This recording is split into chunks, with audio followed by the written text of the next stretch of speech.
because obviously there's a lot going on in the state. So just know we're about to get started. Chairman Hatchett's running a little bit late. He's meeting with an insurance adjuster, and then we'll get started. But if he's not here at 8, we'll start right then.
Christine, you think you'll be offended if we go ahead and do the prayer and get started?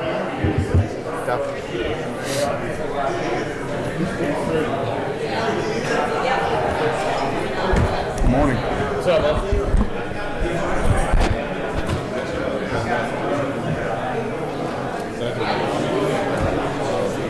Oh, really?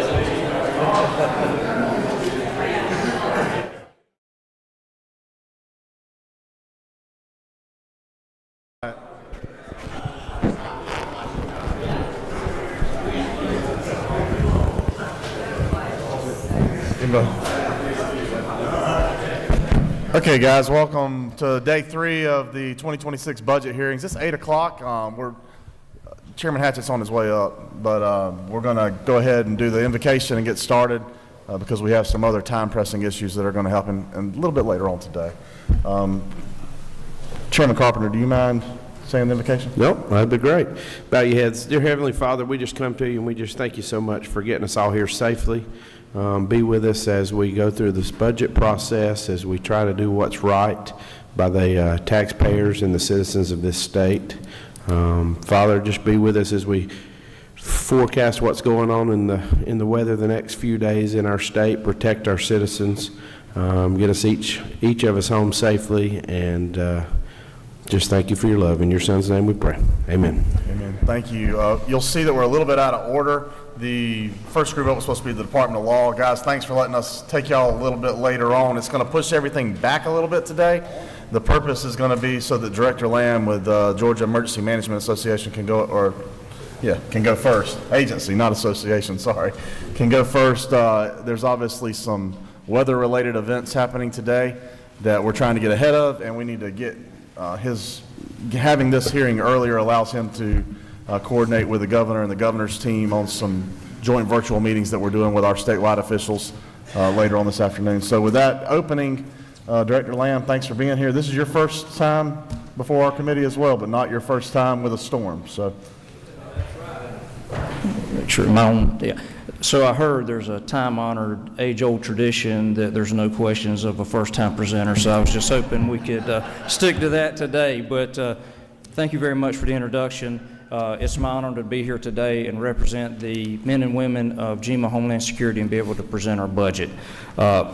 Again, I do want to thank Chairman Cheerleary and Chairman Hatchett for making the necessary adjustments for us to be able to present here early, as we do have impending severe weather on the way.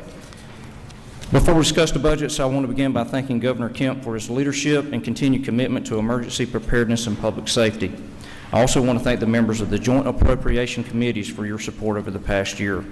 Your investment allowed GEMA Homeland Security to continue delivering critical services to the people of Georgia during a period of significant physical and operational change. We appreciate you all getting here early this morning and allowing us the opportunity to present our budget proposal as we are beginning to prep for winter weather. That said, before we get into the details of the budget, I would like to take this opportunity to address the upcoming winter weather. Widespread snow and or freezing rain is expected across a large portion of north and central Georgia on Saturday and Sunday. Freezing or below freezing temperatures will continue into early next week. GEMA is closely monitoring the forecast, and we will be standing up the SOC at 0700 hours on Saturday morning. While forecasts continue to evolve, confidence is increasing for significant impacts in areas generally north of I-20 this weekend. Impacts also remain possible in central Georgia, but confidence is low in the southward and westward extent of the rain and freezing rain line. Expect further forecast updates as model guidance comes into better agreement. Temperatures will remain very cold early next week. High temperatures Monday may only reach the mid-30s for much of North Georgia, while temperatures Tuesday morning will plummet to the single digits and lower teens across the northern half of the state. Temperatures should steadily rise every day beginning next Wednesday, but prolonged sub-freezing temperatures could prevent snow and ice accumulations from melting and drying from roads and potentially causing pipes to burst. As always, our agency will continue to monitor conditions and provide updated weather information as it becomes available.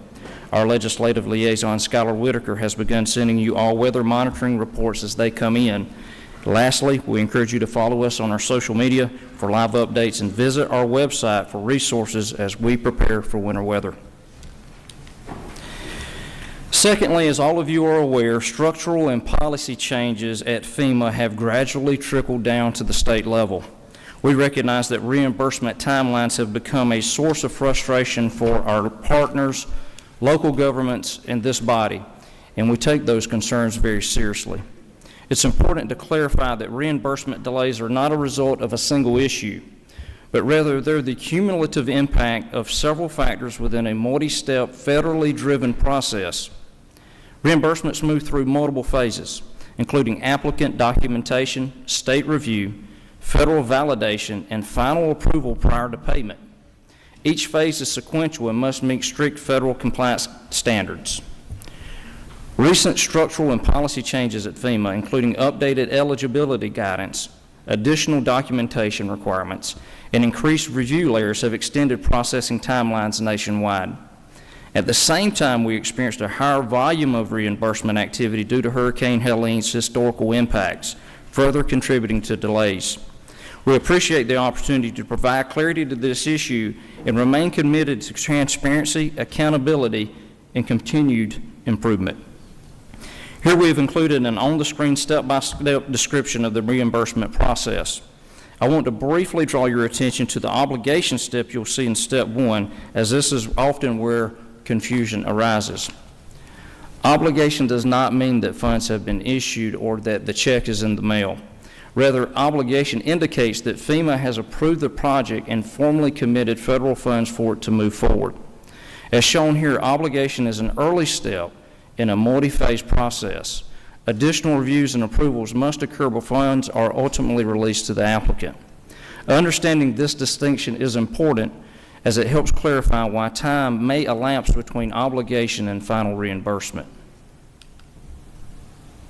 To date, out of the nearly $1.4 billion that has been obligated to Hurricane Helene, we've paid out nearly 75% to subrecipients, which include county and municipal governments.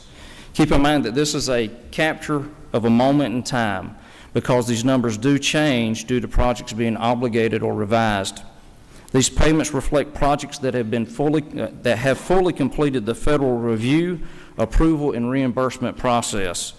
There's nothing more important to us than to move these funds as expeditiously as possible as we can in getting those funds to the ones that have been affected.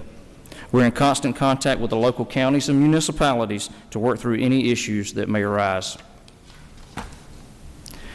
GEMA Homeland Security is somewhat unique among state agencies in that approximately 98% of our funding is derived from federal grants. While this creates opportunities to leverage federal dollars, it also means state funds are critical to meeting required matches and maintaining compliance with federal requirements change. Over the past year, changes to federal grant structures have created new challenges that required careful planning and prioritization.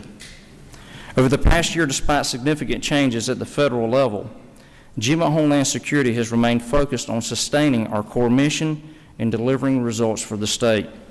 I'd like to briefly highlight a few key points or key accomplishments from the past year.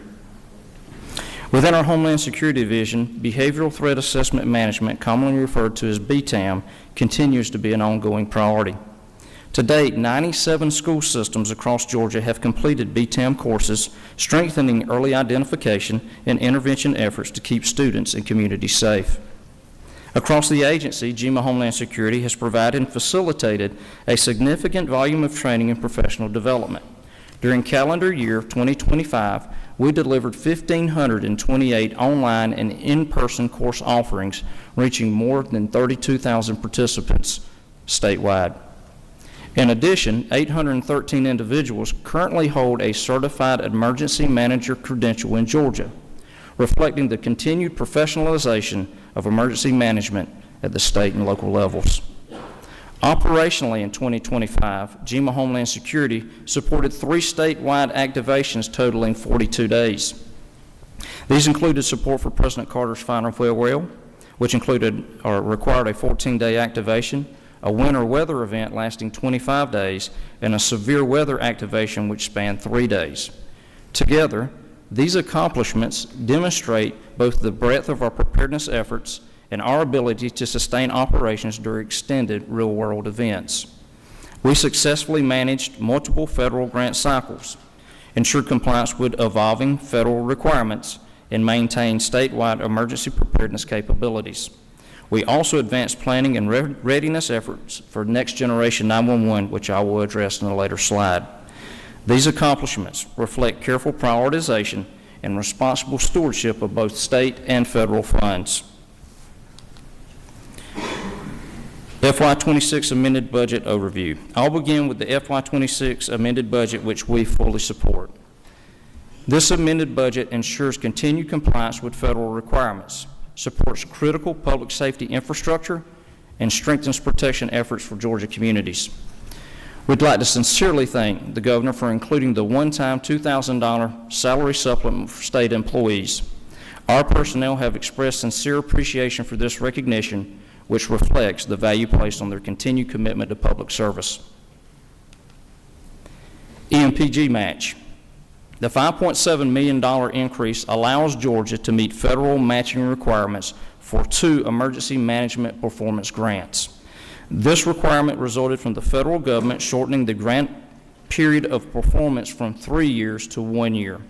As a result, both the FY 2024 and 2025 EMPG awards now require a full state match and must be extended by September 30th, 2026. Without this funding, Georgia would risk losing significant federal preparedness dollars. The next item relates to the Georgia Emergency Communications Authority, which is administratively attached to GEMA Homeland Security. The additional $9.9 million builds upon the existing $5 million allocation and funds the first 2 years of GIS build-out necessary to support next-generation 911 services. This investment improves call routing, accuracy, response times, and situational awareness for emergency responders statewide. The final item in the FY 2026 amended budget is a $1 million transfer from the Department of Public Safety to GEMA Homeland Security for the Protection of Communities Grant Program. These funds will be administered along the federal nonprofit security grant program, allowing the state to better coordinate resources and strengthen security for at-risk communities across Georgia. I will pause for if there's any questions related to our 2026 amended budget. If not, moving into the 2027 proposed budget. Turning now to the governor's proposed 2027 budget for GEMA Homeland Security. The $1.429 million covers the state match requirements for the first quarter of FY 2027, which corresponds to the final quarter of the federal fiscal year 2026. The next item is a transfer of funds from GBI to GEMA Homeland Security for Gain Case Management System support. This program began in 2024 under us, and the return of the program and funds will assist us with meeting our federal match requirement. The last item is a continuation of the transfer of $1 million from DPS to GEMA Homeland Security to continue to administer the protection of communities in conjunction with our federal nonprofit security grant program. These investments have a direct and measurable impact on the state of Georgia. They ensure the state remains prepared to respond to emergencies, protect the progress achieved through prior investments, and reduce long-term costs by addressing risk early rather than reactively. I would be remiss if I didn't mention the risks that could occur without state action. In terms of grant dependency, many core agencies' functions, finance, training, logistics, IT operations, are almost entirely EMPG or FEMA funded. Elimination would directly halt essential services, not supplemental programs. We'd continue to experience vulnerabilities in our 911 communication and aging infrastructure as it relates to the next generation 911, and county preparedness would also be at risk as hazard mitigation plans are federally supported. Without state funding, counties risk losing FEMA eligibility for mitigation grants. With the state support, GEMA Homeland Security can ensure continued statewide emergency preparedness and response. Ultimately, this budget strengthens public safety, resilience, and coordination across the state with our local and federal partners benefiting all Georgians. And with that concludes my presentation. I will yield for any questions. Thank you all very much. Thank you, Director Lamb. Couple of questions. I'm sorry, something just happened on our screen. Our screens went blank for a second. Sorry. First, can you go back to your slide where you're talking about FEMA funding? The things we hear the most about, at least that I get the most calls about, are FEMA funding and things that go back through there. Can we talk about that for a second? Sure I think it was the one we just passed. Currently, the states receive $38 million. And the feds, walk me through this and make sure we understand this so I can figure out how much is still outstanding to the local governments in the state. So this is a little bit complicated. So let me start with the bottom and then work all the way back up. All right. So right now, Helene is being estimated, and this gets into how projects are built out. Some of them are estimated at cost, some are real cost. Right now, the total event with Helene is estimated to be the $1.79 billion sum you see at the bottom, estimation.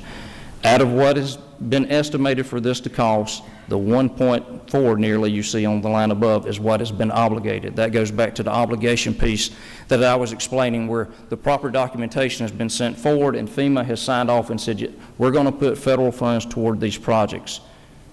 Out of what has been obligated, federal part of that has been paid out is right at $1 billion, and the state match that goes along with that is that $38 million that you see above it. That estimated amount, it was based upon what local communities and the state turned in literally in the weeks after the storm, correct? It is, but my understanding is, again, that can change depending Right. on how projects are obligated or revised within that process. Some, there is a time frame on submitting them in, but they can be revised afterwards, and that number can change. Do we expect that number to continue to climb, or do you think that's pretty well set right now, or what's your confidence level at the 1.7? What I've always been told is it was going to be estimated somewhere around about 1.8 billion to 2 billion. So I would say this is, We're getting close. right. Of the 300 million, roughly 400 million remaining, do we have any idea on the breakdown of how much of that is owed to the state versus how much is owed to the local governments?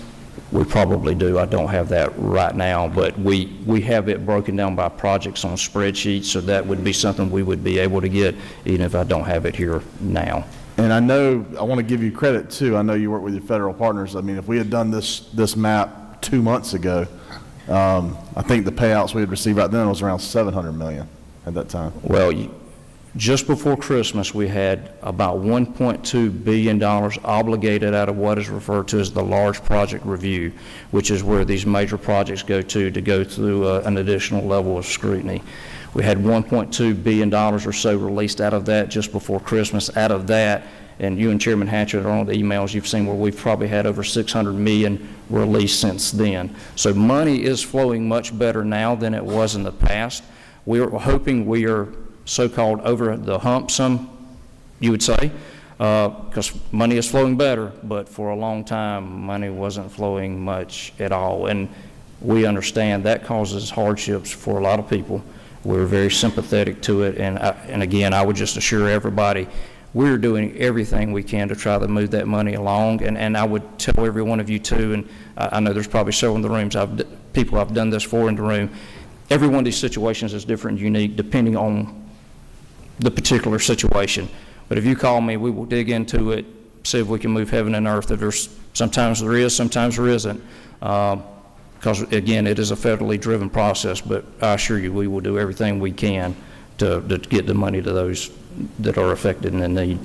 One last question on this topic. You said there's a difference in it being obligated and then it coming to the state.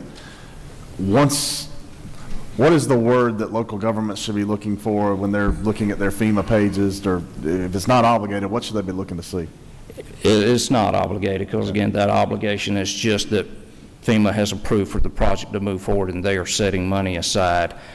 I'll go back, and the critical piece in all of this is when our grant specialists are working with those counties, and just referred to as subrecipients, they are in communication. We're trying to change up some of the wording, so to speak, because there's even one where it refers to a check, and it would lead you to believe that the check is in the mail. It is not. I'd had to get the technical term on that, but what I will say is they are in communication between, and I'll just say this, again, you go back to the magnitude of this storm. It is somewhat unique in just the fact that Helene was so big, and you had 95 counties that were affected by it.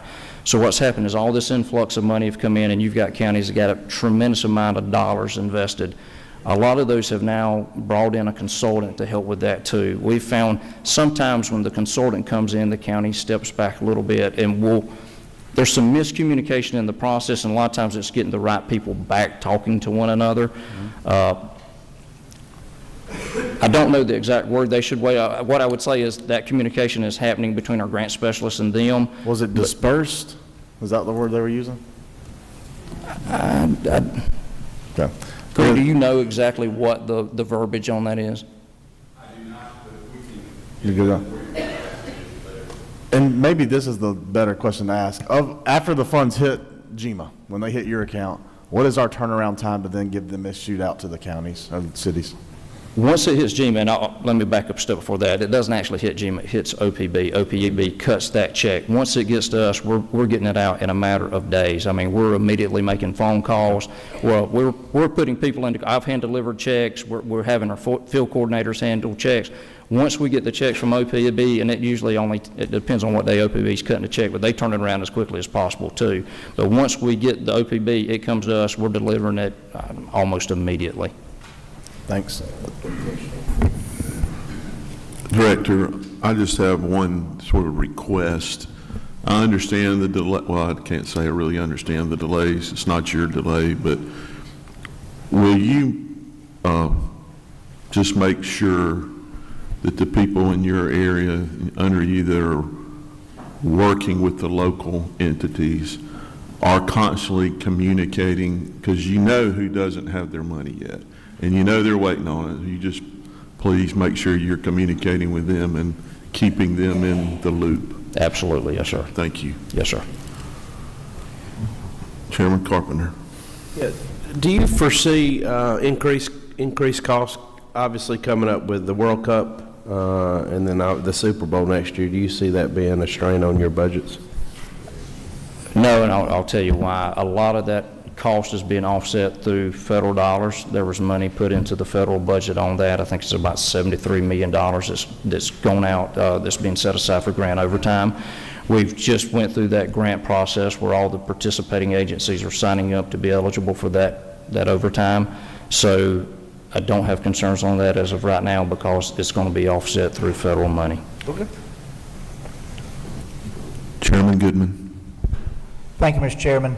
I represent District 9 of South Georgia, and of course the hurricane came right through, and I've been dealing with my local governments quite a bit. When we've got things like City of Valdosta owed $14 million, and Atkinson and Pierce County owed $7 million apiece. I'm not sure. I think some of them are still waiting on that money, but I've done a little research into this, and my understanding is the state of Florida has a fund, whereas they'll reimburse the locals, and then when the money comes in, the state gets their money back. I would really love for us to at least look into that, and I understand we don't want to do anything that would slow down the urgency as far as our local governments of getting all their paperwork done and everything. But at the end of the day, that money that we've got in the Treasury is the citizens' money, and I just think if we could look at trying to do something like that, I think it would be well received, and I think it'd be a good use of the people's money. Yes, sir, and we are. So a couple of things. We've put a group together within GEMA to look at alternate methods. I'm also part of Emergency Managers Association. It's NEMA, the National Emergency Managers Association, and I sit on the Response and Recovery Subcommittee. We're actually looking at it too, because there are some other states that are doing some other things. Now, it does get into the weeds somewhat of how that is funded and how they do it, but it is something that we are actively looking into now, because anything we can do to help is a good thing. How we do it is like everything else, where you run into the problems at. But yes, sir, we are looking at it both internally and externally as well, because a lot of other states are battling with the same problems. It's not just reserved to Georgia. Again, going back to kind of the magnitude of Helene, it is truly that and some of the federal changes. It's a nationwide problem. We're trying to work through it both on a local level, but also nationally as well. Last question from Senator Sims. Thank you, Mr. Chairman. Thank you for your presentation. As quickly as possible, we need to get these reimbursements, especially to our farmers who plan. They end one season and begin at the same time the next, and it's very crucial and critical that they have these funds for planning purposes. They cannot do anything without knowing that they're going to be reimbursed for their losses. The bankers are waiting. The fertilizer folks are waiting. Everybody is waiting to be paid. So it's crucial that we take care of these farmers. Thank you so much. 100% couldn't agree with you more. I would just remind everybody that often we play a game in which we don't write the rules, and it goes back to those federal guidelines. I come from a farming family. I understand how it affects them, and again, I would just go back and assure you, we are trying to do everything, but we do understand the severity and the importance of it. So yes, ma'am.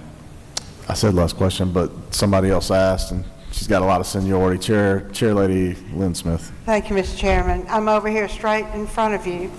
Yes, ma'am. So, it's been my experience with local governments, especially our very rural areas of the state, that they do not have staff nor talent to fill out these applications. And a lot of times the delay is due to inexperience.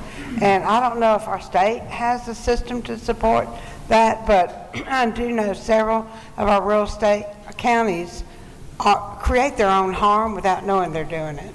Yes, ma'am. Well, part of that goes back to the money that's they get in relation to some of these events. They can use some of that to bring on, and Anna, correct me if I'm wrong, but they can bring on consultants to help them with that process, and that's what a lot of them have done. But we do assist them in that process. Again, I think it comes back to some of the magnitude is causing some of that issue too. But yes, ma'am, that is something we look at, and we're trying to alleviate any issues that they may have as far as their trouble in filling out their paperwork as well. Thank you, Mr. Chairman. Yes, ma'am. Director, thanks for being here today. If you don't mind, this roughly $400 million difference between the current estimate and obligated, if you could get us a list of where that would be, just so we can kind of have it for our purposes of understanding and planning. Really appreciate it. Thanks for Absolutely. what you're doing, Thank and y'all thanks for very what you're going to be much, doing over the next 72 hours, too. Yeah, we'll keep you updated on the weather. Thank y'all very much.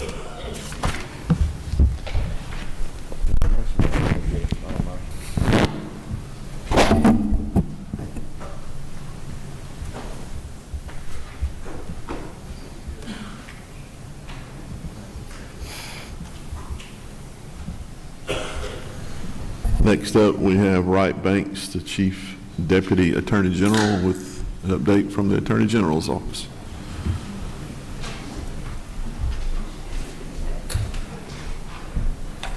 Good morning, Chairman, members of the committee. I'm Wright Banks. I'm the Chief Deputy Attorney General. I'm here on behalf of Attorney General Chris Carr, who has a commitment this morning that I think is family related. With me today is Travis Johnson, our Chief of Staff, and Adam Ross, our Finance Director. I also have Jordan Watson in the back, who's our Director of External Affairs and Policy.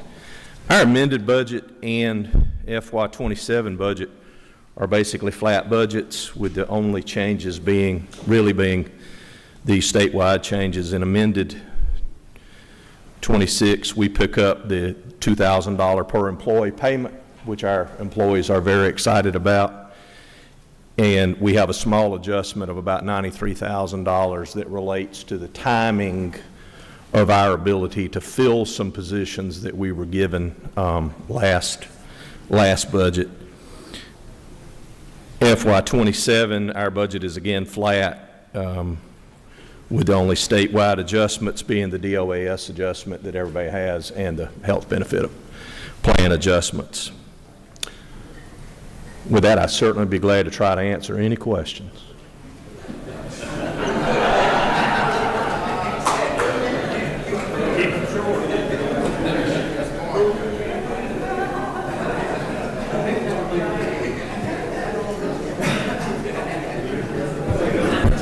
We would have let you go first if we knew it was going to be that fast.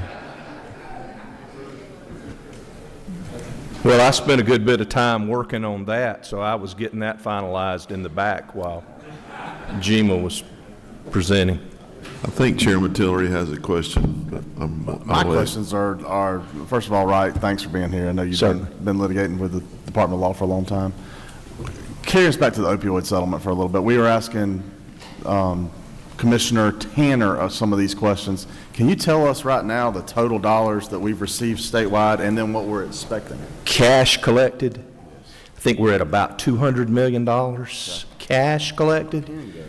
But now the settlement obligations extend, over multi-years. Just remembering the distributor settlement, my recollection is the state on distributors would get about $600 million. But that payout, as I recall, is over about 18 years. Of those funds, what percentage of that $200 million currently is at the trust, and what percentage do we have some allocation over from the legislature? So that, I don't know that offhand, Mr. Chairman. I'd be certainly glad to get you that. Of the $200 million, there was a first round of settlements, you may recall, with the distributors and Johnson & Johnson. Those funds, as I recall, all went to the trust. Then there have been, as collected, of course, there's an obligation, a tail obligation. Then the individual settlements that have happened since then basically have an allocation that, as I recall, is a split where some of the funds go to the trust, some of the funds go to the state treasury and are available for appropriation, but then have, of course, conditions on how they can be expended through the appropriation process that are forced on us by these national settlements. The reason we're asking is we heard the commissioner talk about and heck, I think it was a WSB article this morning about the issues we're having with forensic beds. If we've got $200 million that we can allocate towards state hospitals, forensic beds, why would we not go ahead and do that? Some of that $200 million, I believe, he would know better than me, some of it I believe has already been subject to grant processes. I remember reading that there was some number that was granted from the trust. Some of that $200 million is probably is still in process, like we've collected it and we're about to remit it to Treasury and over to the trust, some part, but the cash does exist. But some of the 200 total that has gone to the trust, I believe, has already been granted out. I wouldn't presume to speak for them, of course, but. In that category then of the funds the 200 that's currently there, are there permitted and unpermitted uses? Yes. What's permitted? We have a book on this topic, but you essentially are expending for opioid abatement purposes. You've got to fit yourself within the confines of a national settlement that describes what you can do. But in general terms, there's a good bit of breadth there in terms of what you can do, So if we were as I recall. So at DBH, if we were doing something with developmental disabilities or behavioral health, we're probably going to be okay?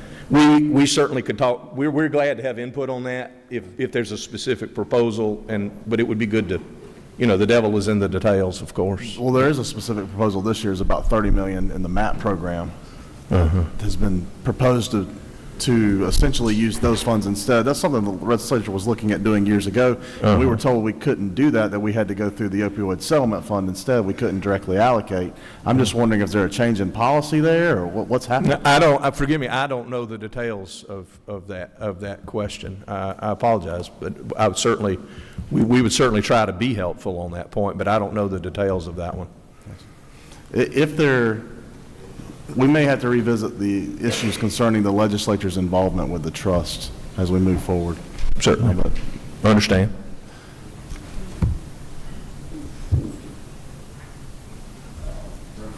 Sorry, I turned myself off. Apologize, we're just trying to keep these screens going today. Representative Holcomb, sorry. Thank you, Mr. Chairman. In past years, we've heard a lot about turnover and retention of staff, and we heard that yesterday from the Chief Justice with respect to the courts. Are you having similar issues within your agency still, or are they resolved? Well, with the support of the legislature and the governor's office, we went through a 3-year process of getting some enhancements to our appropriations that we used to move our salary structure upward. We accomplished that over those 3 years. We moved our starting salary for lawyers, for example, from about $62,000 up to about $75,000. That has helped us. We've seen some stabilization, but are there challenges in hiring lawyers? Yes. And Atlanta is a tough market. We compete with other government entities. Local governments are paying. Some of the large local governments are paying large amounts to starting lawyers, for example. We lose people to our own clients sometimes. It's a challenging market, but the 3 years of support we have been given have helped us a lot. There are areas that remain challenging. Litigators, if you're trying to go hire an experienced litigator in the government sector, that's a tough market. Okay, thank you. One final question, right? I know we've been working with you guys for years, asking for your help with shutting down cell phones in prisons. Do you have any update on that topic? Well, we've had some luck with the FCC here lately. AG Carr co-chaired with Arkansas a letter recently with the FCC. We were one of the first to sort of speak out on the long-held position of the FCC about, where they have basically taken an old radio law and interpreted it, in my personal view, to be prohibitive of of restricting a cell phone, which didn't even exist when the law was passed a gazillion years ago when radio was first licensed. So we've been pretty active in that space and certainly remain so, and hope that we are making progress there. Have certainly been some positive signs from the FCC, but Any updates you can give us since the letter? not a specific update today, no. Any other questions for Mr. Wright? We do have one more. I think it's from Representative Mathis. Chairman Tillery asked about the cell phones. Is there any movement as far as the drones that are flown over these prison restricted areas? It's a big problem. Well, I think if some support was given on the topic of jamming cell phones, that would also probably be very beneficial in terms of jamming related to drone activity. But I certainly see the same reports that I'm sure you do, and related to a lot of the activity of certainly around the prisons, and there's one particular prison I see stories all the time of where the law enforcement are arresting people flying drones in. I don't think you have any more questions right now. Thank you. Thank you, Attorney General, for being here. Great, appreciate it.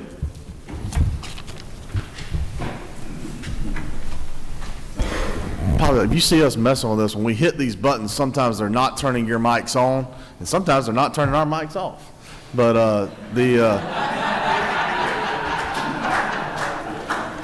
but if you see us messing with this, it's not. It's us. It's user error. I apologize there.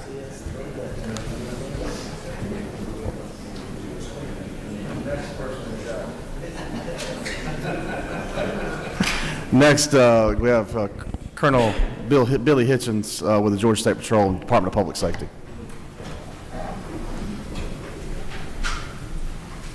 Well, good morning, Mr. Chairman and members of the General Assembly. It's truly an honor to be here this morning, and I'm thankful to have this opportunity to speak with all of you. We're excited to work closely with this legislative body, as well as other state leaders during this legislative session and throughout the year. Our commitment is to continue to be transparent and responsive to all of you and the citizens of the state of Georgia.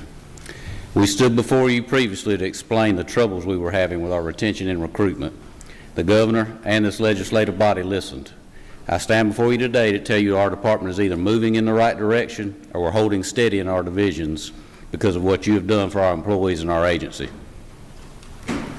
Speaking of moving in the right direction, our employee retention is higher than it has been in years.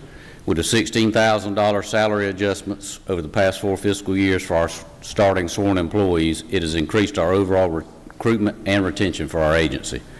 In December 2021, we had 769 troopers. Our position count as of December 2025 was 864 troopers. These are 95 additional troopers that have been able to recruit and retain for our department. For our other sworn divisions, as of December 2025, we currently have 222 commercial vehicle enforcement officers, 22 Capitol Police officers, and 147 dispatchers. The decrease in open positions is in large part due to the support we have received from Governor Kemp, the First Family, and from this legislative body. The salary increases have helped give our employees another reason to continue to call DPS their home. To build on personnel, DPS would not exist if it were not for our incredible and dedicated employees. They are our most treasured and valuable asset. We can have the best looking patrol cars in the world, but if we don't have the employees to drive them, what good are they? Our employees chose to become guardian angels of our state, the merciful and benevolent protectors of public safety. They willingly accept the mission of DPS, and they rose to stand between good and evil. They stand tall in the face of tremendous adversity, provocation, and challenge. I'm here to tell you I've been on those front lines with our employees, and it's not an easy task to be the one who stands between normal life and utter chaos. I think we can all agree this has been highlighted over the past years. Their continued dedication to their profession is what allows citizens to sleep peacefully at night and go about their daily activities. We all know they will never be sufficiently compensated for the heroic deeds and what's asked and demanded of them, but what they deliver is priceless. Since 1937, DPS has set the standard of what a law enforcement agency should be. The legacy of our agency is in the hands of our personnel. They are the ones that are currently writing the next chapter of that legacy, and it is their responsibility to make sure the chapter they write becomes part of a bestseller. I want to assure you our command staff is committed to rewarding and recognizing our employees for their sacrifices. In 2021, Governor Kemp came up with the idea of a crime suppression unit in Metro Atlanta.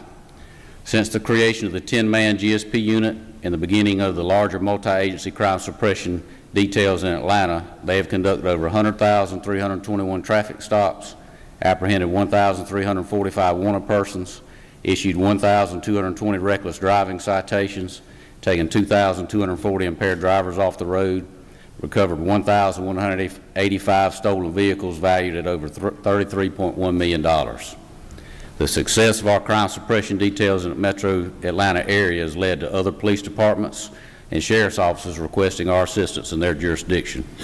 We have conducted successful crime suppression details in Albany, Blakely, Columbus, Cordele, DeKalb, Macon, Savannah, Thomasville, Valdosta, and Warner Robins. In 2025, our SWAT team handled 89 calls for service. To highlight one call and an example of what they do, on December 5th, 2025, SWAT was requested by the DEA to execute 2 of 4 search warrants in Stockbridge. These warrants were related to a drug trafficking investigation. All total, 8 people were arrested, 15 guns were seized, 7 of those were chambered. 1.4 kilograms of cocaine, 4.2 pounds of marijuana, and $3,000 cash was seized. Since April 15, 2021, when we began tracking the apprehension of murder suspects, our specialty units that operate in the metro area, including the SWAT team, have apprehended 92 murder suspects to date. None of those things would have been possible without our personnel. Working together, we achieve better results in providing safety to the citizens of our state. We greatly appreciate everything you've done to have a positive impact on our agency and our personnel. Your continued efforts and dedication have enabled us to achieve monumental feats, and we ask for your continued support moving forward. Our personnel still face a multitude of issues daily, and now is not the time to become complacent. Employment with our agency must be competitive in order to maintain and recruit quality applicants. It comes down to a simple decision. Is it worth this to do that? If the answer is no, they will choose to do something else. Even though we've seen a significant reduction in these activities, law enforcement as a whole continues to struggle with the long-term effects of the defund the police movement, of critical news media, and people trying to use the justice system to promote their cause. While we weren't directly impacted by these here in our state, the psychological effect of seeing this on the national news certainly impacted our members, and we are thankful for the support that y'all give our agency. All of this has had an impact on personnel coming into or staying in this profession. As we have all seen, public safety is a 24-hour job. Our troopers work nights, weekends, holidays, and often get their days off canceled. Prime example of this is the anticipated need for extra personnel this weekend due to the winter weather forecast. The reality is that our troopers and officers miss countless family gatherings, birthday celebrations, and children's events because they understand the magnitude of the oath they took to ensure public safety. In terms of recruiting, it is important to point out that DPS is recruiting out of the same shrinking employment pool as our local and federal partners. Some agencies like ICE pay a $50,000 signing bonus, and we have lost a few employees to ICE because of that. I believe there are 3 things that attract and keep employees at an agency. That is pay, benefits, and work culture.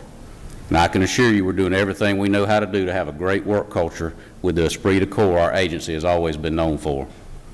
Over time, we have seen that as the number of troopers on the road increases, the number of roadway fatalities decrease.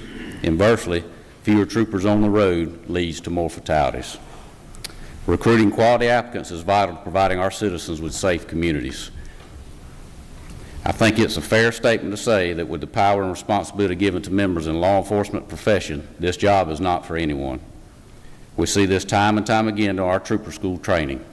During the training, the majority of people who start but don't graduate quit on their own. We continue to have stringent standards to ensure we hire the most qualified candidates. If you don't meet those standards, our agency doesn't want you in our ranks.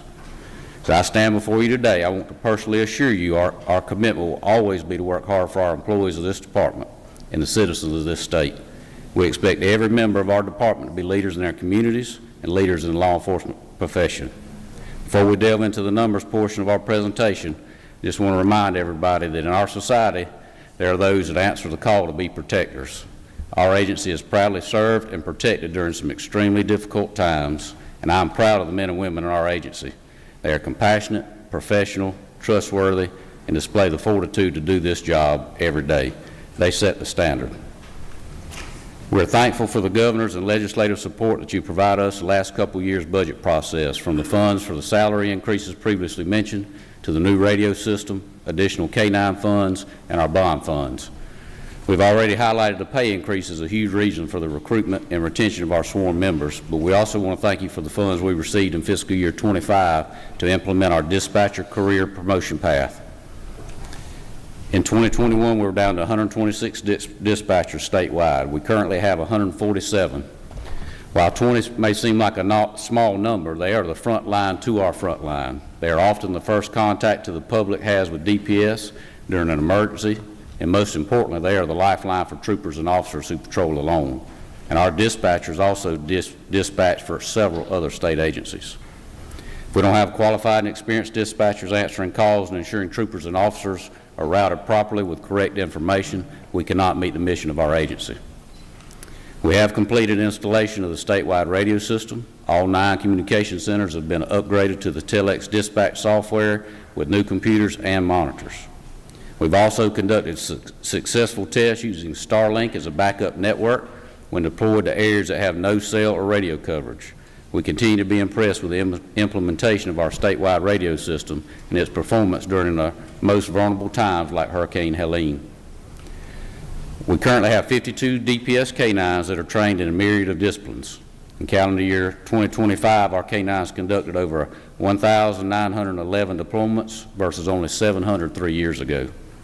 Of those deployments, 176 have resulted in felony arrest and 358 were to track individuals. Our K-9 teams have recovered over $1.7 million and 1,308 kilograms of various drugs. One of the newest disciplines added to this program is apprehension of suspects through catch and hold. This year we were able to deploy our K-9s and apprehended 176 suspects. 30 of those apprehensions resulted in a catch and hold of the suspect by the K-9. The ability to deploy the K-9s in dangerous situations provides a layer of safety to the trooper or officer we didn't have in the past. And this program has been beneficial to our agency, and we look forward to continuing its growth. For our bond projects, we have several projects in the agency that are ongoing. These include Post-19 Swainsboro. DPS is developing a conceptual design for building placement on the property. The Swainsboro Manual County Development Authority is surveying a 10-acre parcel and seeking release of the property from the FAA so it can be deeded over to DPS. The property is located on US 1 at State Route 57. Post 21 Sylvania, on November 19th, the bid for the new post located on US 21 was awarded to TQ Constructors, and site work and tree removal began last week. We look forward to a groundbreaking ceremony soon. Post 32 Oconee County, Sheridan Construction has been awarded the site work and construction on the campus that will also include GBI and DDS on property. Last, as far as updates, in amendment 24, our Commercial Vehicle Enforcement Division received the funds to update our weigh in motion hardware. We are well underway updating all 19 DPS weigh stations. We have 3 that are fully operational with the new equipment upgrades, 3 stations that are currently in the replacement phase, and 4 stations that will soon begin the in-ground construction and equipment installation. This will give us 7 to be completed by June 2026 for a total of 13 completed stations. The remaining 6 will be upgraded by fiscal year 27. Now I'd like to move to the governor's budget recommendations for amended 26 and fiscal year 27. You'll find the Department of Public Safety on page 292 for the amended 26. We appreciate the governor's recommendation for the one-time supplement of $2,000 for our full-time employees in field offices and services, the transfer of $1 million for the protection of community funds to GEMA on line 2. We began working on the initiative with the House and Senate liaisons, and we're prepared to begin going live with the application online. We're happy to help transition the work that has been done over to GEMA for a successful implementation if that is the desire of this body. We also support the governor's recommendation to provide the funds for the ballistic helmet radio patches of $180,000 on line 3. We received the helmets in amended 25, and with the recommended funds, this equipment will provide clear communication during our intense situations. It will especially be helpful as we prepare for protest and as we plan for the FIFA World Cup events that we will help support. Moving to fiscal year 27, you'll find the Department of Public Safety's governor's recommendations starting on page 294. For fiscal year 27, you'll see the statewide adjustments through all of our programs. You'll also see an increase to provide funds to enhance the retirement benefit for select post-certified law enforcement officers who are members of the GSETS plan by increasing the employer contributions to that savings plan. We're in support of this initiative of the governor. As mentioned throughout our presentation, retention of our sworn employees is of utmost importance, and providing this change will encourage our sworn staff to maximize the amount they are contributing to their 401k plan. Under this proposed plan, on an employee's 10th year of service, if they are maximizing their contribution, the employer contribution will be at 15%, a difference of 6% to the current retirement plan contribution. With this change, on top of the pension plan of all employees receive, sworn staff will have the opportunity to increase their total 401k savings by over $200,000 by the time they retire with 30 years of service. Then in field offices and services on line 6, you will see the same transfer of funds for protecting communities from DPS to GEMA. Now we'll move to the governor's recommendations for bond funds starting on page 380. In amended 26 on line 22, we support the $16 million to replace our DPS vehicles, and this includes the outfitting of equipment for those vehicles. This allows us to replace our vehicles when they are projected to reach 135,000 miles. On line 3, we also support the $15 million to design, construct, and equip a new canine facility at DPS headquarters property. With the growth of our canine unit that now includes 52 canine teams, we need a location within the state to conduct training not only for our canine teams, but for other jurisdictions to use as well. The facility will provide training for various disciplines. And these disciplines include odor detection, specialized in either narcotics or explosive materials, and we have the operational disciplines that include article detection for items discarded or lost by suspects, such as firearms, keys, or other evidentiary items. Human tracking to locate suspects or missing persons by scent, and apprehension simulation to utilize the catch and hold technique to safely detain a suspect until troopers or officers can effect an arrest. The facility would support the evolving needs of the unit and enhance readiness through the following features: a larger secure training area to ensure the safety of personnel, canines, and the public; a modifiable shoot house to support modern realistic training scenarios and prepare canine teams for complex high-risk environments; a state-of-the-art boarding facility designed to properly house and care for canine partners; expanded office and storage space to meet the administrative and logistical demands of the growing unit; canine conditioning and rehabilitation equipment to support injury recovery and promote overall health and fitness; and a large fenced-in outdoor area for training, conditioning, and daily exercise. Again, the canine facility will not only support DPS, but we currently have 43 entities that our unit trains with. This includes DNR, county sheriff's offices, police departments, and 2 Tennessee departments that would utilize the facility for training, exercise, and any rehabilitation of their canines statewide. Next, you will find our 2027 bond projects on page 389. As in the past, we support the $1.4 million in major maintenance and repair for our facilities statewide. We benefit from the annual MMR funds to maintain and update our 92 facilities. That includes our post and weigh stations as needed. On line 2, we support the recommendation of $600,000 in our aviation fleet major maintenance and repair funds. This is a continued request from FY26. The aviation program budget funding is $5.1 million. And in FY26, it's projected that 72% will go to personnel, 17% to regular operating, and 11% to general repairs and maintenance. These funds will help us upgrade some of the existing fleet equipment, along with helping us cover any maintenance cost that is unforeseen during the hourly maintenance inspections that are required. On line 3, we support the recommendation of $2.3 million to replace 400 of our tasers statewide. In fiscal year 2022, we purchased our entire sworn division tasers for a total of 1,230 units. Our plan going forward is to replace 1/3 of our tasers for sworn members each year. We support the recommendation of $3 million for a new post in Lafayette, Walker County on line 4. This is based on an estimated cost for construction using the construction bid of the Reesville post, which is the same floor plan. Post 41 Lafayette was built in March 1967. And DPS is leasing this site from Walker County Board of Commissioners for $1 a year. We did some renovations in 2007 and again in 2018. The bottom part of the post has some previous damage from a sewer water leak. This area is where the bedrooms and the kitchen area are located, and it has currently been stripped to just wood stud walls standing in the basement. Last, on line 5 and 6, we're requesting $115,000 each to fund the furniture, fixtures, and equipment needed for the new Swainsboro and Sylvania post. In the current state of law enforcement, the effectiveness of crime prevention and public safety is based on the law of supply and demand for personnel and resources. This has significantly impacted the ability to recruit and retain qualified applicants. In closing, I want to leave you with this. The members of the Georgia Department of Public Safety are never off duty. They have sworn an oath to protect public safety at any time, in any place in this great state that we all call home.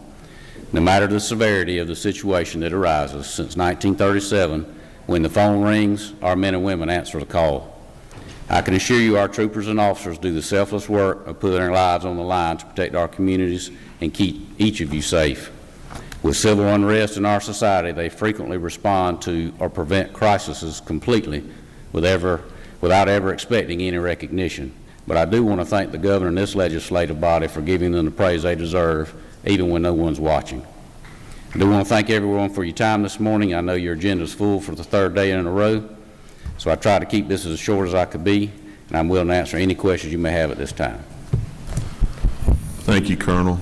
I, along with, I'm sure, everyone in this room and in this building, appreciate everything y'all do, and especially when things might be getting a little out of hand in here and one of y'all appears in the room. It definitely makes you feel better and more safe.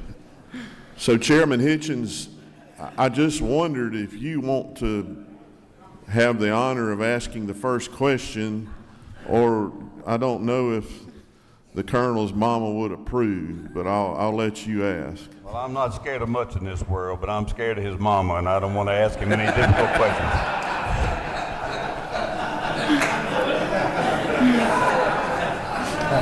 As Forrest Gump said, I may not be a smart man, but I do have a couple of questions. Yes, so you did have in one of the slides I think your goal or your ideal number of troopers was 1,000. When have we ever been at 1,000? No, sir, we haven't. The closest we've been is in the 900s. Okay. That's your goal. Have you got a certain plan in place that you say, I'm going to hit that this year? And what have you got a plan in place to attack that and try to get to that number? We do, and we're moving in the right direction. We were very close to having 900 troopers this year, so as you see, we've gone up 95 troopers in the year. We're still seeing a lot of interest in our trooper schools. As I stated, our trooper schools are not easy, so we do see a lot of attrition, but we'll graduate, hopefully, about 80 troopers this year, and that's what we're seeing year in and year out. So if we continue with our retention, our numbers are going to continue to go up. Great. So if my memory serves me correctly, and it doesn't always do that, in the past, counties provided post locations and built the buildings to have you in their area, correct, to have a trooper presence there. I noticed we've got several line items for buildings of post in counties. Are the counties participating at any level in those construction costs? In these constructions, yes, they do provide the land, and some of them do provide services to get the land prepared. But as far as paying for the actual building, no. Okay, we may need to talk about that a little. Chairman Tiller, do you have any questions? I was going to go back to, I know that's how we had done it in the past, right, and usually we use like community bids, didn't we, to move them around a little bit. The community would decide that they wanted the increased trooper patrol there, so they moved to do that. Correct. I know we moved away on one time, and I thought we actually still did that did we do that on the Jeff Davis facility? Yes, we still, that is certainly still an option. Yeah. Some of these places do not have the money to fund that, and, we still have a lot of buildings that were built in the 60s that cost us a lot of upkeep and renovation. Gotcha. Got some questions. We're going to start at the top over here, Chairman Robertson. Thank you, Colonel. I appreciate your presentation. Appreciate you coming in this morning. You mentioned on the K-9 facility there are 43 entities that will be participating with you and your team. Will they be contributing anything to the upkeep and operation of the facility? They will not. So is this something that we're doing out of the kindness of our heart to help support public safety in Tennessee and around the state of Georgia? What we do now is these groups train together already, so we do train in different areas. Right. But they do come to our facility. Now, we do not provide food. This will only have them in the building. They will not be getting any kind of money from the state to operate. It'll only be them utilizing what is built. Thank you, sir. Leader Hughley. Thank you, Mr. Chairman. Thank you so much for what you do and all your officers keeping us safe. My question has to do with training as it relates to dealing with those situations where there is a mental health concern or a behavior disability concern. How confident are you in that level of training for your officers?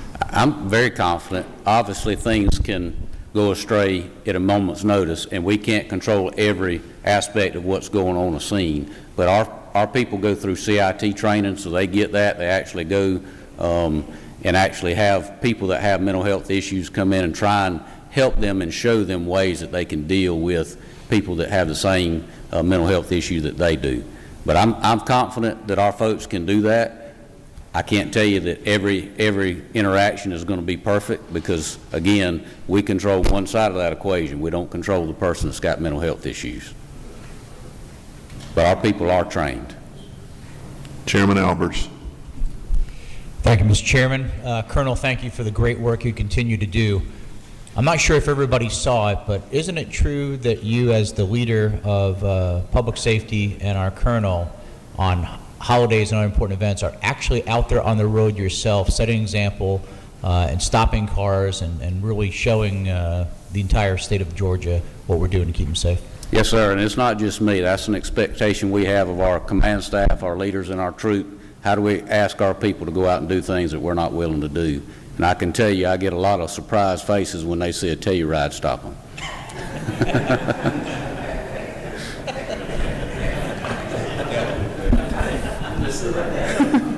Chairman Harbison.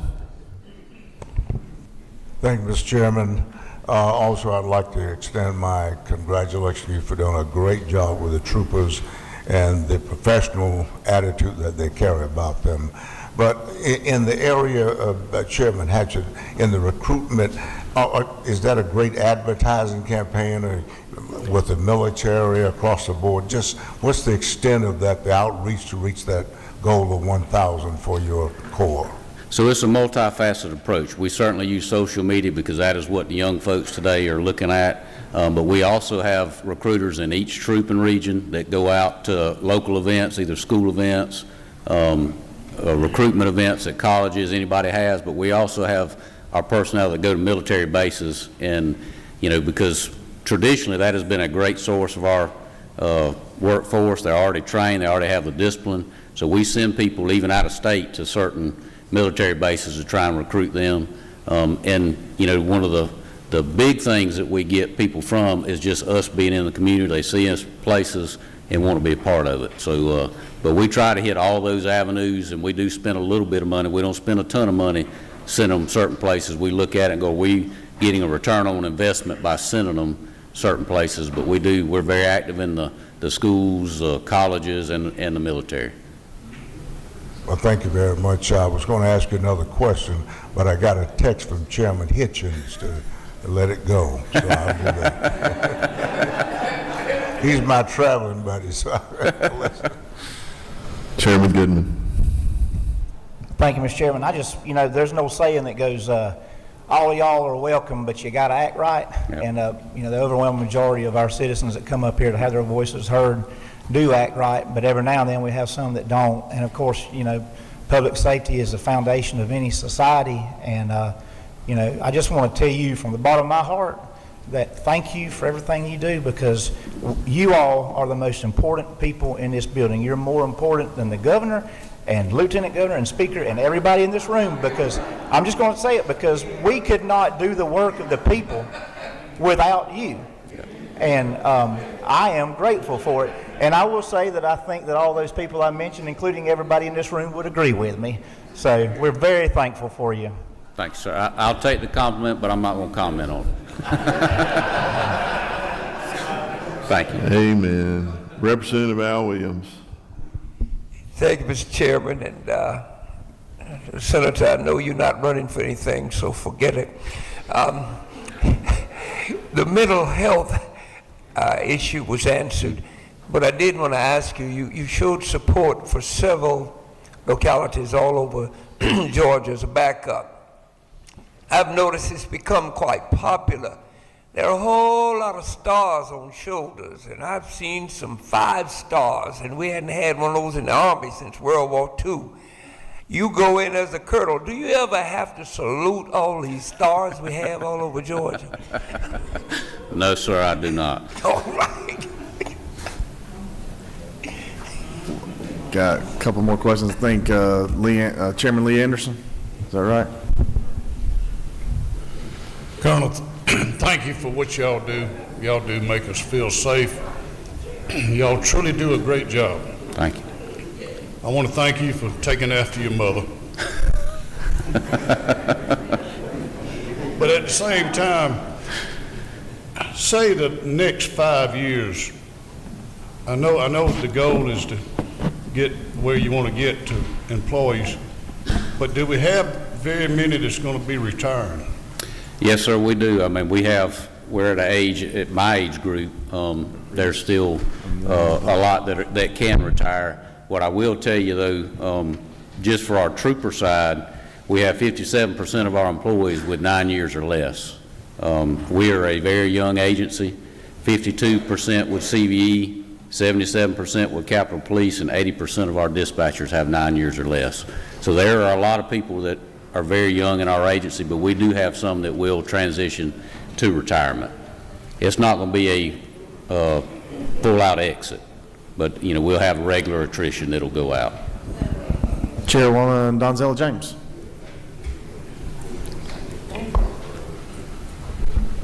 Thank you. Colonel, would it help if you could already identify that someone is mentally challenged or have a handicap that's in a car that you're stopping? Would it help? Anytime we have more information going up there, it would help us understand why a person may be acting the way they are. I know there are several programs out there that try to have some kind of sticker or something that shows things, but anytime in our situation, more information is usually better. Okay, I know that it's several pieces of legislation that one identifies on the tag that someone may have autism, or they act out when they get nervous and they pull them out the car, and so this would help to make sure they don't get hurt. And that's part of that training we go through, but it takes time to understand what you're seeing. So if you knew that going in, I mean, it's just like any time the more information we get on a call, it helps us formulate a plan as whatever we're attacking. So it gives us information to either handle it this way or handle it that way. So anytime we get more information, it'd be beneficial. Okay, I know the other one is to have an identification on your driver's license, but to me, is that after the fact? Because you already pulled them over. Well, any information will be good. What part of the problem I would see with that is I'm sure y'all have seen a lot of videos that people do not want to hand over their license. So do you create a problem before you get the license? But either one would help us just having more information. All right, thank you so much. Chairman Carpenter. Thank you. Colonel, just a quick thought. I know there's been some concern around the nation about people with CDLs that maybe we shouldn't be allowed to drive, especially in the state of Georgia. And my question is, can you address maybe some thoughts on putting folks at weigh stations at the edges of the state, just to make sure that those folks aren't in our state driving, and really more than that, competing with our trucking industries that's driving down costs so they can't make a living? And we do some of that. Our CVE side of our agency really is working hard. I've been amazed at the number of people that they are getting out of CVEs that are not licensed. We see, and it has shocked me, it's mostly Middle Eastern or Middle Europeans that are coming, that I would have thought that would not be our major thing, but they are pulling those out. We have, anytime they come through a weigh station, they're required to have an officer there, and everybody that was eligible to do the 287G training with ICE, our department did that. So they have that authority to do it. And again, anytime you come into a weigh station, an officer has to be present. So we have that capability already there. Okay. Appreciate it. Colonel, one of your alumnus, Chairman Lumsden. Thank you so much for carrying on the tradition of our great State Patrol. You mentioned something earlier that I just wanted to see if we could get you to expand on. Accidents, injuries, and fatalities are major drivers when it comes to the insurance premiums that we pay. You said that for every trooper that we added, you saw a reduction in fatalities. Can you expand on that a little bit as far as it relates also to accidents and injuries? It does, and we're seeing that this year. It's a trend, and this is not new. When my father was here, they had this same chart, and it showed the same trend. And my thoughts on it are, you have police departments and sheriff's departments that are out there doing things, but they're handling calls as well. So when they get overrun with calls, what do they lose? Traffic enforcement. So as you put more troopers on the road, that is our main function. So you have somebody dedicated to do it, so you're having people enforce traffic laws consistently when you have more troopers on it. And I will also say, knock on wood, getting away from the protests that we were seeing. So I mean, now our people are actually doing the job that they were designed to do, and I hope we can stay in that same vein. But we were down pretty significantly this year, about between 15 and 20%. Well, I'm very pleased to see the increase in the numbers. I remember we were having trouble maintaining 700 for many, many years. Yes, sir. So this is a very positive direction, and I just applaud you for your work and want to continue to see our numbers grow. Thank you very much. Colonel, just two more questions. Representative Reese. Thank you, Mr. Chairman. Colonel Hitchens, thank you for your presentation, and thank you also for what you guys do for us. Really appreciate your service around the state. I was looking at your dispatch numbers, and I noticed on that chart that there's an upward trend. As you deep dive into those numbers, and I'm sure you do, is there a particular category that seems to be driving that? Or is it commensurate with the population increase, or what type of insight do you have on your dispatch numbers increase? Well, I will tell you, we saw the spike once we did the dispatcher career path. Prior to that, you got hired, you got a pay raise after 1 year, and then you didn't get anything unless you got promoted. So now there's some steps in there that gives them a future. So we saw that number go up at that point. But you also have to remember, a lot of females do that job, and it's a good job for somebody without kids, but they work a rotating shift, nights, weekends, holidays. So they compete with other jobs that are Monday through Friday, 9-to-5 jobs. But that is when we saw our numbers go up, when they got a pay increase and a step ladder. And in the same vein, what about the categories of the calls that you're seeing? Some of that is just the population in our state going up. Some of that is also, we've added a few state agencies that have come on that they dispatch for now, but I would say the majority of that call is the number of the population going up and the number of troopers on the road, that they have more people doing more work now.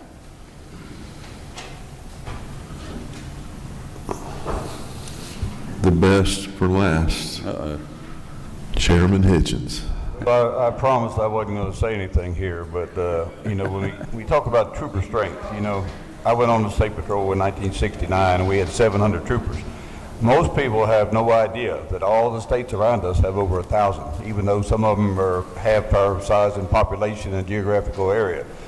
Nationwide, we come in last in troopers per capita. We have 8 troopers for every 100,000 people. The national average is 24 per 100,000. So in order to come up just to the national average, we would have to triple the size of our department right now.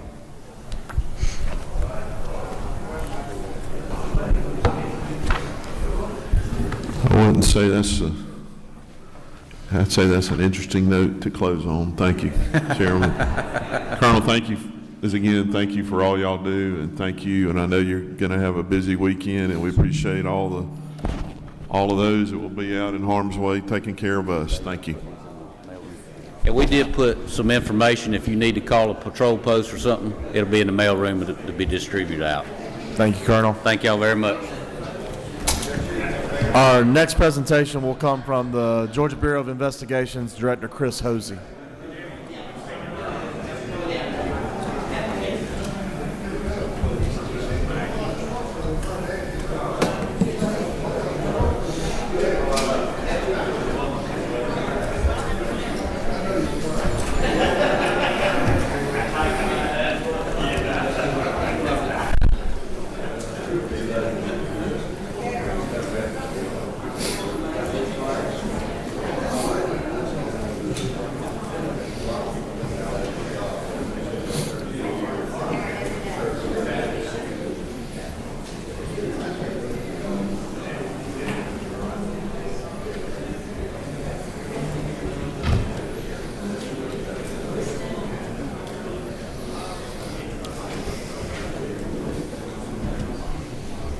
Director, welcome this afternoon. This is your third? Is this your third year, fourth year? Third. Third? Yes, sir. Thank you for what you do at the Georgia Bureau of Investigations, and the floor is yours. Thank you, sir. Thank you for allowing us to be here this morning. And first off, I couldn't begin without thanking the dedicated men and women of the GBI across every division, close to 1,000 employees throughout our agency. The success of what we do each and every day is directly associated with their dedication and professionalism and work ethic. It has nothing to do with the director sitting in that chair. It is all dedicated to the men and women of the GBI. And due to that, and in my goal of keeping our agency at the level that it is, we look at our operational challenges that we continue to look at each and every day and address. Many of these challenges are addressed in the governor's budget recommendation in GBI's operating budget and capital projects, and are in line with the strategic plan that we have for this agency. We want to continue to maintain appropriate staffing levels. Currently, our overall turnover rate throughout the agency, we had a slight increase from 5% in fiscal year 24 to 7.3 in fiscal year 25. There's a variety of reasons for that, depending on which division of the agency that we go into. Our crime lab scientist role that we hire for is different than any other scientific position in state government due to the expertise that they're required to have testifying in court, accreditation standards, and so forth. But we continuously work throughout the year to ensure that any vacancies that do come up, that we're working diligently to get those filled so that the work product does not slow down. The complexity of our cases continues to increase, requiring us to continue to hire, retain, and train staff in specific skill sets that can meet with the ever-changing environment that we face in law enforcement. Along with our workforce is ensuring that our infrastructure within the agency is being addressed. Many of those are being addressed in our capital projects and facilities, with the medical examiner office expansions at our headquarters facility and our Macon facility in Middle Georgia, along with working towards expanding the crime lab at our Macon facility as well, so that services can be expanded and some services brought back to that lab that we lost some years back. And then regional investigative offices, working through the build-out of our Region 11 office that is in Athens, that will be going to Oconee County, sharing property, as the Colonel mentioned, with GSP and DDS. And then our Region 10 office covers the metro Atlanta area, actually located in Conyers, is getting a facility for them as well. And then lastly is the technology challenge and updates that we face each and every day with the changing world going on around us. Our GBI systems in the investigative division, crime lab, MEO office, our CGIS network continue to evolve with increasing complexity when it's dealing with technology, but our staff is stepping up to answer that challenge, but also looking to see what technology is out there that can better help us to better do our job and be more efficient in the areas that we operate as an agency. In Section 30 of the Appropriation Bill, page 235, is the Governor's budget recommendations. We appreciate Governor Kemp's recommendation on a one-time $2,000 salary supplement for state employees. And then the other statewide changes that are mentioned there, GTA telecommunications, infrastructure, DOAS premiums changes, state health benefit changes, Georgia at Work, and teachers' retirement, which we have one staff member in the investigative division that would affect there. Under our Bureau administration, number one, funding for security contracts at our Pooler Lab and headquarters. That's $144,168 for FY27. The GBI headquarters entrance and the security fencing around GBI headquarters will be reconfigured. It will be a one-way in secured entrance with a guard posted at that location to help better secure our facility, our main campus. We have had some issues in that area in the past, and we want to ensure that our employees are safe at work. These funds will also allow us to put one security guard along with that project at headquarters to add to the current security there, but also to add one security guard to our Pooler Crime Lab that currently does not have a security guard there. The facility is built for there to be one, but there's never been one assigned there, and we have had some concerns coming up at that lab where we feel it is appropriate to put a security person at our Pooler Lab. Our CJIS Criminal Justice Information System at $266,556 for FY27 involves disaster recovery. For our CJIS system, this will allow us to comply with GTA's business and continuity disaster and recovery policy by providing an off-premises disaster recovery solution, meaning we would have a backup for the critical systems that we have operating within GCIC.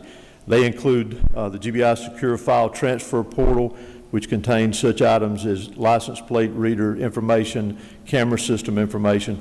It would also be a backup for our Georgia Law Enforcement Message Switch, Georgia Protective Order Registry, the Sex Offender Registry, and computerized criminal histories. Under Forensic Sciences and Services, the number one would increase funds to replace software that allows for efficient connectivity to our federal DNA coded database. The Governor's recommendation, which we support, includes funds for software licensing. It is for STACS, S-T-A-C-K-S is the acronym, Sample Tracking and Control Systems. This software will create more efficient operations and result in quicker processing of offender samples from submission to upload into FBI CODIS, the Combined DNA Index System database.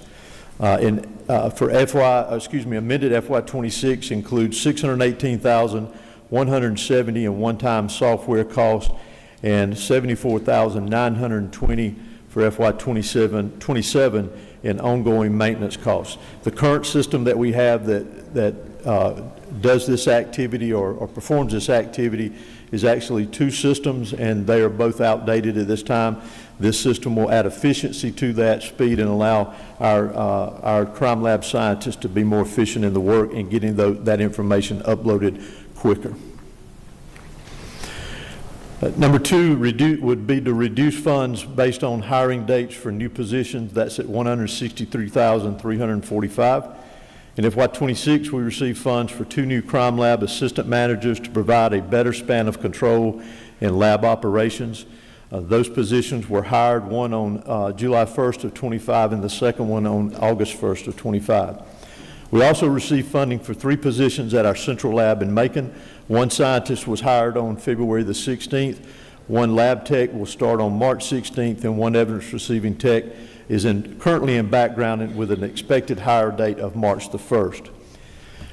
In FY27 would be to eliminate one-time funds for 3 handheld portable mass spectrometers. That's at $327,546.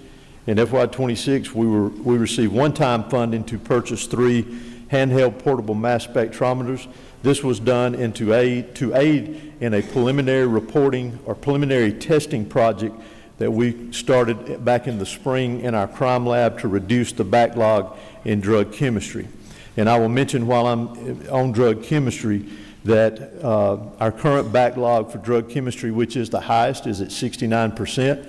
With the efforts that have been made with new projects like preliminary testing and putting scientists on the bench and just the hard work that they're conducting in that section of our lab, our backlog rate was at 78% back in the fall. So we've dropped it almost 10%, or a little over 10% since then, almost 10% since then. So I'm proud of the work they're doing there and addressing that.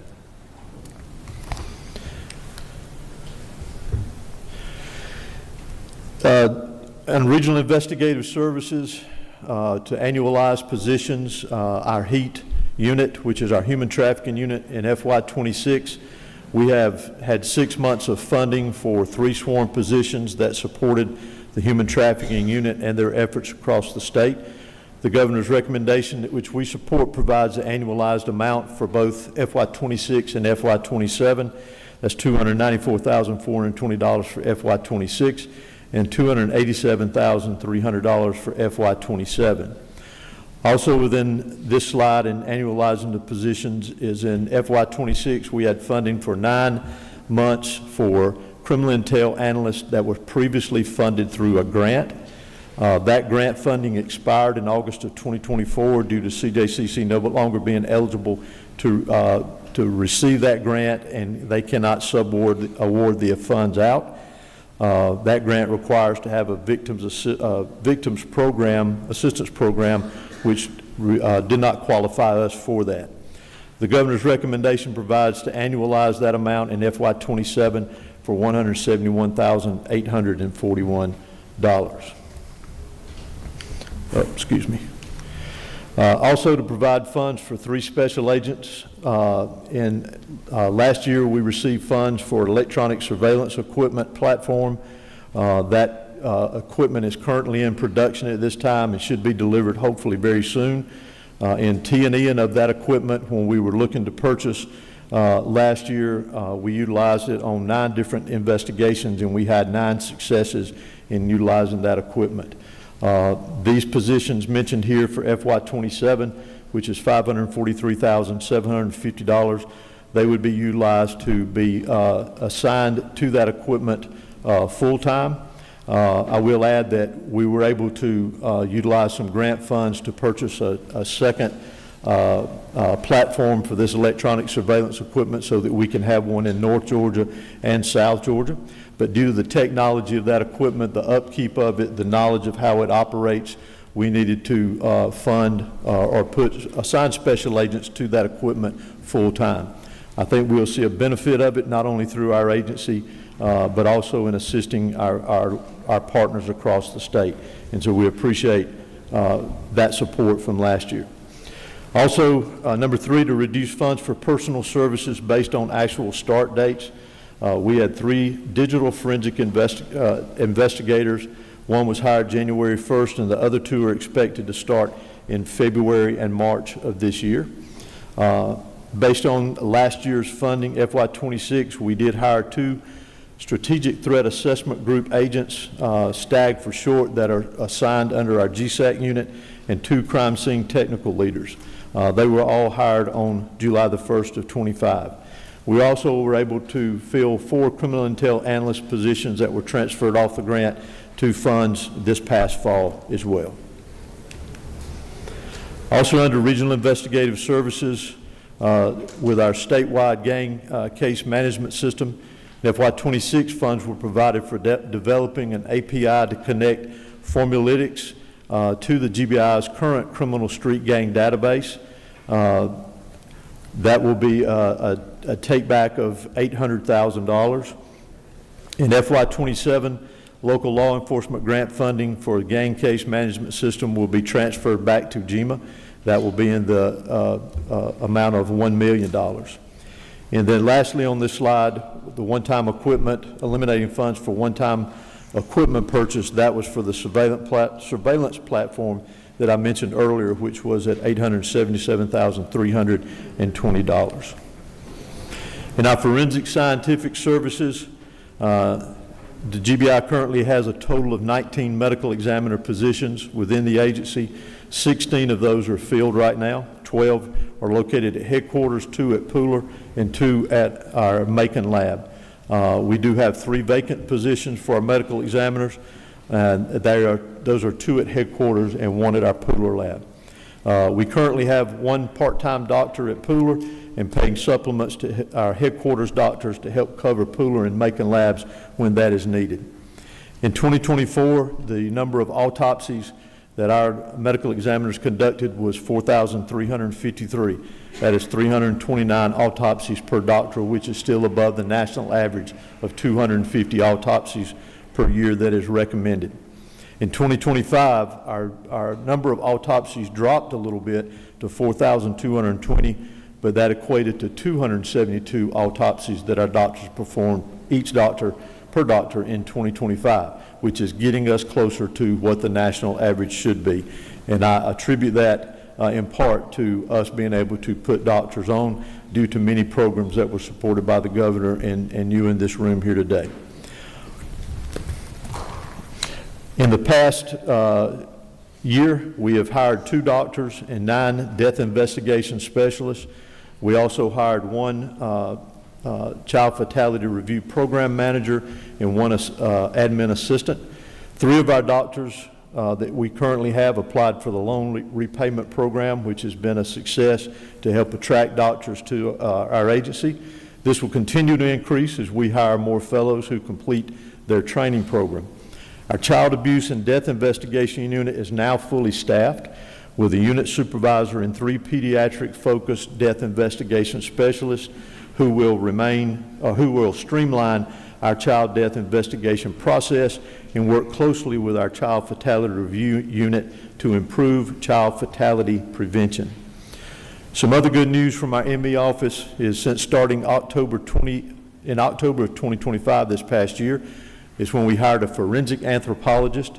That doctor has completed 40 cases already, improving our turnaround time in identification of unidentified remains and reports on skeletal remains.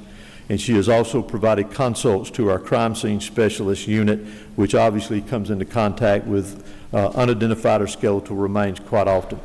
Our GBI MEO fellowship program is currently in its 6th year, and including this year's fellows has trained 12 forensic pathologists.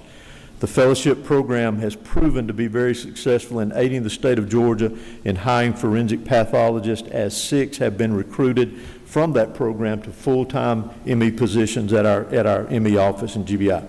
We currently have 2 fellows in the program now and received 15 applications for the 27-28 fellowship year. And we have narrowed that down and have scheduled 11 interviews to choose doctors or to choose fellows for the 27-28 program. Currently, we have 221 crime lab scientists on the benches. We have 24 vacant positions within the crime lab in the different disciplines. We are currently in the process of filling 12 of those 24. They are in what we refer to as critical hire positions, being drug chemistry and biology being our 2 highest backlog areas. Our strategic threat assessment group that this body helped and the governor helped start last year and fund with agent positions, the goal of the strategic threat assessment group, which is located under GSAC, or STAG for short, is basically to mitigate threats. Threats to this state, threats to its people, threats to our public officials around the state. They look at mitigating these threats. They examine critical infrastructure challenges or threats. They triage threats to public officials and intellectual properties. In calendar year 2025, there were 80 event support activities that our agents from the STAG unit were involved in. There were 55 threat incidents that they took place in, 23 tabletop exercises or briefings that took place. They assisted and worked along with our state partners on 46 visit or protection details in the state for a total of 204 incidents of activity that unit was involved in. They are also utilizing drones and drone work in our investigations within STAG, but also throughout the investigative division. We've conducted 92 flights this past year for public events, high-risk search warrants, and major criminal case surveillance, threat assessments, and training. We currently have 35 drones in our fleet with 25 pilots. They are assigned to our crime scene specialists, our regional drug enforcement offices, our gang task forces, and Georgia Information Sharing and Analysis Center, GSAC, which they are being utilized by the agents that are assigned to the Strategic Threat Assessment Group that I mentioned earlier. Our criminal street gang activity in Georgia, our gang offices are located in Atlanta or Conyers, Macon for our Middle Georgia Gang Task Force, and Columbus also for our West Georgia Gang Task Force. The success of those 3 units right there are in partnerships with local, state, and federal agencies here in the state of Georgia. Analysis of 235 gang investigations for calendar year 25. There were 90 gang cases. 21 of those were gang motivated. 76 were gang related or had gang ties to them. And other cases with gang related, or gang motivated designations were at 48. The gang unit in calendar year 25, the gang units arrested 286 individuals. Arrest by other GBI work units was at 85. The reason there were others is all of our work units across the state, our 15 regional offices, our 4 drug enforcement offices and specialized units are designated with at least one agent that is working as a regional gang specialist in their area or territory, and we currently have 25 that are designated as regional gang specialists across the state. Our gang-related and motivated intelligence and analytical cases worked by GSAC for this past year, which is our fusion center, was at 193. Drugs and narcotics seizures was over $21 million, over $68,000 in firearms seized, and over $19,000 in vehicle.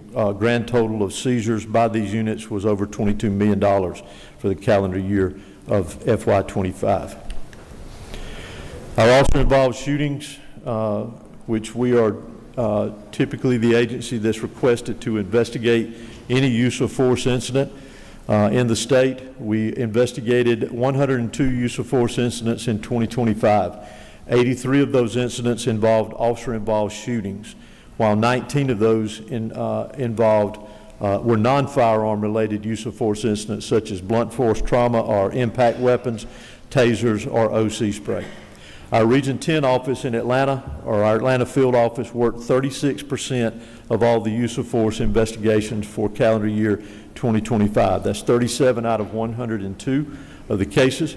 43 of the 85 officer-involved shooting incidents were worked by our Atlanta office, and 16 of the 19 non-firearm related use of force incidents were investigated by them. Roughly 1/3 of the use of force cases involved a potential mental health issue of those that we investigated this past year. I'll close by again thanking the men and women of the Georgia Bureau of Investigation. I thank each one of you here today for your support of our agency. I also wanted to mention the strong partnerships that we have with our other state law enforcement agencies. You heard from Colonel Hitchens just prior to me, a very strong working relationship that we have with him and his agency and our other state agencies, our local agencies, our federal agencies here in Georgia, because I believe it takes all of us working together to get the job done, and we've had great success with that. So with that, I will stop and be glad to answer any questions that I can. Thank you, Director. Whip Robertson.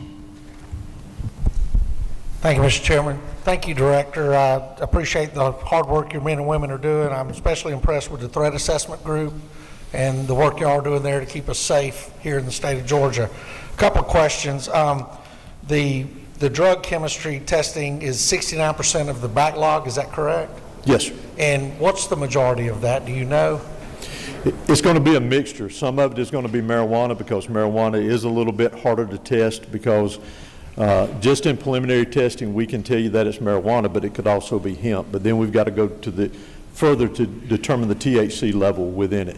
The preliminary testing project that we started back in the spring is mainly focuses on our cocaine's, meths, our powders, for lack of a better way of putting it, because we can test those, we can provide the prosecutor with a result based on mass spec and gas chromatography to say this is what the drug is that you're dealing with. Is manpower or technology the reason that we have the backlog? It is a little bit of both. It is a little bit of both. When we have been able to go to different ways of doing things, this being one of them, and I'll give you an example. When we started the preliminary testing project, after I met with prosecutors across the state, because I wanted to make sure it was something that they were amenable to, we started out in the first trial, if you will, with 2 judicial circuits. Both of them had backlogs close to 900, just backlogs. They were completed within a month of each other. Backlog was gone, and we were doing preliminary testing on new submissions that were coming in. So that project, as we continue to roll it out across the state, because there is some training that needs to go with it. It's a little bit different, so we need to get people used to it. And it doesn't fit every situation, so we know that there's times it's not going to fit. But it is continuing with ideas and furthering our technology in how we test drugs and how that process works. But it's also putting people in seats that we need to continue to do. Okay, and the use of force investigations that your agency conducted, were those just local law enforcement agencies, county and municipalities? Municipal, or were they also other state law enforcement agencies? There was some state involved. Was the Department of Corrections, do y'all do the use of force investigations for DOC also?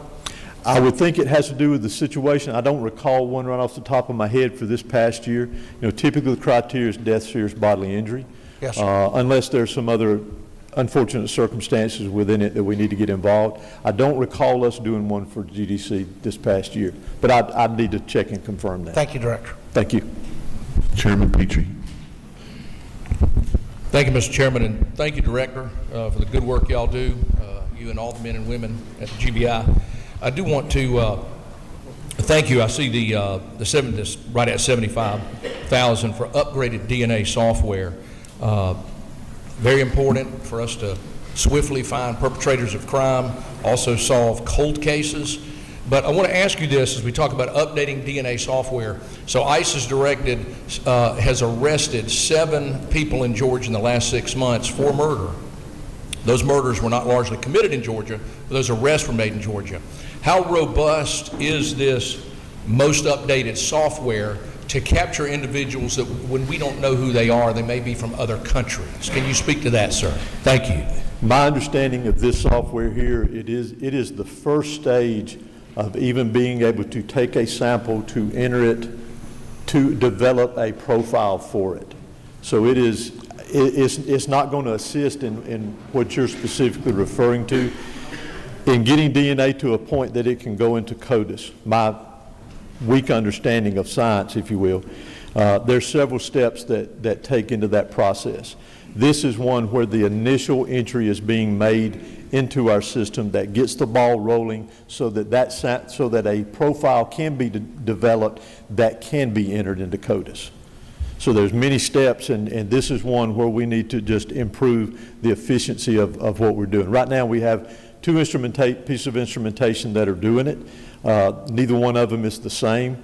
So to I guess split hairs here, for me to train a scientist to utilize it, I've got to train them on both. That's one disadvantage to it, where now I can train them on one, plus the systems that we have in place right now are well over 10 years old.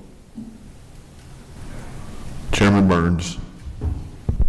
Thank you, Mr. Chairman. Thank you, Director. I appreciate your service in the GBI. My question revolves around crime labs. I represent 11 counties in east central Georgia, and in Richmond and Columbia and Burke, they're experiencing significant delays in response to autopsies and crime lab reports. We had a crime lab in Augusta. You still own that facility, and it is still available for use. What are your plans to respond to East Georgia's needs for more reasonable, prompt response and reduce costs? Because the travel cost is killing my folks. Yes, sir. You're exactly right. We had a medical examiner's office in the building with our crime lab in Augusta. That side of the building was closed several years ago, is my understanding, after that doctor retired. Some of that space has been now utilized to expand crime lab services in that area, or at that lab, and we have continued to do that. I do not miss the fact that it is a long drive from Augusta area to bring a body to our headquarters facility. With turnaround times that you're referring to, what helps with that is our having doctors there to do it. But I know the benefit that it would be to bring a medical examiner's office back to Augusta, but it would take some build out of the current building to do that. It would take at least, we've estimated 2 doctors and staff to be there. As I recall, bodies coming from that area is somewhere around 9 to 11% that are coming from the territory that ME office covered, that is now being brought to our headquarters facility. I'm looking every day, thinking every day, to be an agency that is providing better service to our customers out there, and I feel your pain on that one. I appreciate your consideration. Thank you. Thank you. Just to remind the members, we did try to do a partnership with Mercer University to create more medical examiners. Our issue, Director, is they turn out, what, 40 a year, and we need about 400 a year medical examiners? We are trying. And Director, in that vein, I know the partnership with Mercer didn't work, even though they tried very hard to do it. If you see a different avenue that we can do with another school, or in-state or out-of-state at this point, we're interested. What I recall about the Mercer program was, one thing that it did was it guaranteed, I want to say, 3 years for them to stay with us after completion was done. So that really helps with our projections as we move forward. You know, even with the fellowship program, I can estimate how many doctor positions we would have that would go through that fellowship program. Not all of them make it. Some do not want to stay. So it's our job to ensure that they do, if they fit us, is the big thing. You got a bunch more questions, so I'm going to try to hand it back. Representative Barrett. Thank you. Thank you, sir. Agents from the investigative division respond to requests from criminal justice officials to investigate major crimes, but crimes against the elderly can be initiated without request. We have an alarming increase in financial crimes, and financial crimes tend to be geographically agnostic, often perpetrated against senior citizens. And I'm just curious, does your budget include adequate resources to preemptively go after and look for these things that are happening? This year alone, we've had several major Ponzi schemes. There was a conviction yesterday for a $340 million Ponzi scheme. I'm just wondering, do we have enough money in the budget to preemptively start looking for these things, as opposed to waiting for a local jurisdiction to actually report them? Right. Well, I'll say that we can always use more. There's no doubt about that. But currently, our field officers are trained to work those kind of investigations along with our cyber unit in Augusta. They do a great job on helping track the money. The problem that we run into a lot of times is a delay in reporting that information to law enforcement. So if it is some sort of scheme, Ponzi scheme or whatever it may be, time is of the essence that law enforcement, whether it be us, the feds that we work closely with on a lot of this, or locals, know about it as quick as they can so that we can get the proper authorities and proper individuals on that before that money disappears across our oceans. Chairman Albers. Director, thank you for the great work you and your team do. Last year, we worked together to get those portable mass spectrometers. What has the feedback been for our local district attorneys and others who might be benefactors of having those out and about in the state? Right. So currently, where we are with the 3 portable mass specs is we are working on doing the training with the manufacturer or the vendor on it. My goal with those is, because with the portable mass specs, it is one sample test that can be done at a time, is for our crime lab scientists to get very comfortable with how they operate, which is the same technology, just a different application to it. And then I'm having them write the protocols or the guidelines on how to use those portable mass specs in the field. The next step from there is we will then push those out into our gang units and our drug offices across the state in hopes of that preliminary testing can be done there, and that evidence may never be submitted to the crime lab, which now cuts back on our submissions. To attack it from a different angle is what we've started doing in the spring of this past year, where the crime lab, using the same technology, is doing batch samples of drugs where they can test more than one at a time. That's what's helping us knock the backlog down currently. Preliminary testing plus the use potentially of portable mass specs in the field, which then I would love to see it go to our local law enforcement agencies around the state as well too, because it would save them time and money as well. That would be the next prong of trying to address this. Getting our drug chemistry backlog down, but also addressing it so that we don't have another buildup or another wave of it. What is the expected timeline for the training to be done and then those devices to be out with the local offices? I'll have to get you a timeline on that. The vendors came down and met with our crime lab scientists, with the 3 that we have. It was about, I want to say in November. And the next step is to have the training with the manufacturer on it, and then for our crime lab scientists to do the validation and testing that they need to do to get comfortable within our accreditation guidelines, and at the same time writing the protocols for our work units currently that we can then push those out and get to going.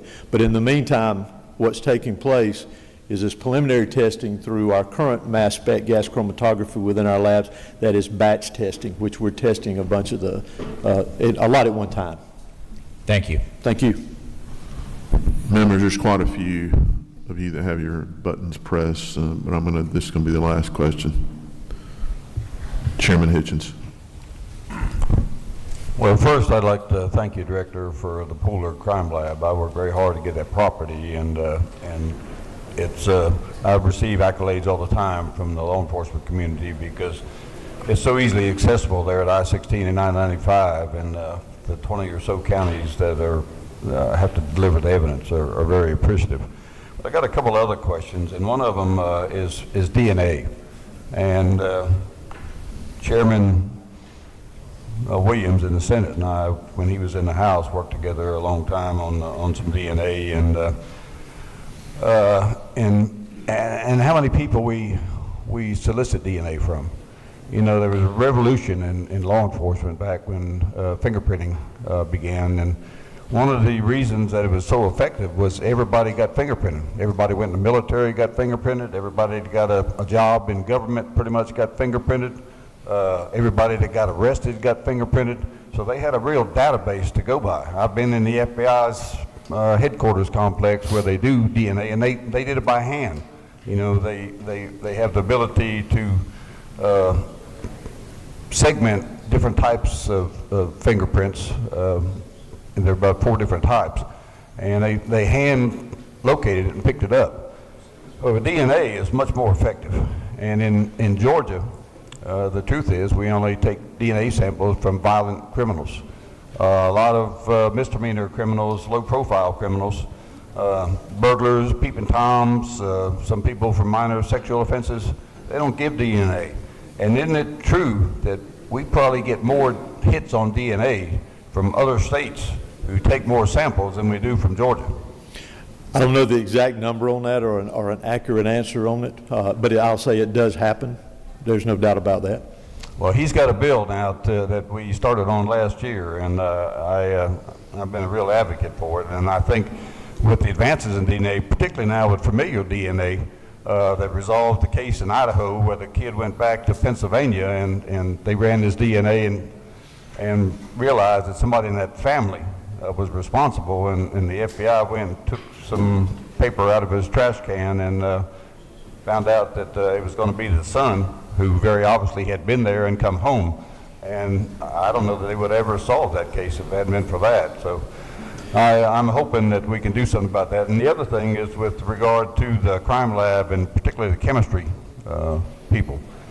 I know back a few years when we had 2 Army bases here, they had an Army crime lab here. And after we get somebody that gets hired by you that's got a master's degree in some scientific field, it takes like 16, 18 months to train them up where they can actually perform by themselves. And it was a problem back then because the Army would solicit them, and they would go over there for more pay and do half the work. Is that still ongoing? It's not as bad as it was, and a lot of that has been due to increase in salaries. The ones that we're losing now, and I asked our crime lab director day before yesterday about that, and I mean, I read the exit interviews and so forth, and he said it's easier to ask why people are staying versus why people are leaving. The ones that I have looked at that are leaving the agency is not so much going to the federal labs. A lot of it is, I'm not from Georgia, I want to move back to the state that I was raised in. Some of it is, this is not what I expected, I want to change career fields altogether. What I look for in those exit interviews is, are we not doing what we should be doing to take care of our people within the agency as best I can? When I see those, I get concerned. And you know, the pay is a big thing to all of them. But I still can't, as I was asked one time to put a price on a GBI agent, and I said I can't do that, because as soon as I do, I've told you how much they're worth, and they're going to be worth a lot more than what I just said they are. But that, it does help when they know they're appreciated and that they're doing more work and they're making sufficient pay for that. There's no doubt. And I really appreciate the full-time medical examiner at Pooler now. We have a lot of autopsies performed in the Savannah area, and there for a while when you were having to send somebody down from Atlanta or haul the bodies up there, it was really difficult on the local law enforcement agencies. And I also applaud you for the fellowship with the Medical College of Georgia. And I heard you say earlier that you had more applications than you could handle. And a lot of people don't know there are about 500 medical examiner positions, certified medical examiner positions in the United States. And there are only about 400 registered medical examiners. So it's a very competitive position, and people go where they want to go, and they go for the highest pay.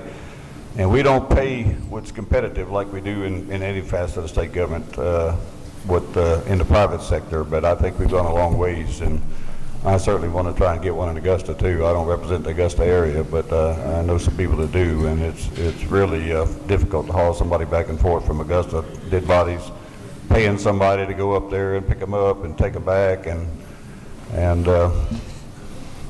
just a note. When I was chairman of Public Safety and Homeland Security, I took my committee over to the GBI, and we went through everything in the crime lab, and I was astonished. I'd seen many autopsies, but I've warned some of the people before we went in there that if they didn't want to go in, they didn't have to, but they had 5 people on the table in there that they were doing autopsies on, and I know that's coming. And I was just astonished that 4 of them were very young people who died as a result of drug activity, and it's a cancer on our society, and I appreciate all you're doing to try and alleviate that, because the people that went with me were just stunned that, 18, 19, 20-year-olds in there getting autopsies for overdosing on drugs. But thank you for what you do. Your deputy director has been very responsive to a lot of requests that I've made to him, and he seemed to jump right on it. He does I wish a good he'd job. worked that hard when he worked for me. Thank you, Chairman Hitchens and Director. I don't know if you had a recorder to answer all that, address it, but if you'd like, we do have a little unscheduled special guest here, so if you'd like to answer, go ahead. I'll do my best. Well, I didn't know if there was a question in that. Was there? Thank you, Director. Thank you, Director. Colleagues, you may not want to go anywhere. You may want to continue in your seats and not move. It's my honor to introduce not a guest, not a visitor, but someone who cares deeply about this state and us, the gentleman from Effingham County, the Speaker of this House, the Honorable John Burns. Thank you.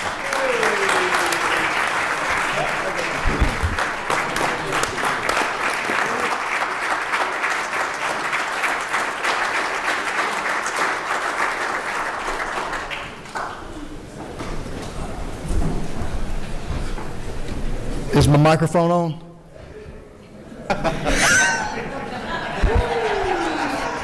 Mr. Speaker, I've been having trouble with this button all day, but it seems to work at the most inopportune moments. Who knows, there may be opportunity. I don't know. You never can say. Hey, thank you all, members and interested parties, for being here the last few days and making sure you can be a part of this discussion with some very talented Georgians who lead our state and ensure that we are protected. The last two are very important to us, as we all know, in public safety. I'm impressed, y'all. Very qualified folks. Mr. Chairman, former commissioner, I'm glad things have moved on since you left there, so they've done a good job. But you all know what I know. It is always a great day to be a part of, be in Georgia and be a part of what goes on in this state. But the work you guys are drilling down on and about, we look forward to all continuing that work to make sure we take care of our only mandated number one task, and that obviously is our balanced budget. So we look very much forward to working with Chairman Hatchett and his team, Chairman Tillery and your team, to ensure that we get our job done, because we're here to get a job done, and certainly that's what I would ask all of you to do, to keep that focused. We take care of what we're here hired to do, take care of our work, get the job done to make sure that Georgia remains the very, very best place to live, work, and raise a family. We look forward to working with y'all in the Senate, in the House, and all the members. And certainly, again, thank you, members, for being here. Be safe on this weekend with the potential for the weather that we have coming in. So we just ask you to keep your attention on any bulletins that may come out, and we'll all be fine. But take care of your families and take care of yourselves. So thanks, Mr. Chairman, for letting me speak. Thank you, Mr. Speaker.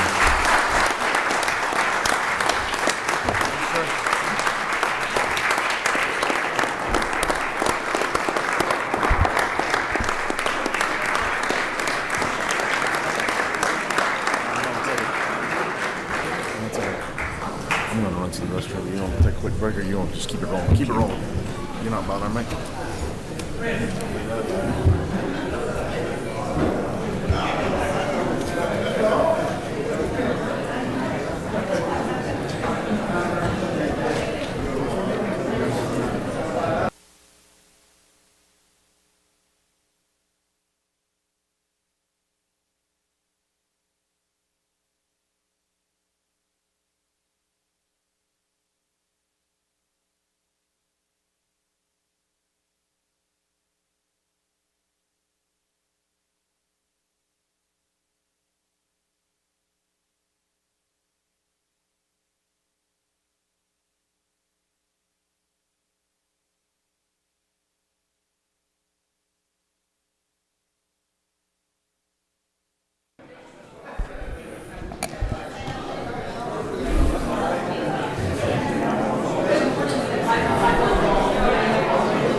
All right, members, we were a little ahead, and now we're back pretty much to schedule, so let's move, keep moving. Commissioner Nail, welcome. We look forward to hearing your update on our community supervision. Yes, sir. Thank you, Mr. Chairman and members of the committee. We will keep you on schedule, I'm hoping. When we talk about our amended 2026 operating budget on page 141, it includes a $2,000 supplement for full-time regular staff. That's going to be $3.9 million. That represents 1,837 full-time staff for our agency. Amended 2026 for capital projects is 75 replacement vehicles. That's on page 380, line 7. This represents approximately 10% of our fleet that meets the surplus and replaced policy by DOAS and fleet management standards. I will let this serve as a reminder that, in essence, these vehicles serve as the office for our officers. That is where they do probably 90% of their work. And that right there is at a tune of $4.5 million. I'm sure you can understand if you're out and about, going to houses by yourself, supervising individuals, you want reliable transportation. I can assure you that, especially if you're transporting someone. You don't want to break down on the side of the road. Moving to FY27, we have 2 items other than the statewide spreads. I'll be more than happy to cover that if you desire. Otherwise, I'll just talk about the 2 increasing funds for rent in West Georgia, Ogeechee, and Mountain judicial circuits. Those hubs are in Carrollton, Statesboro, and Clarksville. You'll find that on page 142 of the field program. This is based on an increase or a non-renewal in those locations, and as you all know, the marketplace and market value continues to increase, so we've got to adjust accordingly. The second item is law enforcement defined contribution, page 142 in the field program. This is based on a calculation from OPB of 1,007 officers that would come to $877,000. I hope I kept my word by keeping you on track and on time, and subject to any questions from the committee, that concludes my report. Wow. It's taken me 37 years to get that quick, but I've got... You, spoke too soon. Got a couple of questions. Leader Hughley. Thank you, Mr. Chairman. I'm over here. Yeah, there you go. Thank you, ma'am. Good to see you. Mr. Commissioner, thank you so much. Can you give us the number of our citizens that we have under supervision right now, and also what is the cost that they pay? Sure, I can, and here's one good thing. We broke 200,000. Now we're at 194,000. We still lead the nation in the number of cases under supervision. I will be fair and say that 194,000 represents the entire population that we're responsible for. Actively supervising, meaning going to their house, having them come to us, whatever the case, is 91,000. I am pleased to report that with your continued support, caseloads are the lowest they have been since the creation of DCS, and I never want to miss an opportunity to thank you for that. Still not as low as they could be or should be, but I can't tell you how much your support means to us in that regard. So thank you, Representative Hughley. Representative Stinson. Thank you, Mr. Chairman. Thank you, Commissioner, for your presentation, and just special thanks to your team. They came out and supported my resource day last year in my district, so great team. I really appreciate them. But my question is relating to concerns that I'm hearing from constituents, particularly that in the Taylor County area, they're having to travel to Columbus every day for some type of drug treatment as a part of their probation requirements, and it is such a struggle for their family trying to get them to Columbus from Taylor County every day, being in rural Georgia. So I was wondering, is there any thoughts of maybe finding a facility? Because I have an empty building in Taylor County that, I mean, seriously, that, you know, that really help the people in that area, because trying to get to Columbus every day is a real challenge.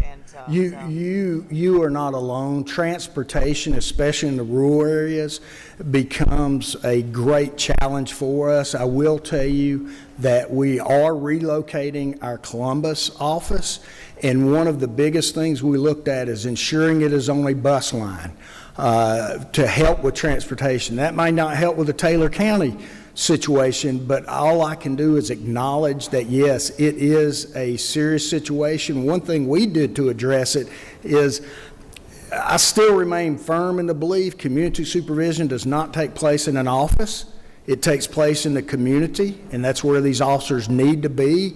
However, you can only have so many day reporting centers spread throughout the state. Right now, we have 37. One of them is Columbus. One of the reasons we're moving is because to expand that day reporting center, that's a judicial option. Without it, these individuals would probably be in prison.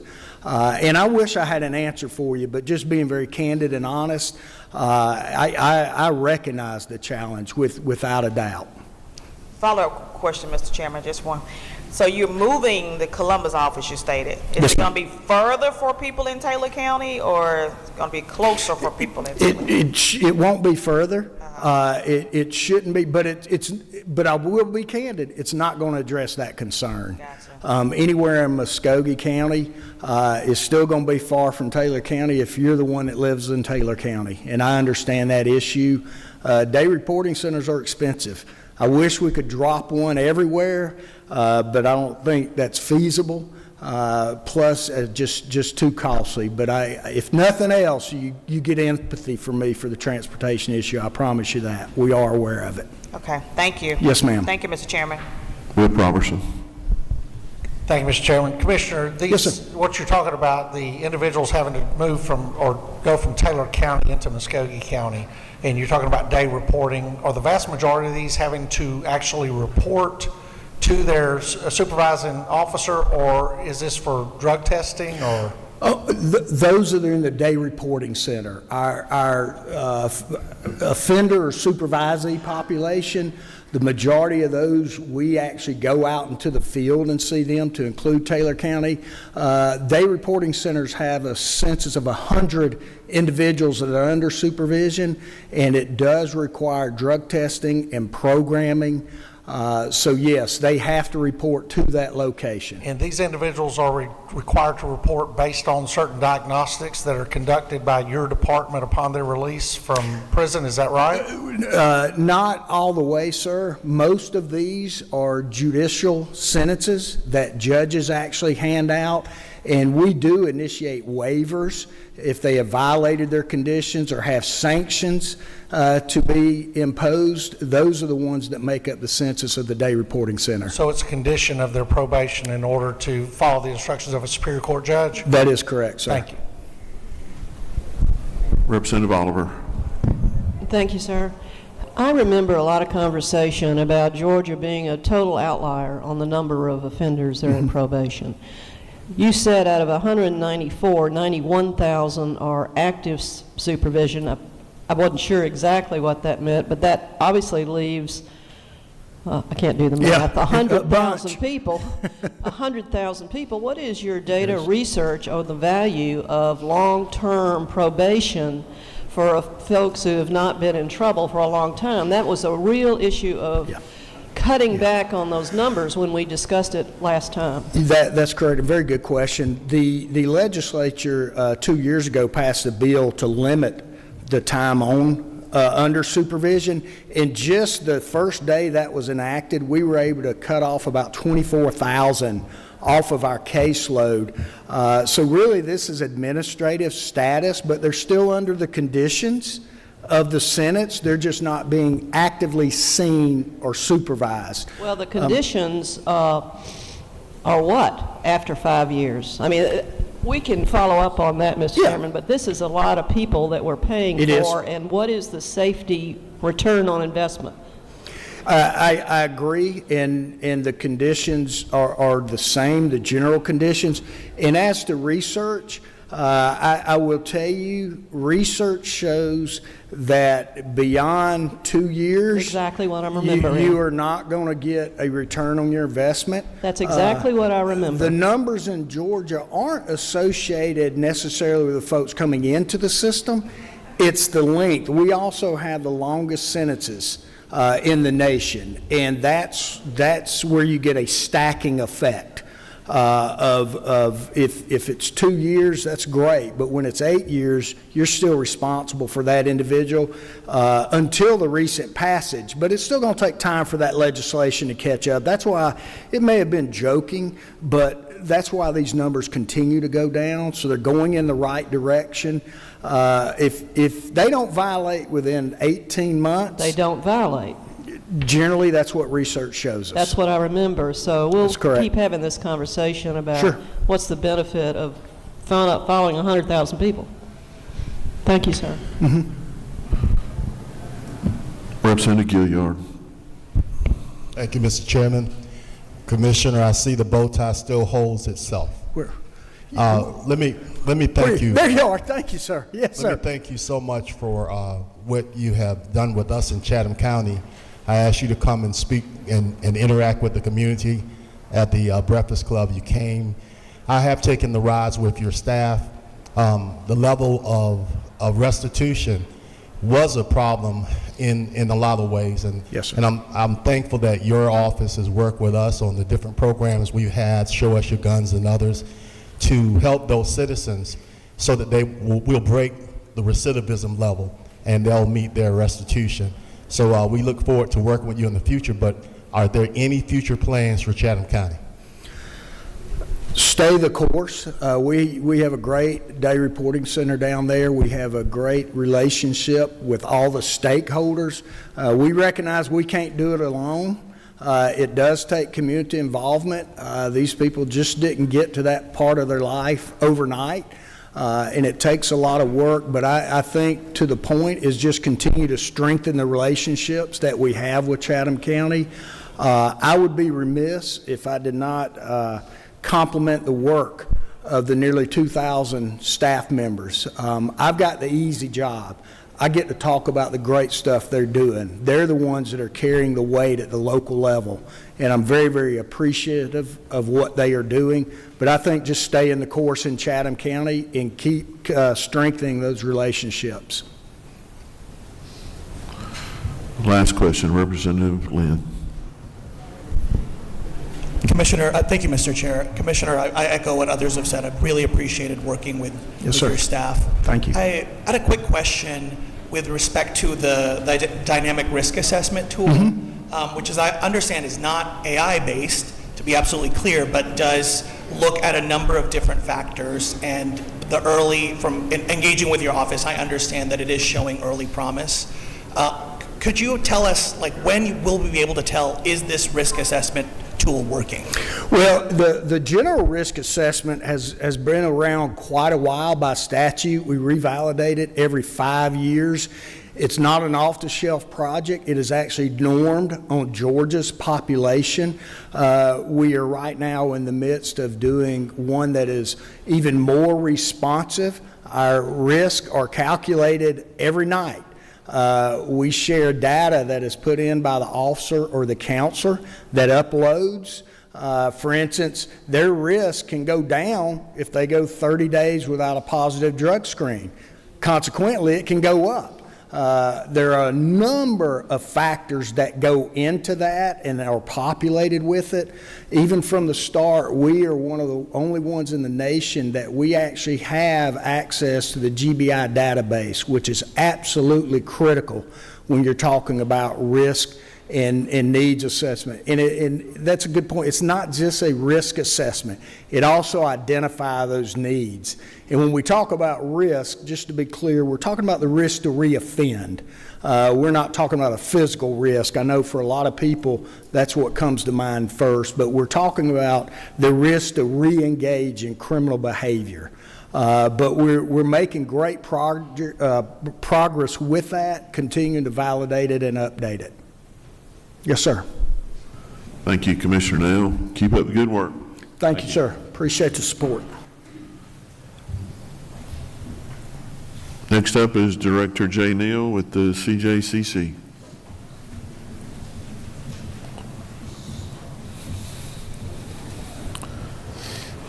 We are a little ahead of schedule, but I imagine the next two after this presentation may take longer than scheduled, so hint, hint. Director Neal, ready when you are. Thank you, Mr. Chairman, and I caught that hint. So that was for members. That wasn't for you. Mr. Chairman, Chairman Tiller, it's an honor to be able to present to you and your committee today. Members of the committee, appreciate the opportunity to come and share with you this morning. CJCC has a few changes in their budget, and I will highlight those for you, and then I will answer any questions that you may have. With us today also is Executive Director Taylor Jones from CACJ. They are in our budget as well. They have some changes that they would like to present to you in addition to our changes. The first change is the increased funds to provide one-time salary supplement of $2,000. And the reason I mention that, I know there are others statewide that we're not talking about, but you may remember there have been times in the past that not every employee has been included with similar recommendations. And I wanted to thank the governor and the Office of Planning and Budget for ensuring that every one of our employees were included in the calculation this year.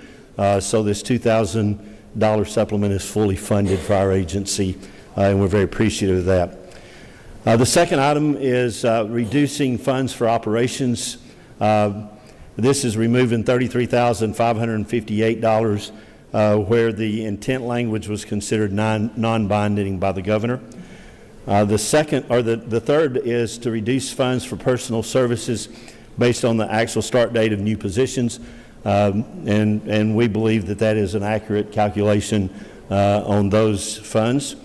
There is a yes, and that's to utilize existing funds of $133,867 from rental savings for grant system connectivity. We have downsized our space. The actual savings, because we didn't move in July 1, the actual savings was $77,000 instead of $133,000 for the fiscal year that we're currently in. And by the way, we have already expended $170,000 for the Georgia at-work connectivity work that has taken place. For the fiscal year 27 governor's budget, reducing funds for operations is again there of the $33,558. And then the next two are removing one-time funding, reduce funds for the offset of the loss of Victims of Crime Act funds for federal fiscal year 2025, $3.125 million, and eliminating funds for one-time funding for gang prevention activities in Chatham County of $250,000. There's also a yes there again of utilizing existing funds from rental savings, and that completes the recommendations, the governor's recommendations for our budget.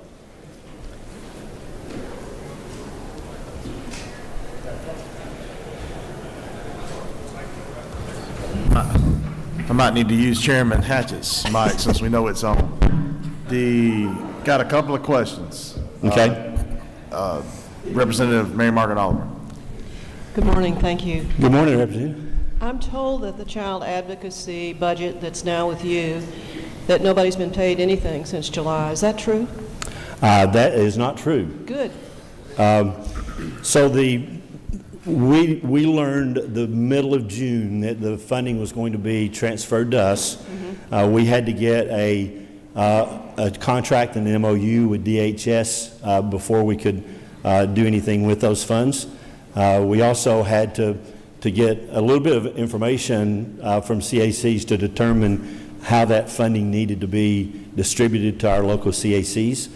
The CACs were receiving about $67,100 in those funds. We were able to increase that. Each of our CACs that were getting $67,100 ended up getting $74,000, if I remember correctly. We did $67,000 in our September meeting, and then in the December meeting we increased that to I think a total of $74,000. We also, the $3.125 million that was in our budget, we also gave another $40-some thousand to the CACs out of those funds as well. So the CACs are receiving additional funding from us this year from what they received last year. Have you changed the method by which they receive it? Do they have to apply for a grant now, or is it still a direct appropriation? So we asked them to submit to us a It's not a competitive grant application, but we did ask them to submit to us. I think it's important to understand that the way things were being done with DHS, there was no accountability at all for how those funds were being expended. So we did ask them for a budget. We're making sure that they're spending according to those budgets. The money is being used very generally, so it doesn't have the same conditions that our federal grants have. We are, assuming that we have this again next year, and we believe that we will, we're moving to get the contract and the MOU done in advance so that that'll be done before the beginning of the fiscal year. And the goal is next year, in July, for us to be ready to give them an advance on that. So they'll be getting an advance on the funding beginning with the July 1 of 2026. Final question, Mr. Chairman. Are there 700 or 800 interviews not scheduled yet in line for interviews? I'm sorry, what? What's the number of victims that haven't been interviewed yet? 600, 700? Of victims that have not been interviewed? Mm-hmm. Forensic interviews? Mm-hmm. I am not familiar with that. Okay, I hope I'm wrong. Thank you. Yeah. I will say, when we learned that this was going to happen, I asked my administrative assistant to get meetings set up for me, and over the course of the fall last year, I visited every one of our child advocacy centers and sat down and spent a significant amount of time with the executive directors and the staff of each of our child advocacy centers. Wanted to get to know them a little bit and get to know a little bit about their needs and what their concerns were. I felt like those were very productive meetings, learned a lot about what was going on with our local child advocacy centers and some of the needs that they have. One of the most important needs that we heard from them was their concern about lack of funding. Obviously, we've been talking about funding for a long time with VOCA cuts. One of the things that surprised me was that there are a number of those child advocacy centers that already in this present fiscal year have already eliminated positions as a result of the funding cuts. As a result of that, we reached out to domestic violence shelters and sexual assault centers as well to ask them where they were, and we learned that a number of our partners already have begun eliminating some positions based on funding issues and are looking at the potential of eliminating even more positions moving forward. Thank you. Chair Lady Dempsey. Morning, right here. Yeah. So just kind of following up on that just a little bit. So of course I'm concerned when we hear about positions being eliminated because the workload and the needs are not decreasing, and if anything, they're increasing. So are you looking at some ways to address that these positions are going away? So we have, over the last several years, exhausted every avenue possible for us to find additional funding. The governor's office and OPB allowed us access to a significant amount of ARPA funds, for example. There were multiple supplemental grants that were available from the federal government, and we went after those, and we were successful in getting all of those. We have seen our VOCA award over the last several years. We've seen our VOCA award decrease from $79 million in fiscal year 18 to $35 million this past year. That's the cut that we've seen from the VOCA award. We've been able, with the ARPA funds and with other supplemental funds, to fill the gap for the most part, not completely, but for the most part. And that's the reason we've seen some of our partners begin to make some reductions in forces this year. With the ARPA funds being completely used by the end, September 30th, they'll be all expended. As a matter of fact, some of the partners already have expended their funds.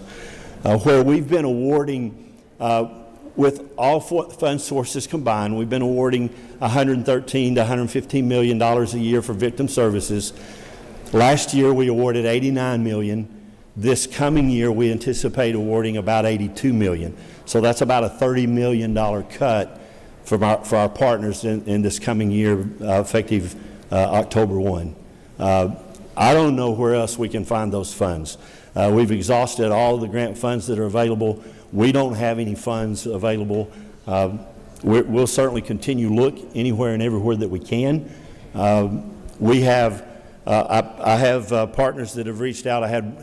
We've got one partner that went from one annual fundraiser. They did 3 fundraisers last year, and they're still looking at a $200,000 gap. One of the things that we've been really talking to our partners about for several years is the importance of diversification, and a number of our partners have done that, but even with the diversification, we're still running into significant issues. For example, one of the metro area programs submitted to us that about 29% of their funding is federal, about 28% of their funding is private, about 21% of their funding is county, given by the county, 11% is fees for forensic services, and 9% is state funds. That organization is looking at a $500,000 gap when the ARPA goes away. They shared with us that they're probably going to have to go from being a 24/7, 365 program to being open weekdays only and having limited on-call evenings and weekends. They're anticipating serving approximately 500 fewer survivors annually, and significant reductions in counseling, legal advocacy, and crisis response. And where we're hearing from our partners that the cuts are going to be made primarily are counselors, legal advocates, and victim advocates. The counselors obviously are trying to take care of these victims in some incredibly vulnerable times. And one of the things that they reported, we have one partner, for example, a child advocacy center, that reported to us he's going to have to let go of a full-time therapist and a part-time therapist. And he said he already has 40 on a wait list for services. When he loses these positions, that obviously becomes an even greater problem. We're also hearing from our providers that if they try to encourage the victims to go somewhere else for services, they're not likely to do it. So being able to offer those services in-house is pretty critical, but the funds are not there going forward to continue being able to offer that level of services. And I appreciate what you are doing. I do find it quite tragic, though, that we would have even one child who needs a forensic interview that cannot get it at the exact moment and place when they need it. The whole purpose of these centers is to help reduce that trauma, which does become lifelong without a doubt. And so I would say we're complicit in helping to add to that if we're not able to do it. So I hope as we continue to talk about this, the hearing for the subcommittee that I'm chair of my committee will be in the morning. And I hope we can figure out some ways to make this different, because it's very impactful. And I have heard from some of the centers that they have not received money since July 1. So they are having to let people go. They are having to not provide services. They're not even having those interviews, which means that child's case may be delayed for years, or either they have to retestify over and over again. I will follow up, and we can get to you the payments that have went out so you can see what's went out. I will say this, over the course of the fall, as I was visiting child advocacy centers, no child advocacy center was reporting to us that they had children that were needing forensic interviews and were not able to get them. There were some that were saying we're having to schedule interviews for next week instead of being able to do them right away. But none of them reported to us that they were not being able to complete the forensic interviews. Well, I hope you'll help us figure out a way to address this quickly. We're willing to work with you any way we can. Thank you. Thank you, Director Neal. That answers all the questions. We appreciate everything you're doing, and we're here for you. Thank you very much. Appreciate you all.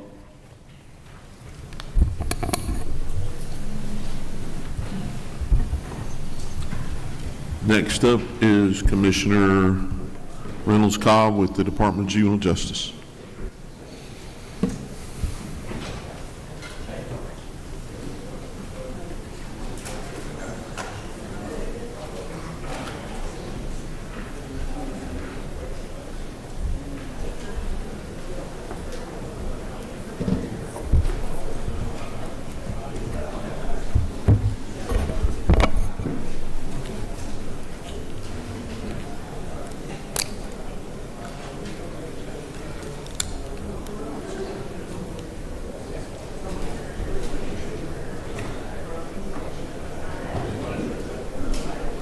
morning.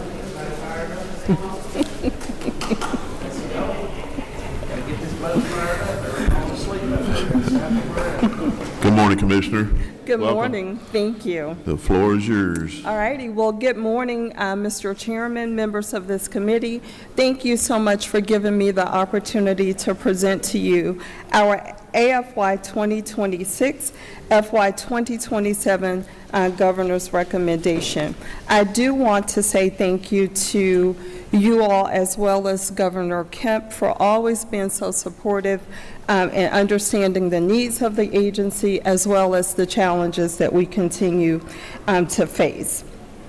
I also want to make sure, though, that I pause to also say thank you to the over 2,600 men and women that make up the Department of Juvenile Justice because they are a very committed group of people and they make so many sacrifices, and a lot of times they're making personal sacrifices to serve the young people that's in our care. On average, daily, we have 11,000 youth that we're serving. A little over 9,900 of those youth are in the community, and the others are in our secure facilities. And so often, and I know we all get to hear about the negative stories and the things that our young people are doing, but I thought that I would take just a few minutes to spotlight some of the positive outcomes that we're also seeing with them. We had 68 young people that graduated from high school or with their GEDs in the 24-25 school year from the Georgia Preparatory Academy. We're the 181st school district, and the Georgia Preparatory Academy is our school. We also had 65 young people during this same time period that received certifications in things like prep cook, Microsoft, barbering, forklifting, and welding. And we thank our friends at the technical colleges for partnering with us to make this possible for them.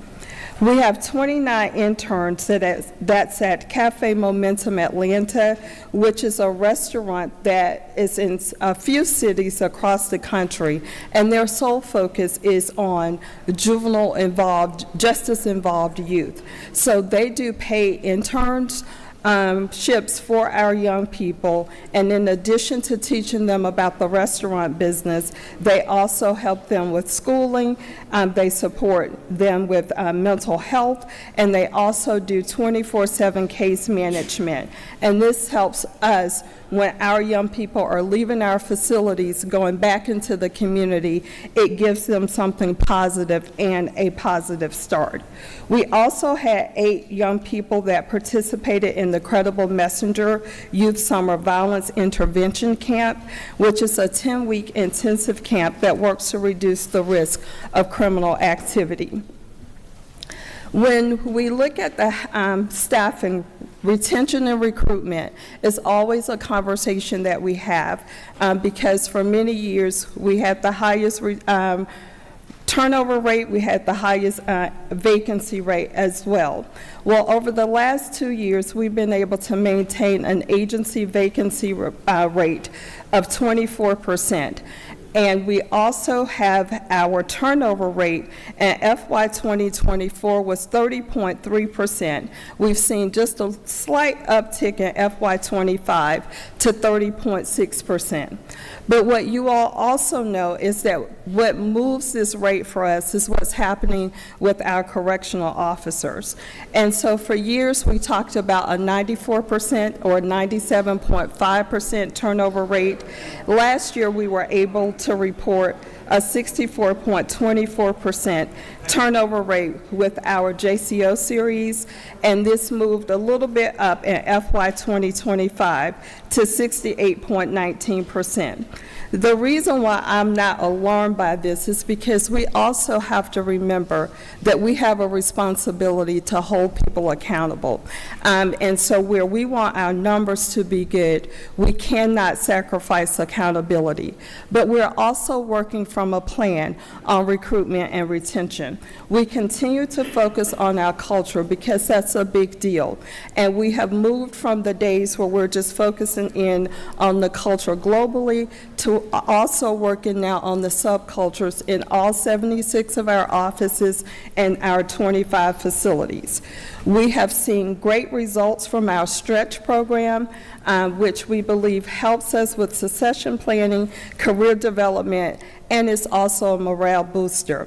What this program does is it allows staff that are showing a lot of growth potential and that want to grow to serve in a hard-to-fill vacant position on an interim basis, and we provide on-the-job training, peer support, and constant performance feedback to make sure that they are prepared for that next step.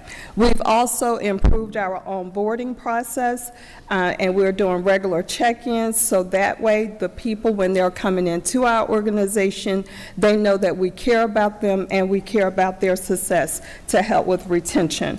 We're doing ongoing advertising so that there's a steady flow of applications, and this has helped us to decrease our vacancy rate. We just recently rolled out a mentorship program, which is helping us to foster an inclusive culture, increase engagement, and improve retention. This gets us to our actual requests. So with us, when we talk to our staff, when I'm out at the different facilities or the community offices, when we're doing employee engagement, there are two things that we hear constantly from the team. We need to make more money, and especially those on the front line, because of the hours that they work, it's often hard for them to take on a part-time job. And we have 55.28% of our staff that's making $50,000 or less.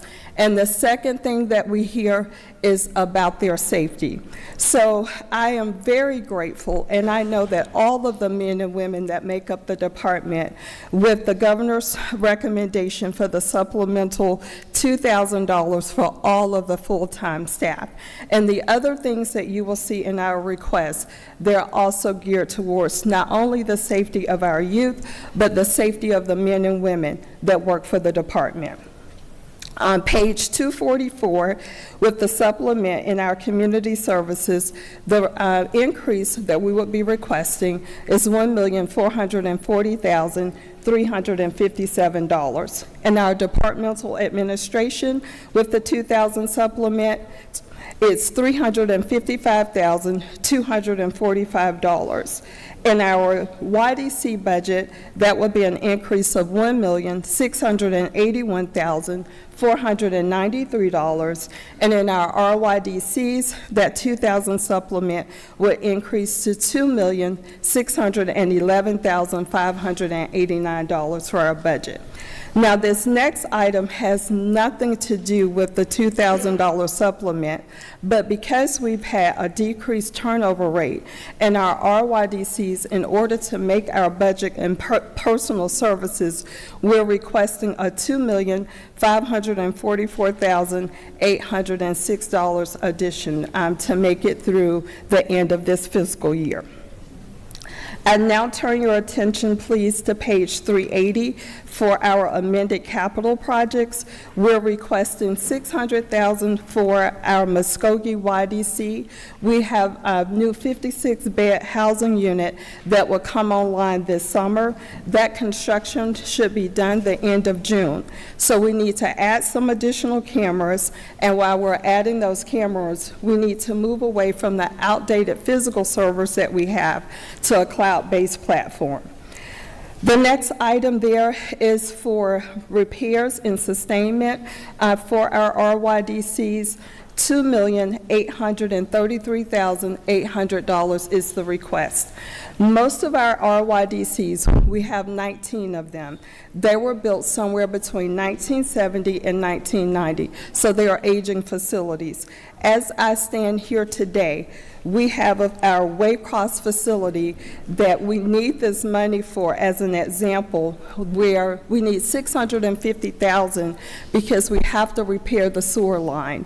The The laundry room is offline right now until we repair the sewer line.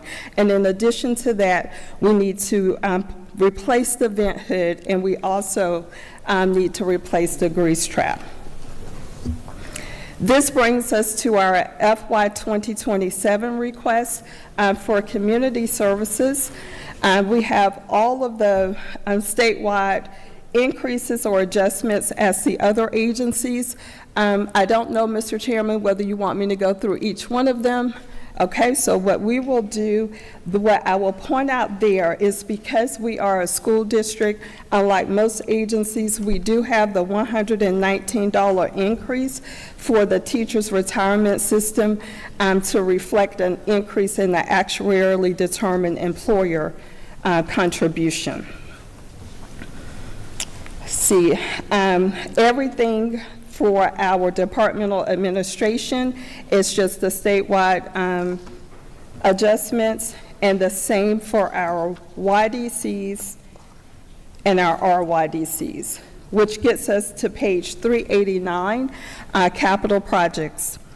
So when we talk about our 2027, and excuse me, that should be FY, not AFY 2027, but when we talk about all of our 25 facilities, it takes a lot to maintain them, especially given the age and the wear and tear. So with this $10,615,000 request for repairs and sustainment, I can pretty much tell you how we're going to utilize that money.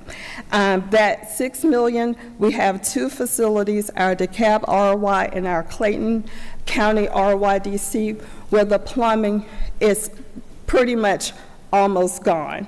If we don't address the issue, we would have to take those two facilities offline, and that would be a total of 126 beds, and we have nowhere to put those young people. $3 million of those dollars we would need to use to continue to do the work that we started last year and trying to address doors, locks, and frames so that our young people cannot pop the locks to their cells.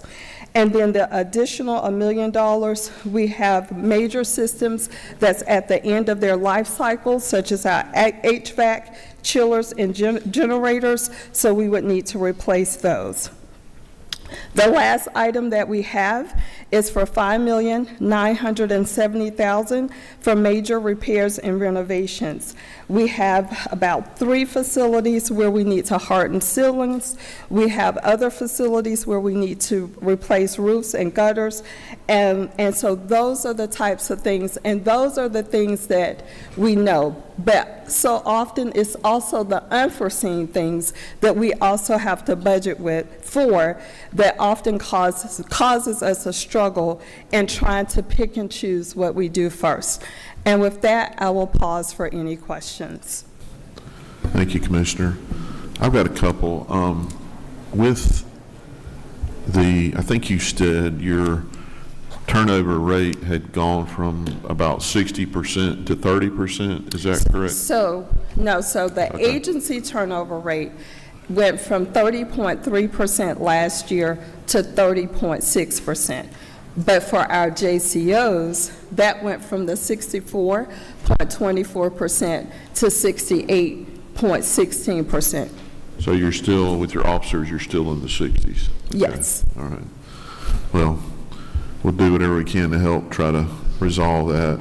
That's very important for all of us. So, Commissioner, what's your starting pay on the JCO?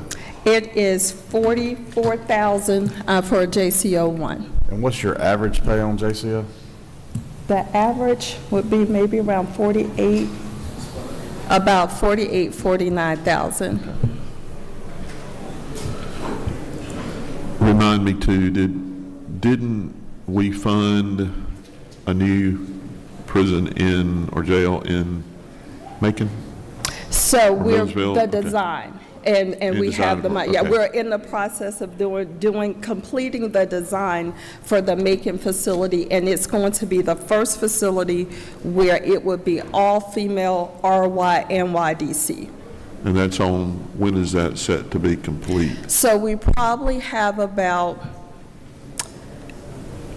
I'm going to say 10 more months of design because we have to get it designed first, and then we start the construction. Okay. Thank you. Whip Robertson. Thank you, Mr. Chairman. Thank you, ma'am. I appreciate what you're doing, the attempts y'all are making to solve some of the issues we have in our juvenile community. You mentioned something about 8 children going to a summer camp dealing with violence. How many juveniles do you currently have in custody? So we have a total of 11,000 on any given day. Now, that's in the community as well as in our secure facilities. I'm talking about inside your secure facilities. We have about 1,100. 1,100 inside secure facilities? Yes. Did those 8 come out of that 1,100? No, or were that those would in the be, community? they're in the community. Okay, thank you, ma'am. And I appreciate the fact you said that you're focused on holding officers accountable. What percentage would you say of your staff, and I'm just talking about your JCOs, left voluntarily, and how many of them were terminated? A majority, I don't want to give you like a number because I know I would be off, but what I can tell you is that majority of them are, when they leave us, is because we're terminating.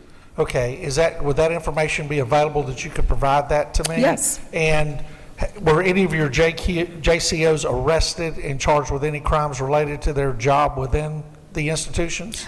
I am sure that we've had some.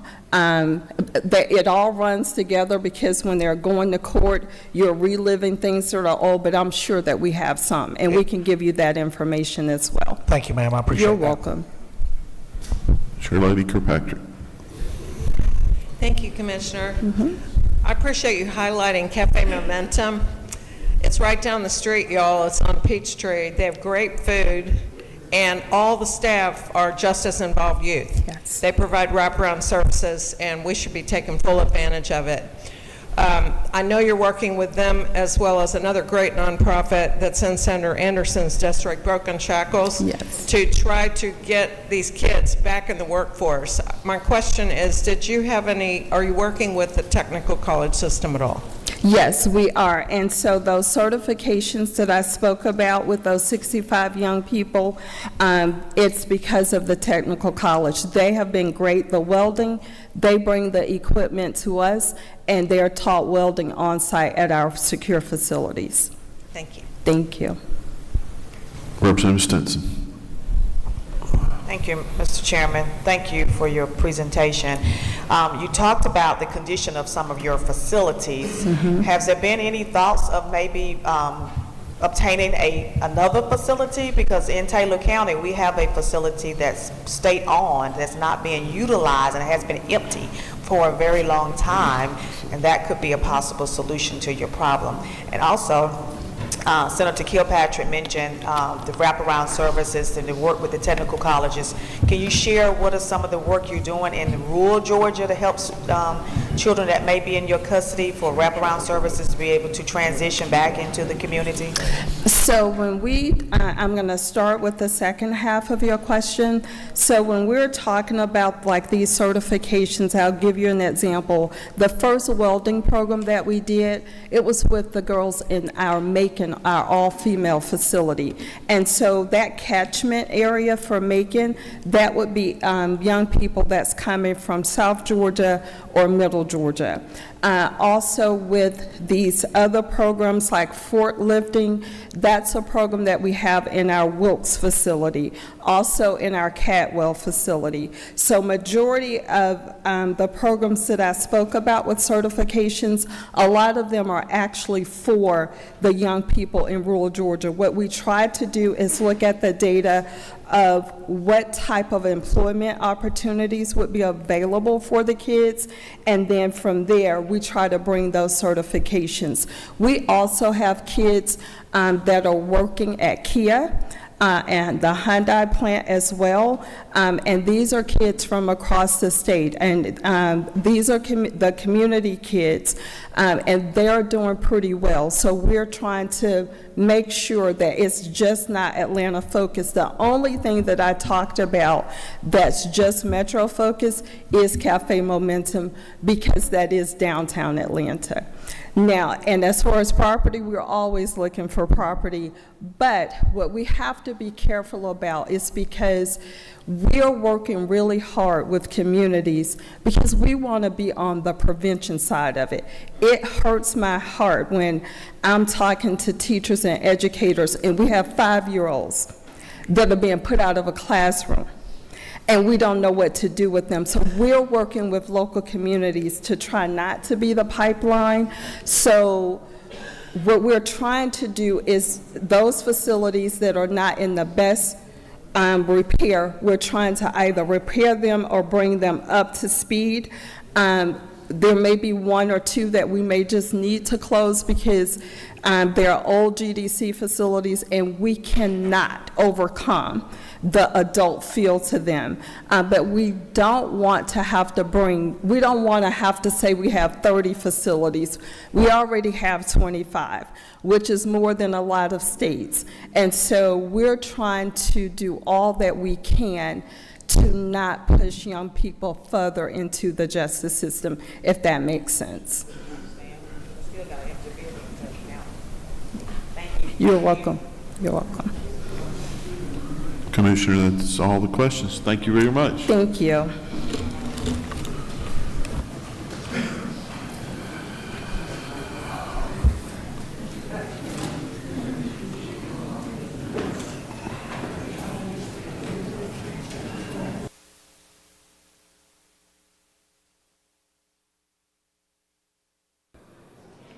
Next up is Commissioner Oliver with the Department of Corrections.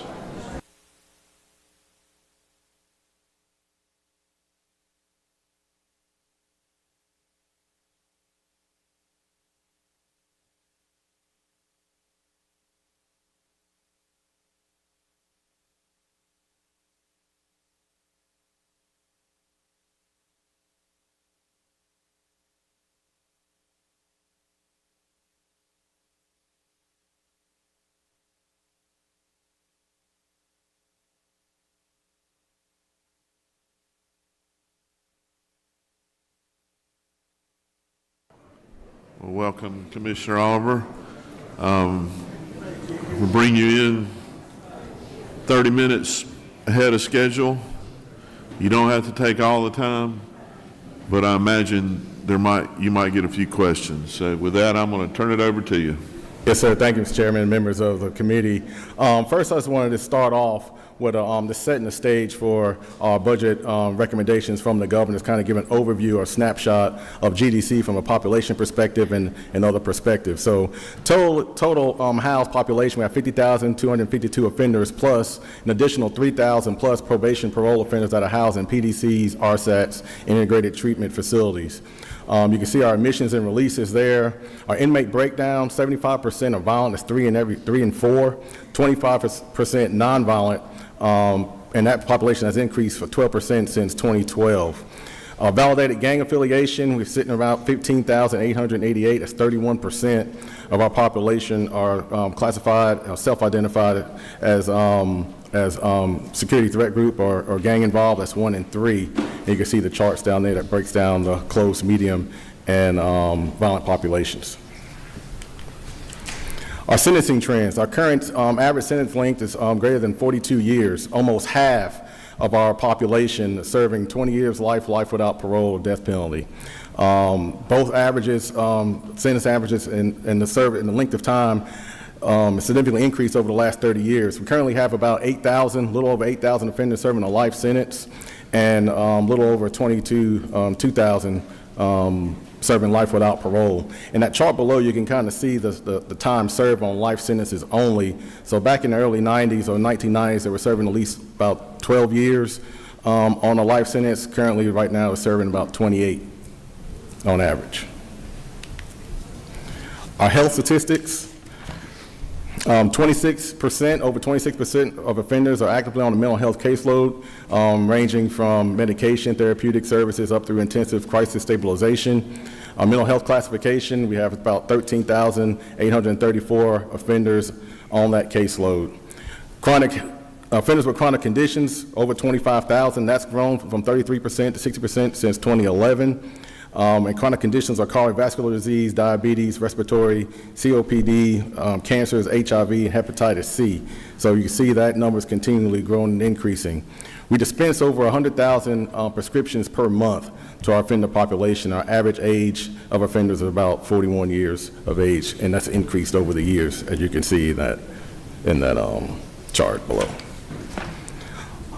Our 5-year projection, we're expected to see a 10% increase over the next 5 years to about 55,000 offenders by the end of FY 2030.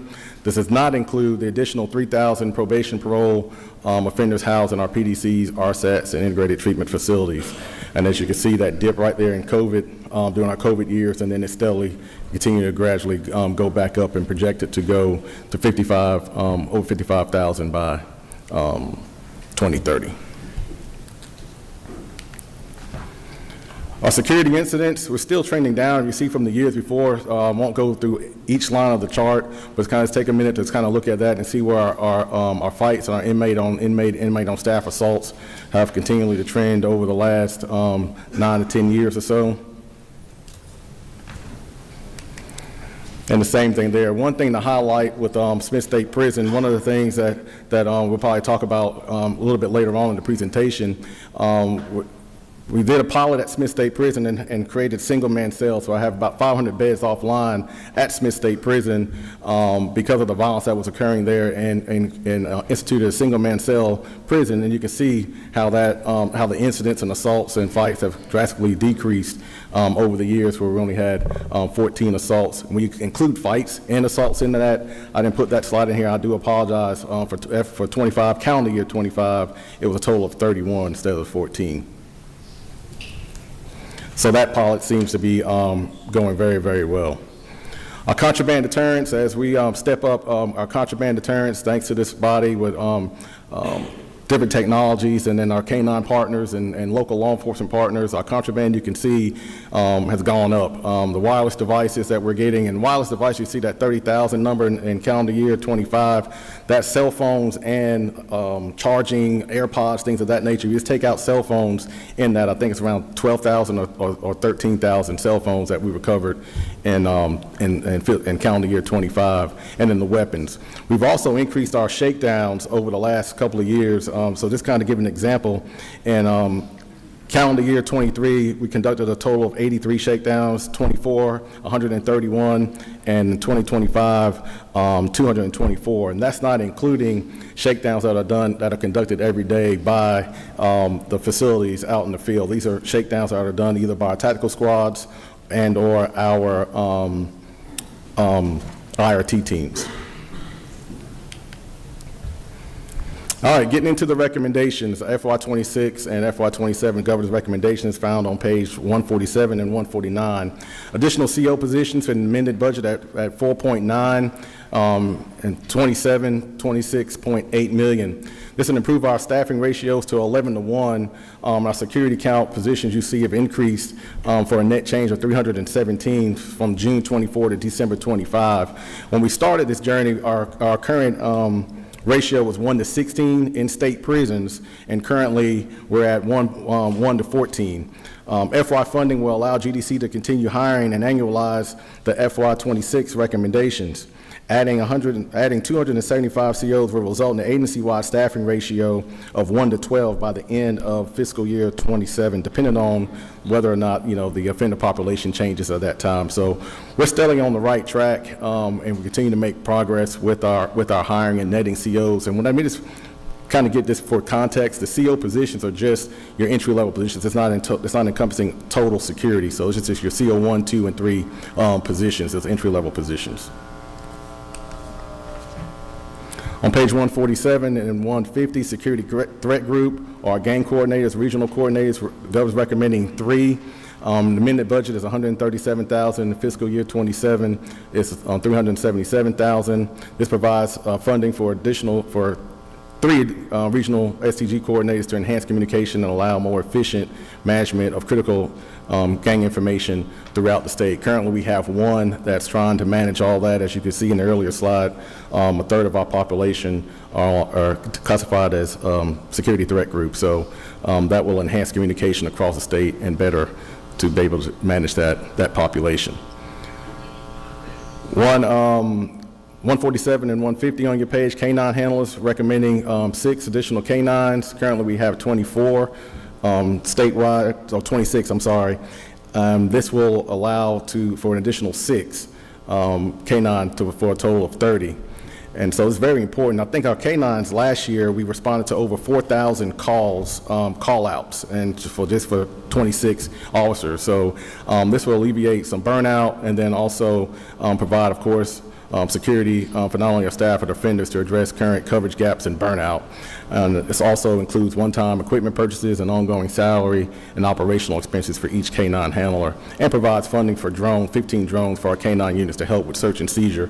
A lot of our efforts from K-9 not only contraband related, but they go out into the woods to look for people attempting to introduce contraband into these facilities. So those 15 drones will supplement some of the manpower that would be needed to actually go into these areas to search for those people trying to introduce contraband and or missing persons that we assist local law enforcement with. State Prison Safety, Security, and Technologies recommendations for FY 26-27 on page 147 and 150. Our managed access and drone detection systems, and amended is $13.3 million. As I just mentioned again, with the introduction of contraband, our managed access and our drone detection systems are essential into our operations. Out of the 19 that were already funded, 17 are fully operational, with the last 2 coming online March of this year. So we're definitely seeing success with both our managed access system and our drone detection system. Managed access analyst in fiscal year 27 is $409,000. This provides funding for 5 analysts to manage and oversee information collected from managed access and drone detection systems, as well as other data intelligence sources. This is important as we start to ramp up our safety, security, and technology systems. It's important to have these analysts to manage that data that's coming in. And it's been proven fruitful over the last several years with the analysts that we have. But of course, as we start to add systems, they're kind of getting overworked as well. On page 150, the annualized Overwatch unit, that's our force multiplier that was already funded. This is for the for personnel in the 27 for 1.2. It provides funding for 6 months additional to the base budget funding to fully annualize all our unit positions. And then in the out year again in 27, 5.5, it's a technology cost. So video monitoring analytics for the OWL unit, which is coming along very nicely there at headquarters. On page 147, public safety supplies and equipment, $2.4 million in amended. That's to replace and purchase new vests for our officers, and also equipment, weapons replacements, and things of that nature that are outdated and or expired. Still staying on 147, our peer-led programming pilot at Autry in the amended $150,000. This provides funding to initiate a pilot in 2 dorms for a blended learning program proposed by the Moss Group, which is our consultants that the governor, in partnership with us, brought in to do an assessment of the system. It has been successful in other states, and also it includes video segments, facilitated discussions, small group activities, and personal reflection time. I personally went down and saw this in action. They have it in Texas, and then the program was very successful there. And I feel like we bring it to Georgia, it will help with some idle time with some of our offenders, and also provide good outcomes for rehabilitation. Additional programming at Metro Reentry Facility in the amended $93,000, and in 27, $39,000. This provides funding to expand existing programs with the additional data-driven curriculums. Programs include Helping Men Recover, parenting programs, relationship programs, and Speed of Trust. 147 and on 150, the high school accreditation program. Currently, our vendor is slowly phasing out. They're providing that service to us, so we're requesting in the amended 26, the $93,000 and FY27, $953,000 to get our high school, provide our own accrediting high school. This provides funding to allow GDC to become an accredited school district by transitioning prominent current staff or promoting current staff to teacher pay scales and hiring new staff as needed and required state positions. That's essential. Essentially, right now, I think we're having about 16 or 17 high school diplomas initiated. We're really pushing more GEDs than high school. We feel like doing our assessment, we identified about 900, almost close to 1,000 students that could graduate with a high school diploma with us, but we don't have our own accreditation. So by doing this, we'll provide that opportunity for those offenders between 17 and 21 years of age in our system. Physical health and pharmacy. This next set of recommendations are related to our health program contracts utilized to ensure those under our custody maintain physical, dental, and mental health care. In the amended budget, you see it's 38.8, fiscal year 27, 47.8. Governor's recommendation is to support, is based on this increased per diem rate to cover the costs of services provided by Centurion, and also includes the opening of additional beds. Additional beds at Autry State Prison, not included in the original contract due to dry docking that facility for renovations, will cover only 500 offenders in the 17 skilled nursing unit. It will require future funding as we bring that facility back online after all the renovations are done in late 27 or in early FY28. It also provides in addition to the McRae Women's Facility, which includes a 24/7 14-bed infirmary, reduction in services at Lee Arendale due to the population moving to McRae's Wheeling facility, so it's going to shift that to accommodate McRae. In addition to Johnson State Prison, the medical intensive infirmary will also add 20 beds there, and expansion of the long-term acute care at Augusta Medical Prison, which will be an additional 20 infirmary beds to reduce outside the wire care. Most of our costs are due to lack of infirmary beds within the system. And so by this funding, we plan to bring that back behind the wire because it's going to reduce our costs significantly. It currently costs us about $4,000 per offender per day for outside the wire care for infirmary use or lack of infirmary beds. And we usually average about, how many, Randy? So outside the wire? About 80 a day.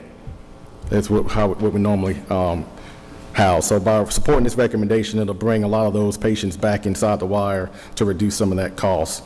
Also in this, the FY26 includes $15 million for risk share expenses for FY26. Some of that risk share is just what I just spoke about.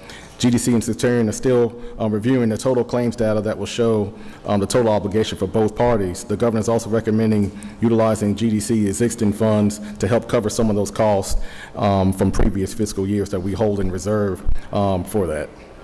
Our pharmacy contract currently for CorrectRx for fiscal year 27 at $3.6 million. GDC contracts with CorrectRx to provide prescriptions to our offender population. As I stated earlier, we administer over 100,000 prescriptions per month. This recommendation will cover projected increased costs and provide services, prescription drugs, and overnight shipping for our vendor. Our mental and dental health on page 146, 148, mental and dental health contracts and amended $479,000 in fiscal year 27, 1.9. That is for our staffing base. It's currently on a staffing contract, and they have a lot of vacancies in our mental health counselors, psychiatrists, and dentists. Providing this, supporting this on both contracts, on the mental and dental health contract, will support our vendor in providing those increases to help with recruiting and retaining those critical needed positions. And if it's successful, future funding will be needed in the outgoing fiscal years. On page 146, jail subsidy payments to local jails in the amended at $6.2 million. It provides funding for the current jail subsidy payments through December and projected costs through the end of 26. how we got here, kind of what we're going to be facing, hopefully not, but with the weather, as you remember last year we had Hurricane Helene and some ice storms earlier on. We kind of got backed up with our jail backlog, and then we also have beds offline for our renovation projects, and so we're not be able to, we have 15 days to get offenders out of the jails, and so we have a kind of a backlog, and that's been compounding due to those storms and having our beds offline. So we're requesting the amount of 6.2 to pay out the county jails for subsidy for housing some offenders longer than the 15 days that we pick up. Our inmate assignment decision support system and maintenance and support, you see in the amended $125,000, and in the FY27 $257,000. This provides funding to increase the annual licensing and support costs for inmate assignment system, ensures continued support of classification process in alignment with operational ability, legal mandates, program capacity, and reentry goals. Private prisons, 147 and 149 is to correct the tier funding from House Bill 68, and the amended amount of $1 million, and then same in 27. It aligns the funding to be corrected in the contractual tier rate to fully maximize available beds at Jenkins and Riverbend correctional facilities. On 149, additional beds at Coffee and Wheeler in FY27 at $4.2 million provides funding for 160 additional beds at Coffee and 103 beds at Wheeler using current contractual rates. This allows flexibility for ongoing maintenance projects and increases overall bed capacity. Operational cost, you can see on page 147 and 150 in state prisons, operations for our Mod Corps units and food service at those Mod Corps units provide 6 months of operational costs projected for our amended year 26 and annualized in 27, including food service costs, but excluding personal services costs. Dodge State Prison expected to be fully operational by March 26, with the remaining facilities coming online 1 month apart thereafter. Lee Arrendale operations, $1.5 million in amended and also in 27. The reduction in the budget in FY24 was insufficient to cover the current positions, the current operations at Lee Arrendale. It provides funding to sustain the operations for the 200 transitional center residents that will remain there, plus our fire services team.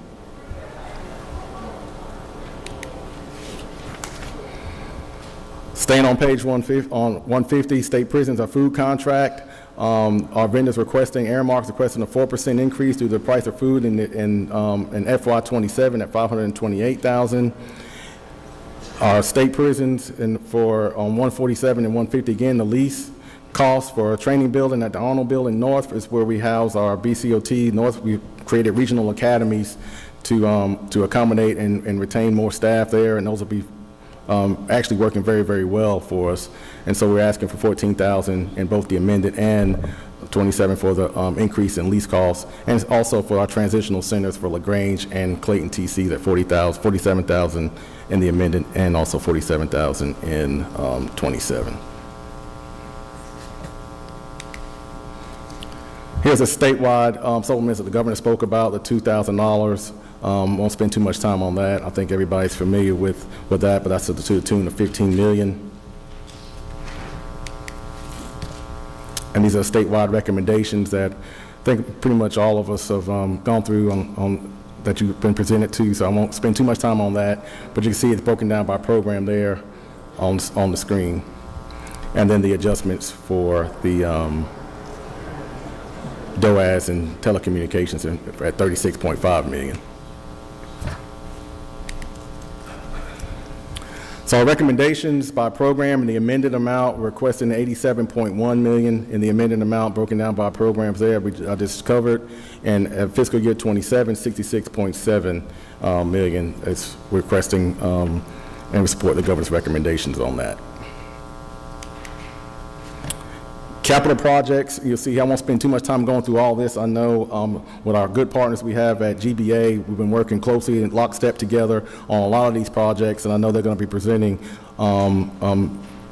this afternoon, but I will speak on some of them that we have in our vehicle replacements, vehicle and bus replacements. Currently, we have 252 vehicles throughout our fleet that currently needs to be replaced. Totaling about $1.6 million of van replacement, 2.9. We have replaced 6 buses and 3 vans.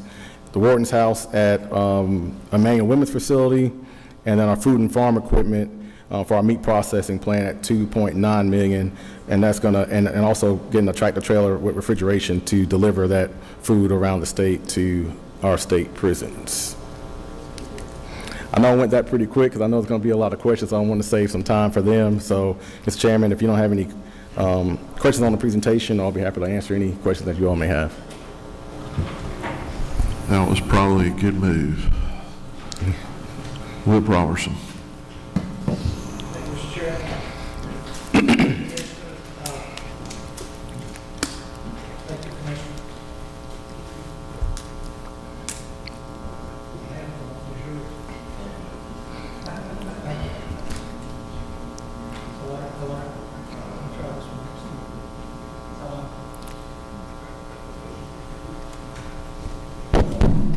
Mr. Chairman, ours are working. I know what it was. Hold on.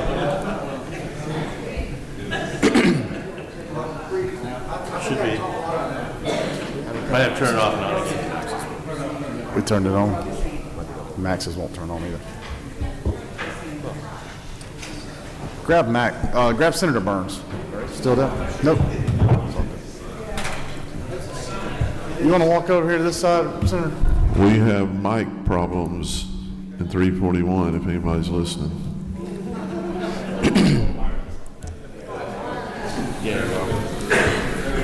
Thank you.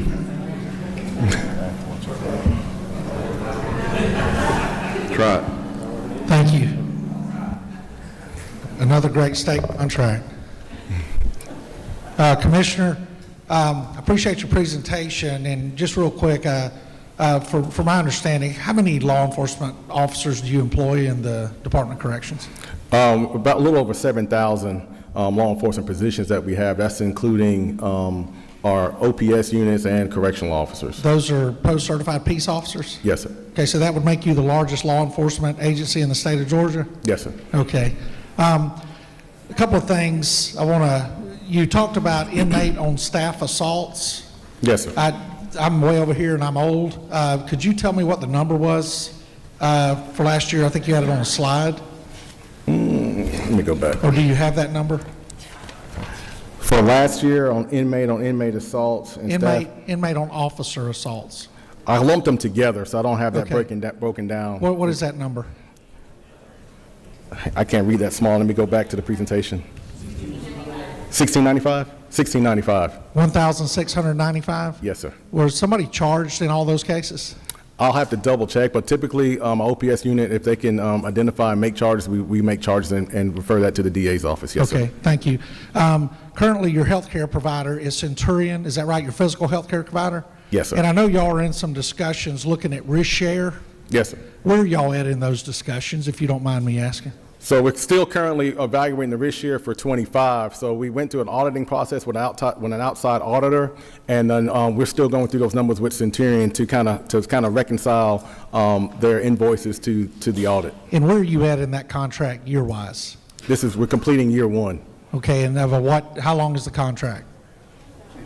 10 years. It's a 10-year contract? Yes, sir. Okay, and I think currently there were some discussions about Correct RX, looking for an increase of, I didn't get a percentage number, but. Yes, it was, let me get the percentage on here. I want to say it was a 4% increase. I know there was 4% on Airmart, food provider. Hang on one second. Yeah, it was 3.6 million to cover the projected cost increase for service for prescription drugs and the overnight shipping. And what year are you in on that contract? 4. Okay, is the year 4, is that a 5 or 10 year contract, or was that a? 10. Okay, so this was not one of the contracts that automatically renew after the initial contract? No, sir. Okay, so you're in, I'm sorry, I missed it. What year are you in on the contract? 4. 4? Year 4, yes, Okay. sir. How many times has Correct RX come back and wanted to increase the cost on prescription medication since they've had the contract? I'm not sure on on prescription medication. It's based on population increases. When the population increase, they ask for an increase to cover the increase in the population. I'll have to double check whether or not it was any recommendations for prescription cost increase. Yeah, when these contracts are bid, are they provided with historical information based on population growth inside the Georgia Department of Corrections? Yes. Okay, but obviously we're missing the mark somewhere if they're coming back looking for increases, right? Well, I think when you take a look, you take a deep dive into the data, you're seeing that once the individuals come into the system, we're identifying they're coming in a lot sicker. So we're identifying a lot more sick patients on the diagnostic process. I think I reported earlier, we've seen a 60% increase. We're sitting at 60% now, or no, it was the chronic illnesses. They're coming in with a lot more chronic illnesses on that. We're identifying them in diagnostic process. So, but based on some of your information, these individuals' health are improving because they're living longer than people in the past have once they become incarcerated. Is that not true? Yes. Okay. Once we can start taking care of them. How close are you to getting the backlog down on the 15-day pickup from county jails? Once we, let me get back to that slide because I had it in my notes. 1 second.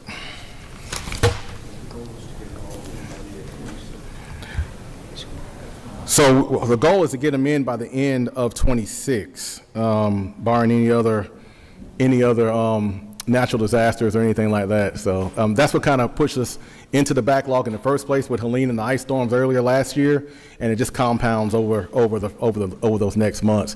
But we still have to keep a certain amount of beds offline for our renovation projects that we have going on that you all supported. Thank you, Commissioner. I appreciate the job you do. Yep, thank you.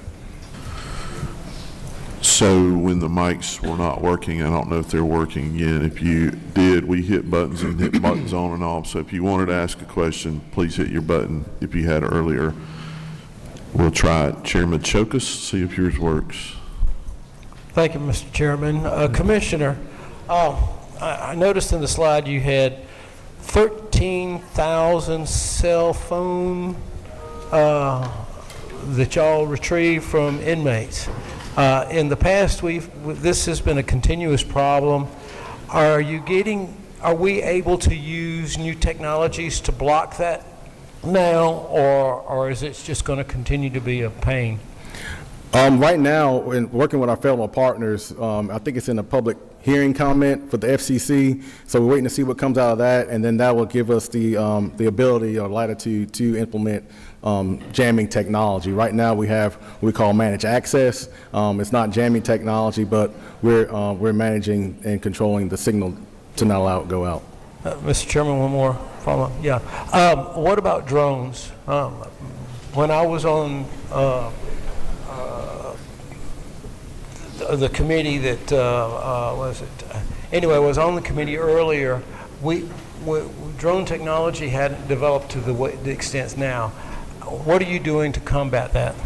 Well, thankfully, with the governor's support and OPB support in this body from both chambers with our drone detection program, we've been very successful in detecting drones. Right now, we don't have the mitigation authority for the federal government to actually mitigate drones, but I think that was recently passed in the NDAA, the National Defense Authorization Act, to allow states to be able to mitigate drones. There's a certain steps and levels you have to go through, trainings and reporting mechanisms that hadn't taken place yet, but from what I'm hearing, Georgia's going to be kind of priority on that list. We were advocating really hard in D.C. for that, and so hopefully that'll take place soon. But right now we can identify and track drones, which has been very successful in identifying people trying to introduce contraband and pilots, but we just need the mitigation authority to be able to actually prevent them from introducing contraband into our facilities. Thank you.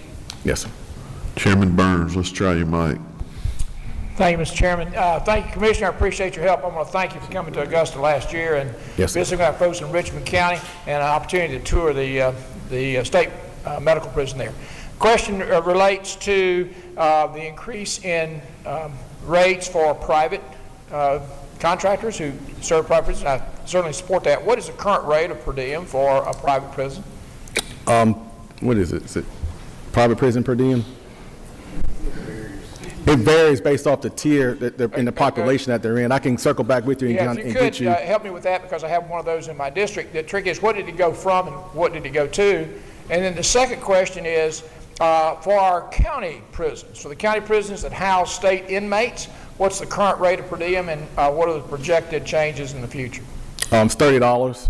$30 per inmate per day? Yes, sir. And this budget makes no recommendations to change that, is that correct? No, sir. Okay, and perhaps we can have a conversation later on about what Yes, sir. perhaps would be- I think past fiscal year, current fiscal year we're in, was recommended to go up to that $30. So they did receive an increase this in the current fiscal year that So we're in. in 2026? Six, correct. It did receive, it went Correct. from, It was $6 increase thank you, to 30, to 24 to 30. 30?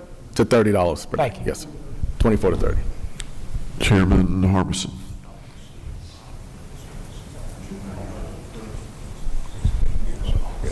Thank you, Mr. Chairman. Okay.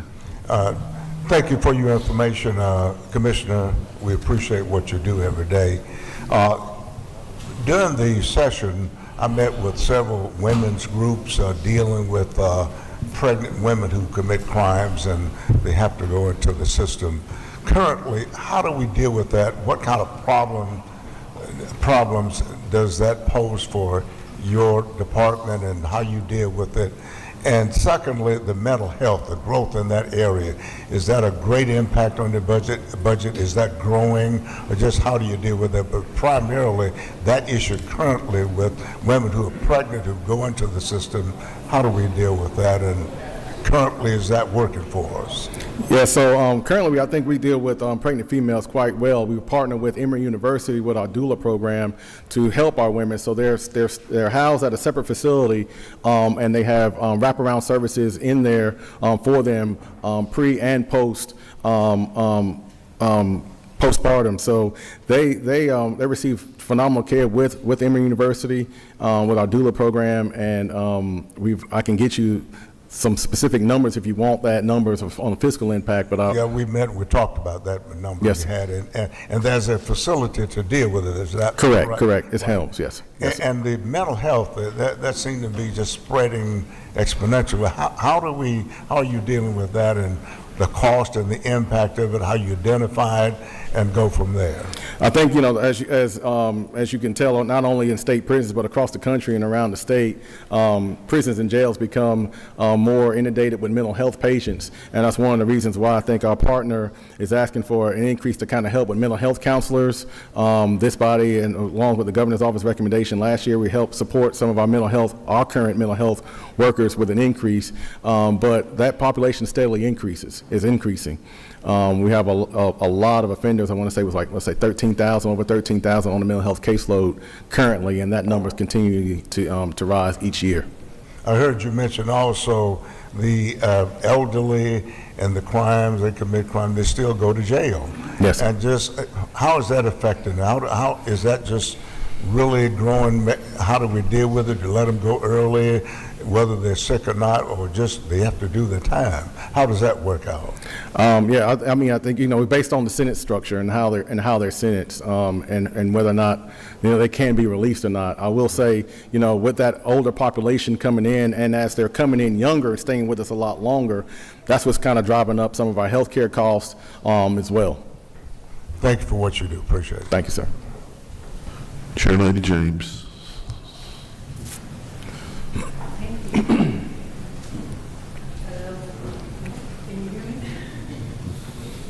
Where's the mic? The portable mic? We got it right here.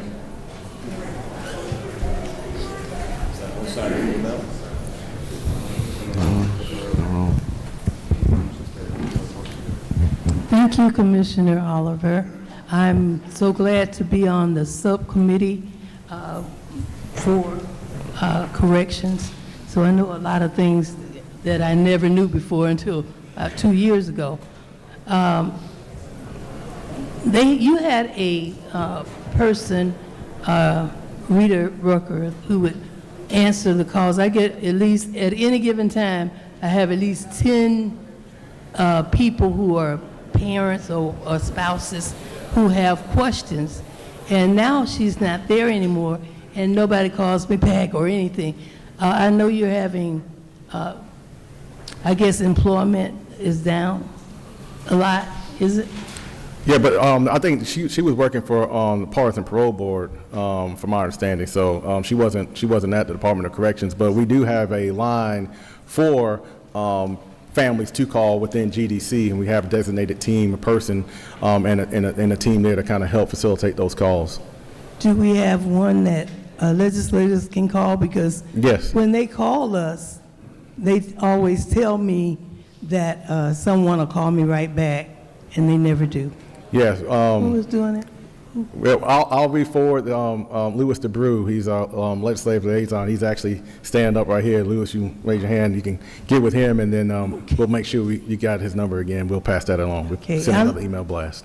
Also, I look forward to going to the subcommittee meeting, because I have a whole lot of questions. So I want to sit down with him or with whoever can talk to me. Yes, So I ma'am. won't take up any more time from this committee. Yes, ma'am. Okay, Look forward thank to you, it. and then y'all keep up the good work. I know you're understaffed and you need some help. Thank you. Representative Stinson. Thank you, Mr. Chairman, and thank you, Commissioner, for the work that you're doing. Thank you for recently being on a call with the local law enforcement in my district. I really appreciate that. But same question I've asked everybody else. That building in Taylor County, that's part of the Department of Corrections inventory. So is there any plans to ever put that building back online? I have to take a look at it and assess it. I think we spoke about it earlier. I think it was we closed it for a reason, and so if there's a particular need and seeing what type of service it can actually provide for the department, we'd be able to take a look and assess that. But opening up as another facility to house the level of offenders that we have right now, I don't think that might be the best use of that building. But maybe it could be used for something else. I sure hope so. But again, thank you for all that you've been doing, and I support with your work. Thank you. Thank you, ma'am. Let the people of Taylor County know that their representative is trying to get that facility back used. Senator Lucas. Commissioner, can you walk me through what happens when you have a prisoner that is being paroled? What steps do y'all take when he's being paroled to be let out of a prison? Do y'all work with him with the Labor Department or anything, trying to find a job? Basically, because if you get out and you're making some money, you don't want to lose that money, so that might help the recidivism rate.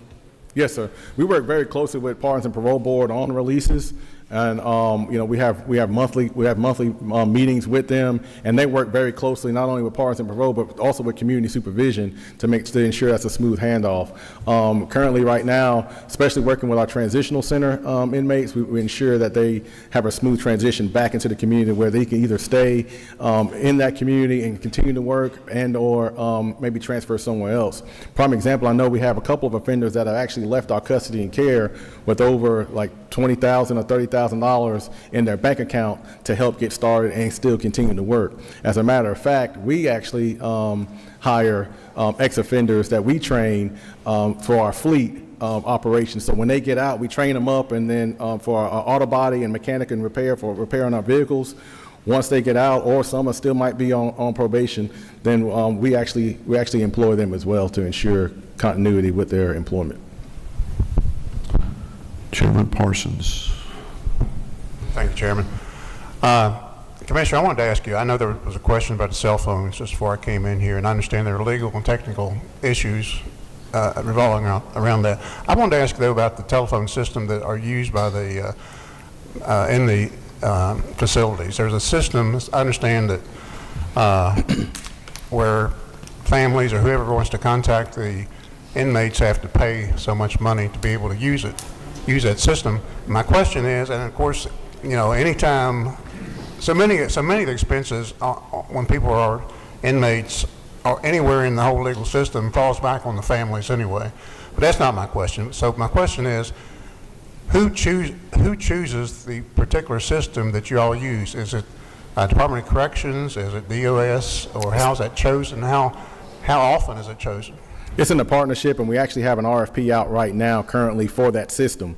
So I can't speak a little bit too much about that, but it's chosen by both DOAS and Department of Corrections. Okay, It's well, a I was just, partnership. well, good, and I can't, I don't have any real information, but I would just ask that y'all take that in consideration, that here again, so many of these expenses, whether it's probation expenses or whatever, falls not on the inmate, not on the person who's committed a crime, but it goes back on the families, parents, grandparents, cousins, whoever will chip in, and that telephone, as my understanding, is a pretty great expense, and I hope they take that in consideration. Thank you.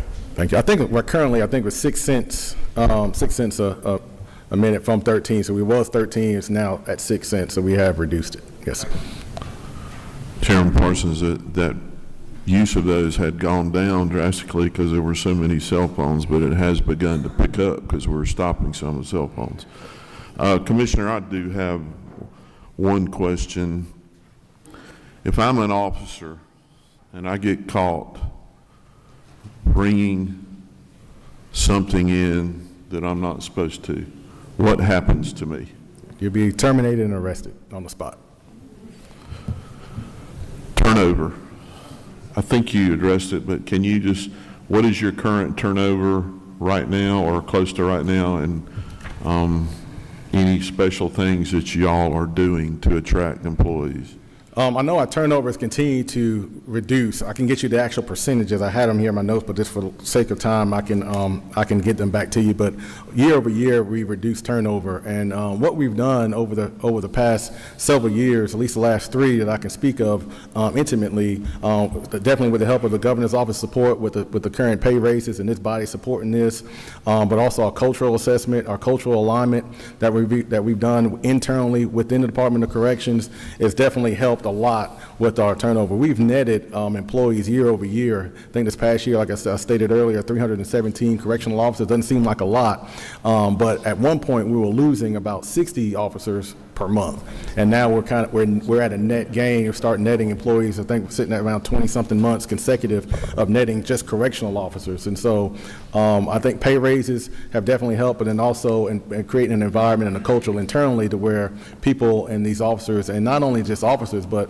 people, anybody who works behind the wire, it's a tough environment that they want to stay, and so we pride ourselves on making sure that stays intact. It's a continual process, and not something that we started 3 years ago and let our foot up off the gas.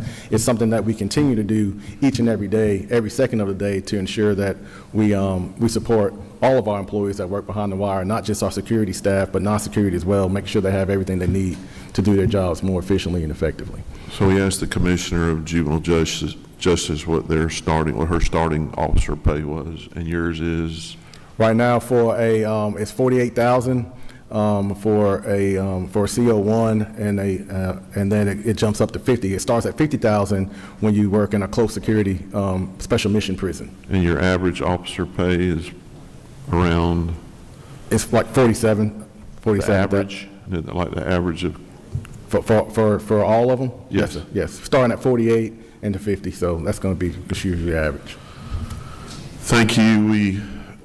You certainly get a lot of attention from us and everyone, and we know that every time you take one step forward, it seems like you take 2 steps back, but I'm looking for the day it's the reverse of that. So we appreciate all you do, all your staff does. They work long hours, and anytime I've needed them, or you've been approachable and able to be reached. So thank you. Keep up the tough work. Thank you. Thank you. We're going to move on to our presenter that was going to come after lunch, so we can get a little ahead, since we are a little ahead. Next up is our State Property Officer, Marty Smith, and State Financing Investment Commission, Diana Pope.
All right, y'all, we can get, let's try to get started back.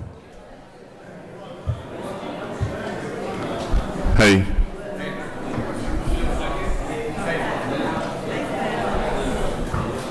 Members, we'd like to start.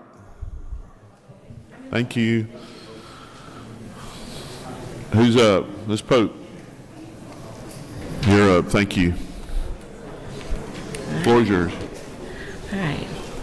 Chairman Hatchett, Chairman Tillery out there, members of the Appropriations Committee, members of the General Assembly, good afternoon, and thank you. It's an honor to be here today. Your work directly affects what we all do, and we appreciate the many hours and the many meetings you all will participate in over the next several months, and all the effort it takes to develop a fiscally balanced budget that serves the citizens of our great state and also protects the state's AAA credit ratings. It's intentional, I think, that I'm kicking off our joint presentation here. A discussion of debt, while critically important, admittedly is not very exciting. The good news is I only have a few slides, and then I'll hand the baton over to this great team here who will walk through the many positive things they are accomplishing with the capital investment funds that you've allocated to so many transformational projects. You've seen this graph before, but it remains one of my favorite slides. It illustrates how the state has managed through challenging periods such as the Great Recession, when the ratio of highest debt service to prior year revenues peaked at 8.1%, and the current impact of leveraging recent surplus revenues. As a result, we now estimate ending this fiscal year 2026 with the lowest debt ratio in the state's history at 3%. This is a significant accomplishment. This slide is also one of my favorites because it showcases the impacts of key financial decisions, most recently beginning with the amended fiscal year 22 budget and continuing through this fiscal year's original budget. The state has allocated over $6.7 billion in cash for substantial one-time capital investments and other critical capital projects. And this team is very aware of managing all of those projects. Of that total, around $3.6 billion was earmarked to the Capital Projects Fund, which was established in the amended 24 Appropriations Bill. By using cash to fund these capital needs rather than issuing general obligation bonds, the state reduced its outstanding GO debt by more than 20% from the start of fiscal year 2023. This approach also generated significant savings by avoiding hundreds of millions in future debt service payments. Truly remarkable accomplishments. As someone who's been personally involved with the state's debt management plan since 1998, I can say it's rare to see a negative 5-year change reflected in the plan. This graph vividly demonstrates the powerful impact of cash-funded capital projects. The state's outstanding debt peaked at $9.79 billion at the beginning of fiscal year 23, and after 2 years of funding those projects with cash instead of bonds, that debt increased by over $2.3 billion, now standing at $7.47 billion. Although I have a personal plan to be debt-free by the time I retire, let me also be clear that I'm not opposed to carrying debt. Until someone discovers an orchard full of money trees, prudent and conservative debt management remains an important tool in advancing the state's goal, supporting economic development, addressing population growth, and continuing to invest in critical infrastructure. This slide gives a great picture of how the state has demonstrated discipline in challenging times while taking full advantage of good times. In every recession I have witnessed, the state has applied lessons learned, such as strengthening reserve levels, and positioned itself for the next downturn, because as Governor Kemp noted last week, it is not a matter of if, but when. So we cannot have a slide on debt without showing this map, for we are very, very, very proud to be part of this elite AAA peer group. One change from last year's plan is that Maryland is no longer highlighted in green. Maryland earned its triple in 1993, but was recently downgraded by Moody's in May of 2025 to AA+, driven by economic and financial underperformance, which is expected by Moody's to continue given the state's heightened vulnerability to shifting federal policies and unemployment and its elevated fixed costs.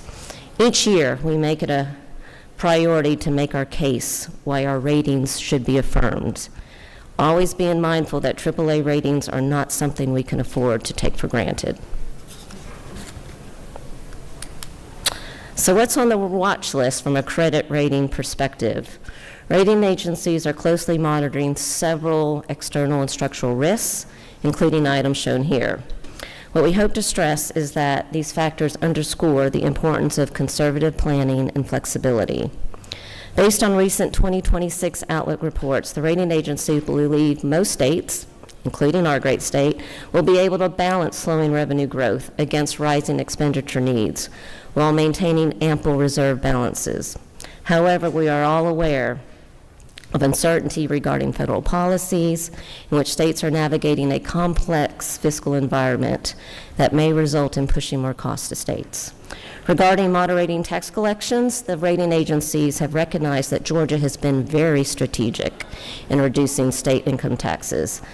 Demographic changes include an aging population, which we're all aware of, and how that can potentially impact population growth, workforce availability, and service demands. Regarding reserve levels, we're in a great position, having built strong reserve levels over the years. Event risks, are typically outside of our control.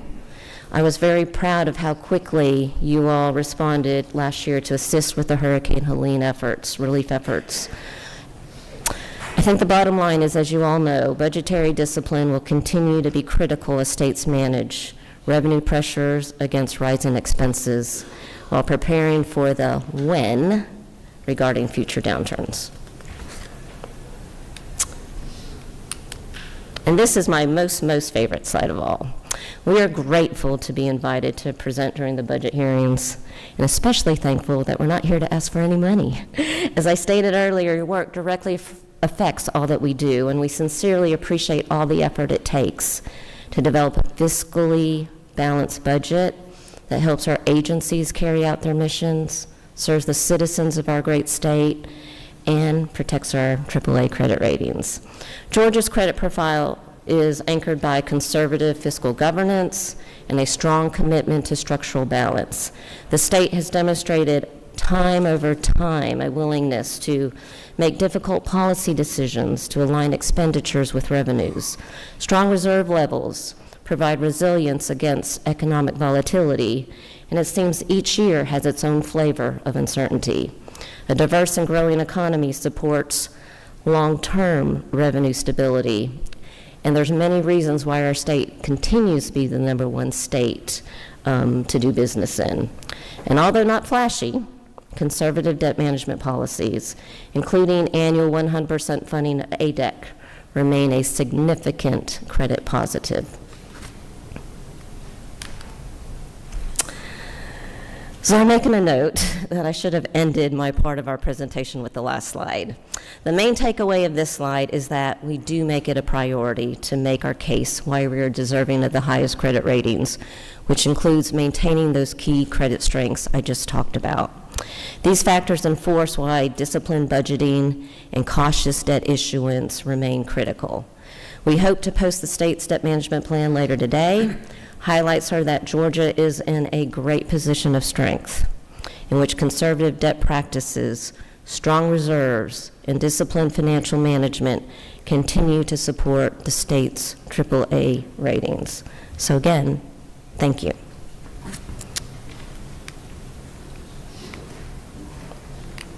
Oops, I guess that's it. I don't see any questions. Oh, any questions? Sorry. Those were great slides. Thank you. Thank you. Thank you.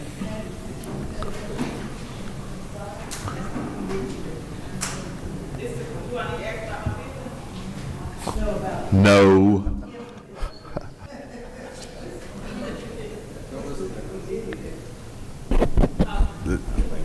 Diana, there are no questions right Okay. now. Thank you very often. Representative Stinson's going to ask you about a building in Taylor County, though, so I want you to...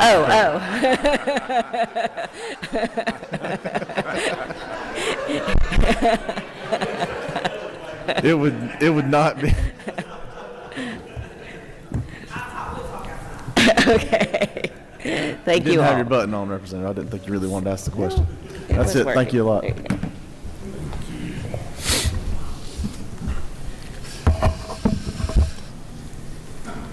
Well, Chairman and committee members and General Assembly, thank you all for allowing us to be here today and present and tell a little bit of our story here. Hard act to follow, the Finance Committee, Diana Pope and her team.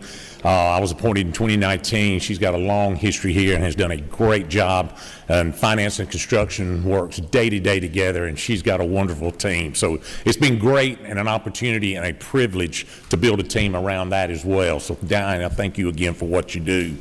As GISVIC, as a state property officer, my name is Marty Smith.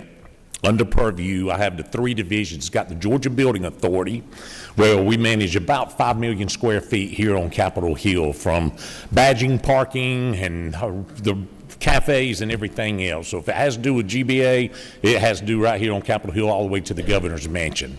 With that being said, SPC, the State Properties Commission, we're basically the real estate arm for the state, where we help agencies where we are purchasing land, where we are setting up leases for the state, or easements, and we do space utilization to help agencies stay within their budget and their future growth as well.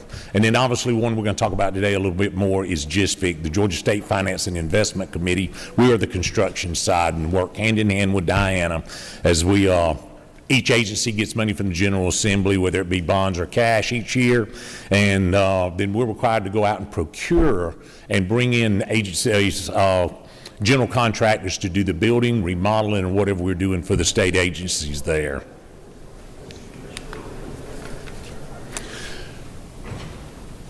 With that said, and I was appointed in March of 2019. When I came on board, there were 146 active projects in GISVIC, roughly about $1.2 billion under construction. As of December of this past year of 2025, there's a total now of 246 active projects and approximately $4.8 billion under construction. So you see how we've grown in just 7 years, and we've been able to do that with the generosity of the money coming to us, but we built a great team to work, and we're taking on a lot more projects. We were challenged when I came on in 2019 to dive in and start working on the construction manual and contract for the state of Georgia. What we faced with, unfortunately, is that small little implement that jumped in was called COVID. So it almost delayed us to almost 2 years. But what it did allow us to do was pull the 3 agencies together. We had shared services, and we were reporting to Commissioner Greg Dozier at the time, and he challenged us, said they'd been trying to get the 3 agencies together in the same building for 10 years. So we were able to make that happen. Of course, you can see one MLK is gone, so we are all located at Trinity, Washington now, and all agencies with shared services are located in one building. But one of the big things when we started changing the contract, we heard a lot of negativity across the state, how the contract used to be, the award system used to be, and our goal was to bring in people, get outside resources, and let them comment and bring in and help us make changes to this contract. What we found out is the average commission fee for contractors at the time was 11.88%, and that was awarded and negotiated after the contract was awarded on each job. The fee came into premise at that time. After changing the contract, we decided fee needed to be a factor on the input when we were selecting. What we'd heard is that everybody was going to quit working for the state. And I'm happy to say that the average CM contract fee now has dropped from 11.88 down to 9.03. And 100% of that money goes back into the project. So we're not getting to retain any of that. But it is better being better stewards of the money with the state, and we're getting a better projects as well. Even with this change, we have been able to increase participation with contractors all over the state of Georgia. And we're pleased to say we're doing more work with more people than we ever have. People that used to say it was hard to do business with the state, we've opened the doors, applied training, different opportunities for them to come work with us.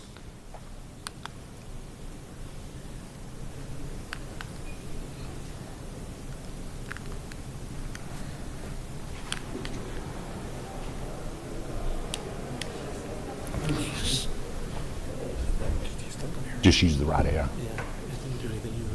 Yeah. Leave it to me to tear it up. All righty. Our just fixed projects right here on this next slide I'd like you to look at is construction schedules. Right now, out of those 246 projects, 149 projects are in the design phase, 45 are roughly under construction, and 52 projects are in closeout. But even with that total of 246 projects, only 4 are behind schedule and 1 is ahead of schedule, but the rest of them fall on schedule. And that's pretty good considering we've got that many projects across the state.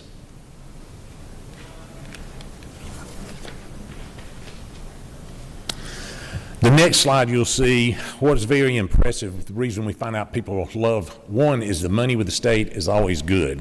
Number 2 is when they submit an application, we're averaging them having money back in their hand once we approve a pay application within 16 days. And that's phenomenal when this national average is 83 days. So people love working with the state because we pay our bills and pay on time. So contractors receive it in a very timely manner. With that being said, the next just project, the almost $5 billion that we've got under right there represents over 28,000 construction jobs across the state of Georgia, of each community of people getting involved with the state, and a lot of those are first-time contractors.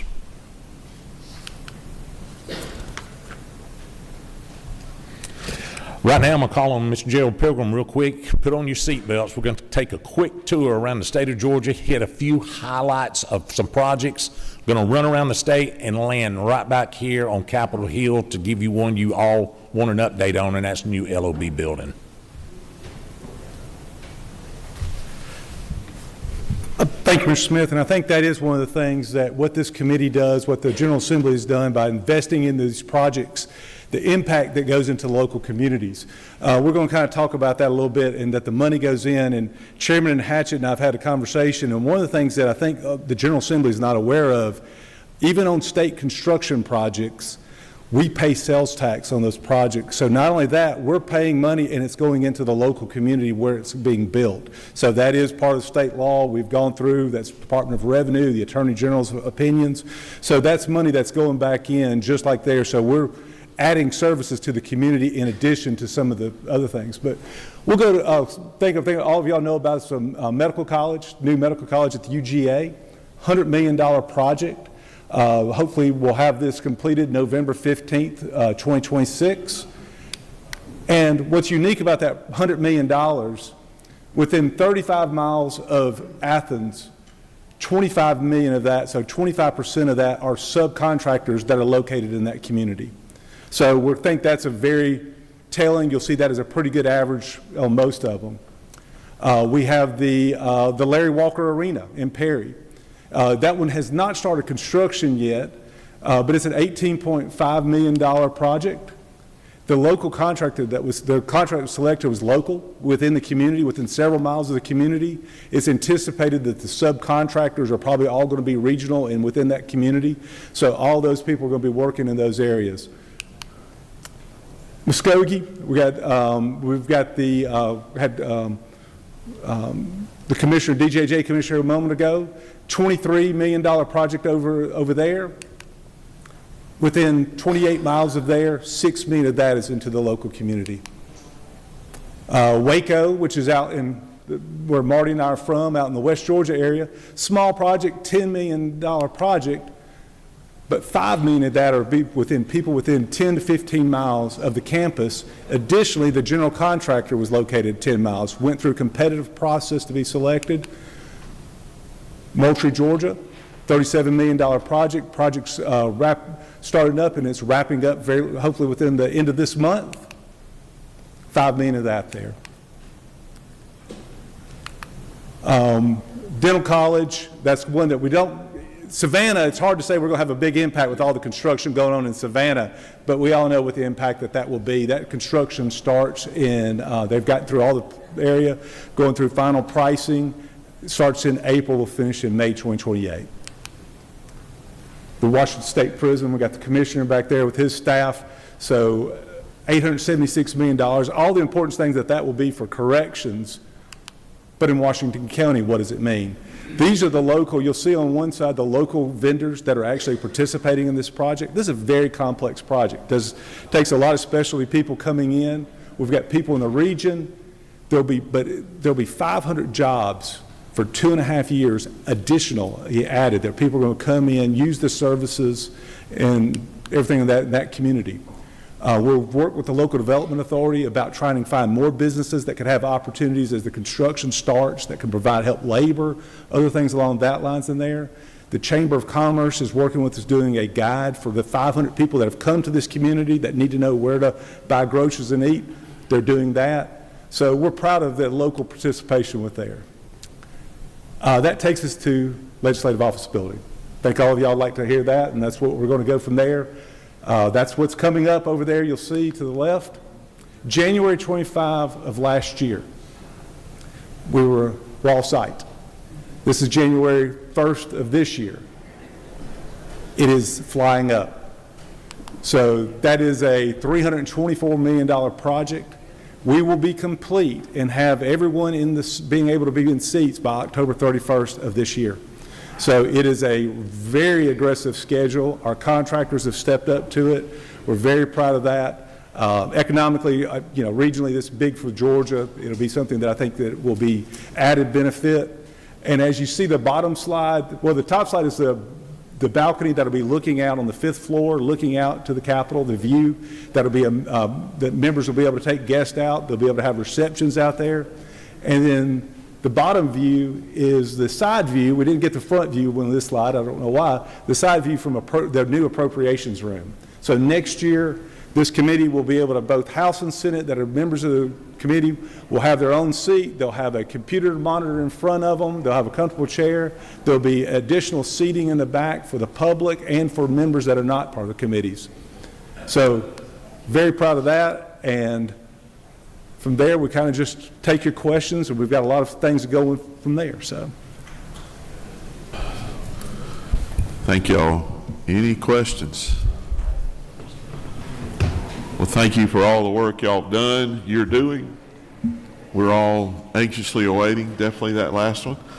This may be the last day of joint public hearings in this room. How about that? We look forward to having it open, and if anyone would like a tour, we're giving tours at later times, so you just come and schedule one, and we'll get y'all over there. We're done for lunch. We'll come back at 1 o'clock, and what we're going to do is since we're ahead, we're going to push everybody ahead so we can finish earlier. So Commissioner Walter Rabin will be here at 1, Director Johnny Sabo, 1:45, Commissioner Nunn, 2:15, Director Dunn, 2:45. Thank you.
All right, we're way ahead. We don't want to get behind.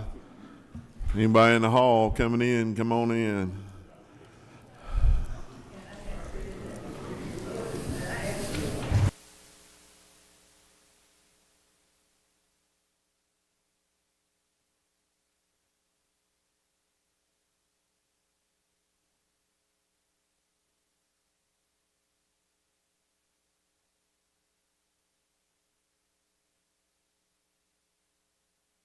All right, boy, it's quiet. I guess we'll go ahead and get started.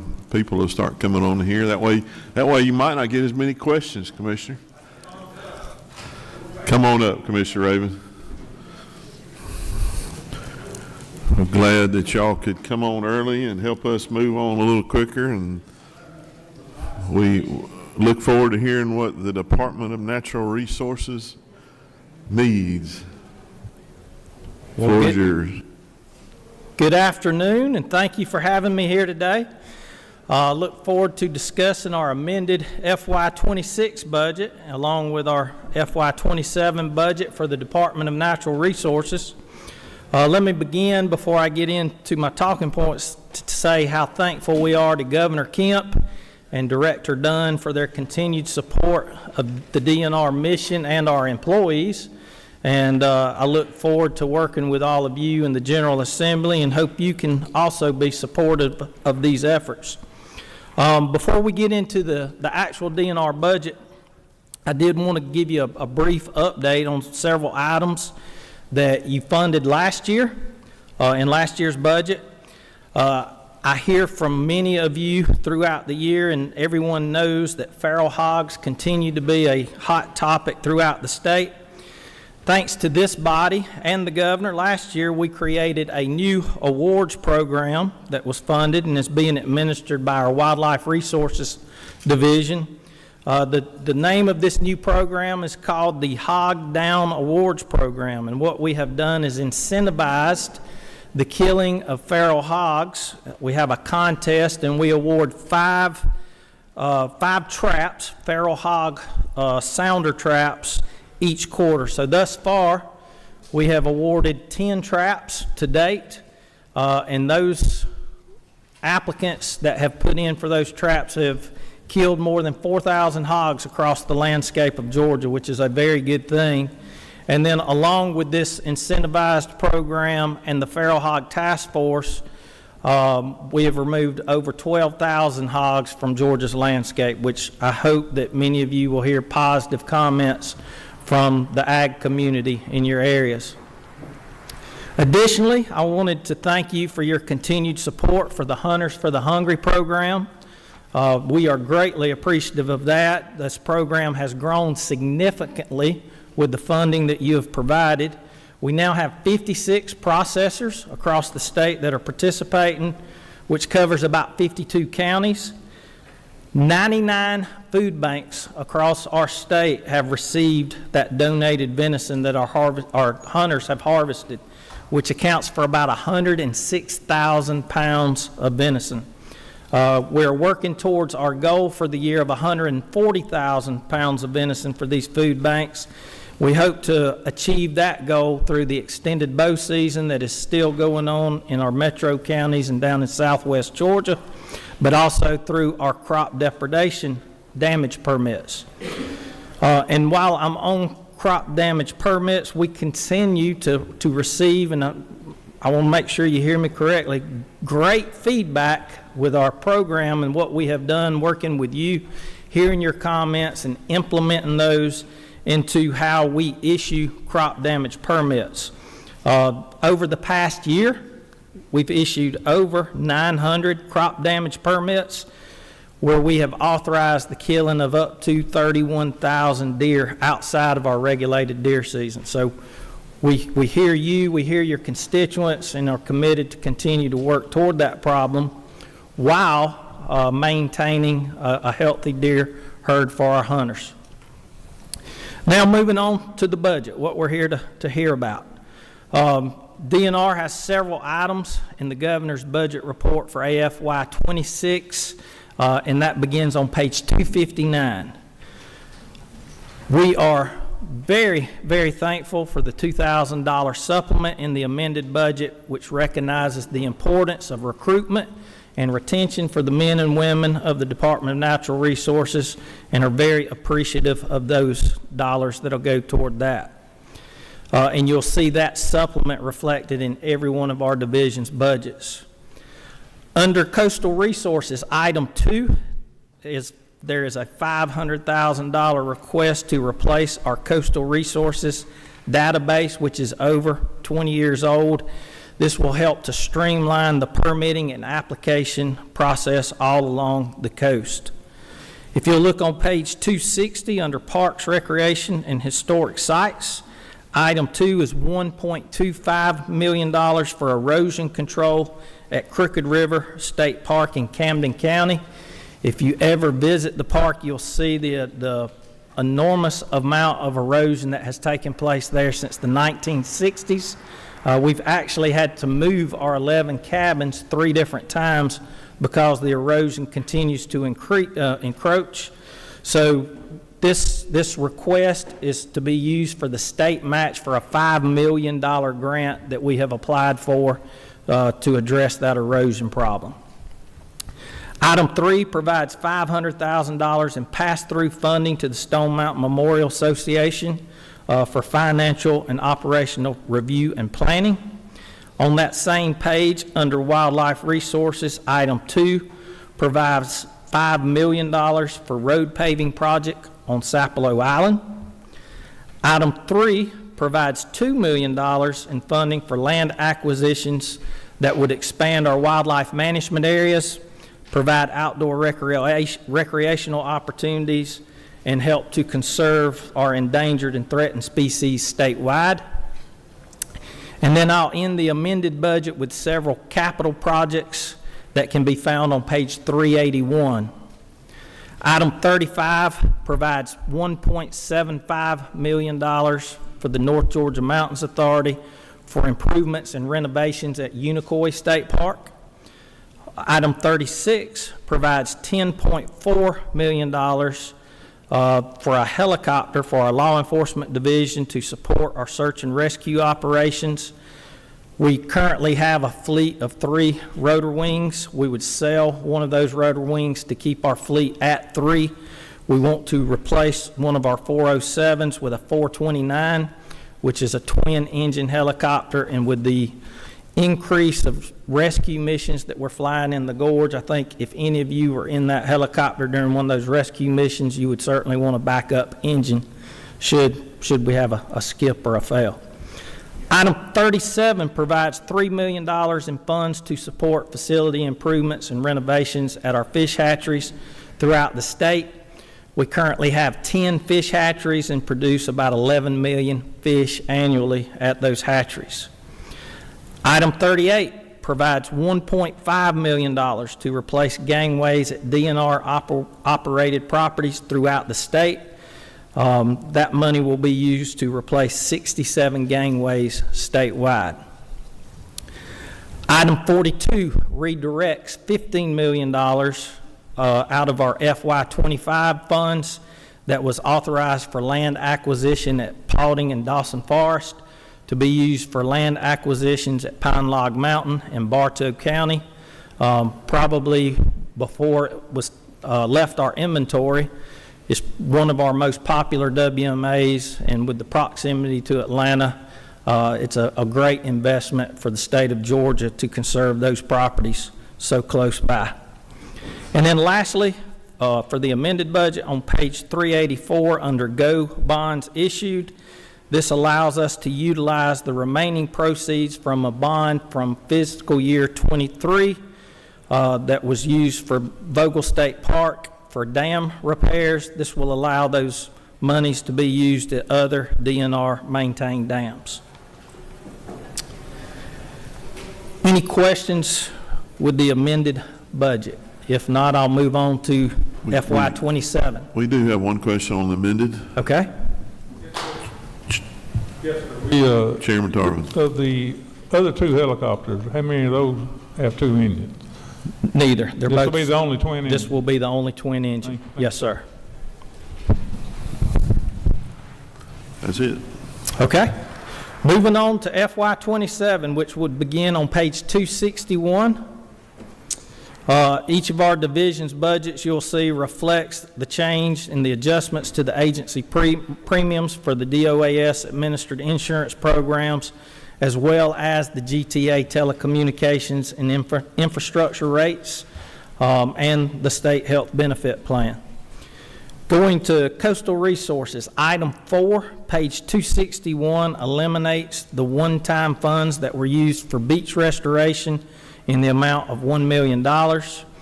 This was pass-through funding in our FY26 budget. Under item 5, also with our coastal resources, it removes $75,000 in one-time funds for equipment and vehicle costs, but we are retaining the personal services for those positions for the recreational fishing data collection. Along those lines, I've heard from many of you over the last couple of years about Georgia's red snapper fishery, and as you know, it's managed currently by the federal government. We have asked for a federal exempted fishing permit, which would allow the state to manage those fish off the Georgia coast. We're very hopeful that we will get that exemption, and these monies would be used to help us gather that data so that we can provide numbers and manage that fishery as it should be. If you look on page 262 under the Law Enforcement Division, item 2 provides funds to enhance the retirement benefits for select post-certified law enforcement officers. We're very appreciative of the governor adding that and realizing the challenges of recruitment and retention in law enforcement. On that same page, under the Georgia Outdoor Stewardship Program, items 1 and 2 show an increase in funds to this program. Item 1 restores the 20% reduction that we saw in FY26 due to the revenues decreasing by 1%, and then more than $5.7 million are restored to the trust fund in FY27. Additionally, in that program, if you'll look, item 2 shows a $4.9 million increase in funds to the program, which will reflect the increase from fiscal year 25 collections. And that's the collections of sporting goods from sporting goods stores and tax. Moving to the Parks, Recreation, and Historic Sites Division on page 262. Item 3 eliminates $7 million that was one-time funding for outdoor recreation. Again, these were pass-through funds from the FY26 budget. Item 4 eliminates $300,000 in one-time funds that was dedicated to the Sam Shortline Railroad.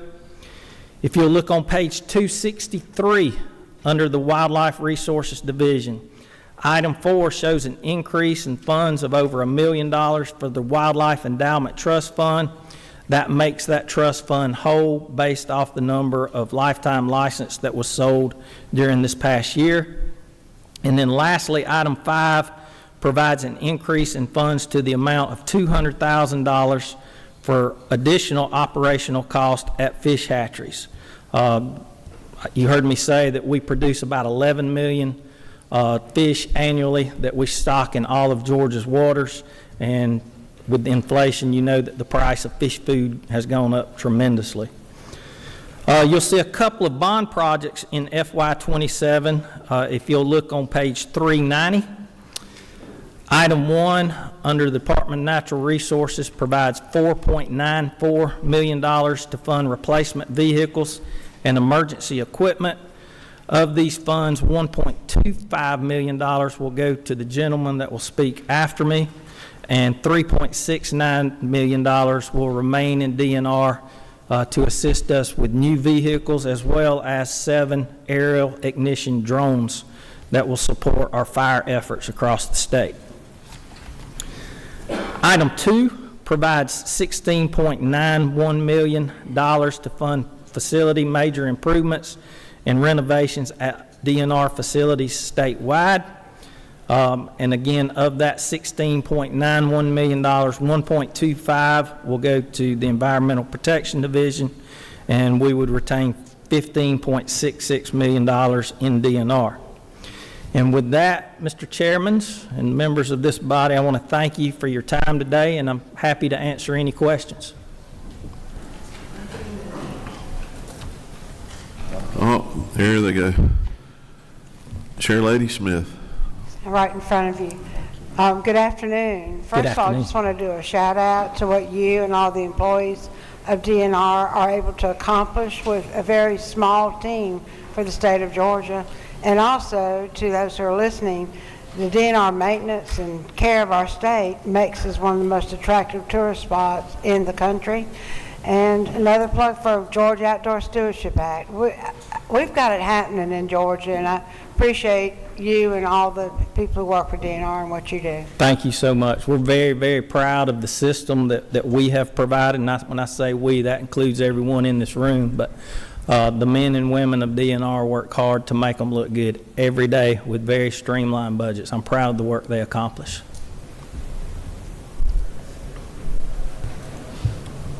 Senator Lucas. Lucas.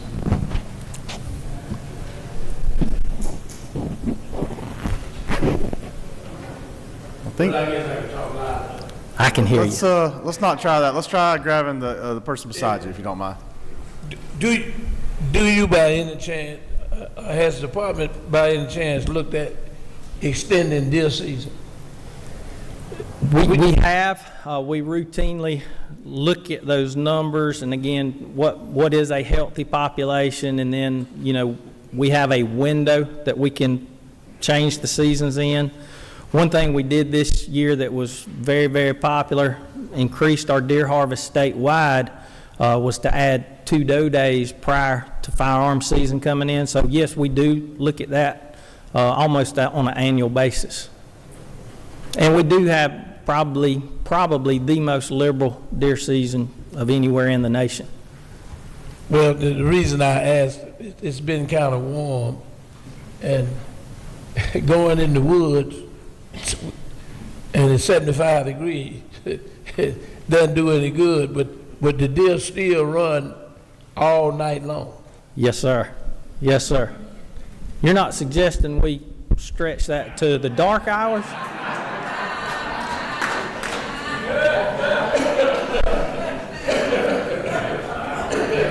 Representative Mathis. Thank you, Mr. Chairman. Commissioner, I just wanted to say thank you. Had an incident on a big farmer down in my county where a bear had totally obliterated a cotton module or round bale that John Deere puts out. Tore them all to pieces. I want to know, within 2 hours, they had somebody over there trying to attack, catch the bear, trap it, and that sort of thing. And we were really impressed. The farmer was impressed. I was impressed. I had the privilege of going over there. It wasn't far from where I live. And they were real appreciative. So I want to say thank you to your folks in the field, to y'all, to get the message out and come over, because we've had several instances where the bear do tear up cotton modules, and as we were talking earlier, we're trying to figure out why they're getting into them. We got several theories, but I just wanted to say thank you. Thank you, for what sir. y'all do, and that's simply it. Thank you. Appreciate that. Chair Lady James. Thank you, Mr. Chairman. I have 3, lakes or waterways that you regulate. Yes, ma'am. The one for the Chattahoochee is right in South Fulton, right at the Douglas County line. And we have to do a cleanup so many times. Does your department have somebody that comes to clean up? Because we have a riding down the hooch, but it's just our keep South Fulton beautiful. We do partner with many volunteer organizations. I know Director Cowan and the Environmental Protection Division also sponsor a number of days throughout the year where we do help with cleanup efforts. We have so much trash. When we finish, we have at least 10 people who have their own boats. Somebody, I don't know whether they're getting approved or what, but we have everybody that show up, and we have vendors that give us the orange jackets and the little grabber thing. So they want to know if they can get something from the natural resources. I told them I would call or write you. We are happy to partner and organize an event. Yes, ma'am. And the other one is Sweetwater Creek. All of that is in my district in Douglas County. And Roger Bruce just retired, and he was in the House. He was the House member for that. And he had Let's Go Fishing once a year, and everybody wants to know what's going to happen with it this year. But he told me that I needed to talk to you or somebody in your department to see about putting fish in and how I could get fishing rods for the little kids. We can certainly do that. Of course, he could come out of retirement for a day to help us. Wouldn't that be with great? That would be project. great. Yes. Okay, I hope he's listening. And the last thing is a horrible thing that I was part of. I went to Sapelo Island for the annual family Cultural Day. And I am glad that I had already gone over to the other side, because I could see from where I was that about 30 people, some people drowned, but they fell off right after I had gone up that route. Yes, ma'am. With my family too. So I wanted to know, because they called me the other day and wanted to know if they were going to get the insurance didn't come through for some of those people who died. And there are people from Sapelo Island, and some of their heirs, they own little tiny houses. Wow, they want to know what natural resources are going to do about pushing the insurance company who is supposed to take care of those individual people. And I told them to give me the names and I would send it to the department. That is still probably the most tragic day in DNR history and one of the most tragic days for the state of Georgia. The investigation, believe this or not, is still ongoing. We're crossing every T and dotting every I to make sure that we get it right. So we're probably still a few months away from the release of the final investigation, but we will certainly keep this body updated as that develops. They did replace the ramp that Yes, fell, ma'am. but the thing is still wobbly, so I don't know who. I tell people don't get on it. Well, it has been replaced. It's being replaced again, and okay. we're way over engineering this. Not that it wasn't engineered properly the first time, but it's going to be very substantial. Thank you. So I can say you told me that. Okay. Absolutely. I'm going to do that too. Thank Yes, you so ma'am. much. Yes, ma'am. Chairman Yurda.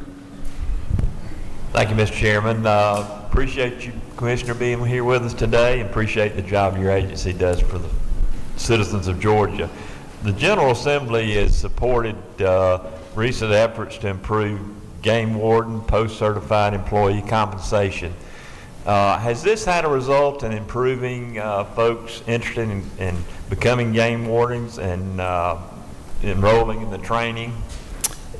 Anything that we can do for any of our employees is of a great service, but yes, it has been a challenge, not just for DNR law enforcement. I think Colonel Hitchens would say the same thing, Director Hosey would say the same thing. It's been very difficult to recruit people to law enforcement in general, and we are part of that. We have seen a slight uptick in the number of applicants we've had the last couple of years. Our turnover rate has improved with what you have done and the governor has done over the last several years. But it continues to be a challenge to recruit those people that'll stick with us for a career. Thank you, sir. Chairman Anderson. Oh, boy. Commissioner, just thank you for you and your staff. It's a pleasure to work with y'all. I would like for you to give us all a little update on how we help our disabled people be able to get in the woods and go hunting. Well, you have done that already, y'all. I hope that everyone in here would say that you've heard of our Outdoors Beyond Barriers initiative, an initiative that we took on 2 years ago Chip Madron was the brainchild behind that, who is a cancer survivor that's in a wheelchair. With his idea, his vision, we've built upon that. We've got a statewide program now where we're offering opportunities, those with any mobility impairments, to get out in the woods and do what we do day in and day out and enjoy that. We've expanded that from from deer hunting, we've had dove hunting, we've had some turkey hunting, a number of fishing events across the state, and that program's just going to continue to build. I'm super proud of the small staff that has put that together. But again, all of you have supported those efforts in your local communities. And if you have a contact in your communities and would like to see one of those events come to your area, please reach out, because we've gotten the tools. Now we're just trying to get our message out to the people that can capitalize on this great initiative. Chairman Saines. Thank you, Mr. Chairman, and I want to preface this in thanking your department for working with our office with this local input, but I know as the revenue has increased in recent years, there's also been some local concerns in terms of the department's larger land acquisitions and the changes that does to local revenue.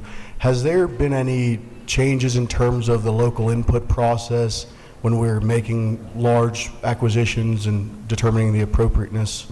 We do hear that. You know, if you look at the DNR inventory across the state, I don't think that it's big enough to greatly adversely affect, tax incomes. What I would say to that is the economic impact that comes from hunters and anglers coming in and staying in your hotels and motels and camping in our state parks should offset any of the tax concerns with that.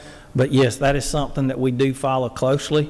We're not out there haphazardly buying every piece of dirt that's for sale. Again, those that have the greatest conservation value, those that we're able to manage efficiently because they already join some of our properties, are what really gets our attention.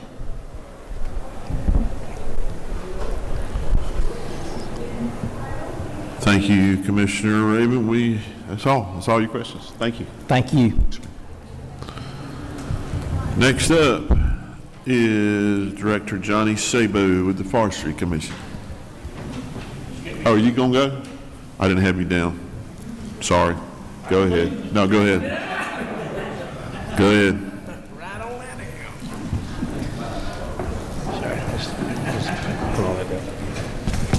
It's not the first time I've been forgotten, Mr. Chairman. How could we forget you? Good afternoon, Chairman Hatchett, Chairman Tillery. My name is Jeff Cowan. I'm the Director of the Environmental Protection Division of the Department of Natural Resources. Thank you for this opportunity to speak with you all today, and I will be quick. But first off, I wanted to say that I began work in the environment of Georgia in 1990, and I want to let everybody know today that our air, our land, and our water are cleaner, and they continue to be clean. I attribute that to the EPD team and the partners, this body here for giving us the appropriate laws and tools to do our job, and our DNR board to set the policies for us. And I'm really proud to be working on this for this is my 36th year in that. Now on to the budget. I want to thank Governor Kemp and Director Dunn from OPB that have continued hard work on our budget. This recommendation gives us the resources and funding to succeed through the end of the fiscal year 26 and into fiscal year 27. Looking forward to working with you and the chairman and the General Assembly as a whole as we go through this process. As far as the amended FY26 is pretty short for us. We have a little over $1.5 million for a one-time pay supplement of $2,000 to our full-time state employees, and we really appreciate that being fully funded. That helps us a lot because we have a lot of fee-funded and federal-funded positions. Then on our solid waste and trust and our hazardous waste trust fund, there's no changes in the amended 26. Now I'll go on to the full fiscal year 27 budget, which will start within the DNR budget on page 261. We have the normal statewide adjustments, $76,000 for DOAS insurance programs, reduction of $8,600 to reflect adjustments for our telecommunications and infrastructure for Georgia Technology Authority, and also a reduction of over $1.1 million to reflect a reduction in the employer contribution rate of state health benefit plan. Next, on page 262, we have a true-up to the Hazardous Waste Trust Fund to align the budget with fiscal year 25 collections, which resulted in an increase of $3.1 million. This is attributed to when the collections of these funds come in. Sometimes they come in a little before July 1, sometimes a little after, so we have to true it up at each session to keep it straight. And then on page 266, we also have a true-up of the Solid Waste Trust Fund, the new replacement tire fund. It's true up with the 25 collections, an increase of $270,000. Then on page 390, the commissioner sort of talked about this. The first is a capital expenditure for $1.25 million to do some improvements to our Brunswick office. We do a lot of work there at our Brunswick office. The project will be in 2 phases. The first phase will replace the metal panel roof, and we'll add more offices to accommodate our water quality team. We're doing a lot of ambient water quality monitoring on the coast. And then in phase 2, which will be requested in the future, we'll focus on a sheltered boat storage as well as parking lot grading and pavement improvements. Then next, as far as replacement of our vehicles, we got about $1.2 million. $80,000 will be to replace the aging air monitoring shelter at United Avenue monitoring site in Atlanta. This is where we do our ambient air quality monitoring. We have $25,000 for a backup air monitoring equipment at our South DeKalb monitoring site. We have $510,000 to replace 4 pieces of laboratory equipment. This equipment will support our drinking water analysis for water systems across the state as well as our water quality work. And finally, we got $565,000 to purchase and replace 12 vehicles that are eligible for DOS's replacement through their methodology. Chairman, thank you for your time, and I'm happy to answer any questions you may have. Right now, you have one. Representative Butner. Thank you, Mr. Chairman. Here I am. With the Hazardous Waste Trust Fund, is there a list somewhere of the projects that are funded with those funds that are brought into the fund? Yes, ma'am. It's all the hazardous site inventory facilities. It's all our old leaking landfills and all, but yes, ma'am, we can get you a list. Okay, thank you. I'll get you information on that. That'd be great. And then for the Solid Waste Trust Fund, we use that to try to promote recycling, and that was the idea behind that was to try not to fill up our landfills so we don't have to site anymore. You don't have to do this now, but the capacity of our landfills compared to what we're doing with recycling, I'd be interested in knowing if where we are with that. So mainly our 2 things there is to clean up tires and promote making sure that the enforcement and permitting of tire carriers and tire processors, tire disposal operations are done in accordance with our rules and regs. Also, we have a lot of recycling grants that we're moving forward, trying to help create a circular economy in the state, which will keep waste out of our landfills, and will also help businesses start up in Georgia to recycle a lot of these materials. So yes, ma'am. Chairman Lynn Smith. Thank you, Mr. Chairman. I'm right here in front of you. So I want to back you up on what you said about improving our environment, land, air, and water. When I was first elected, the greater part of the Atlanta area was in a non-attainment zone. That meant no business, no industry. All of these things were on hold, and it's taken years, but y'all have done a great job with that, with not that many people to help. So thank you. You're welcome. Thank you. It's our team that does all that great work with y'all's help. Thank you.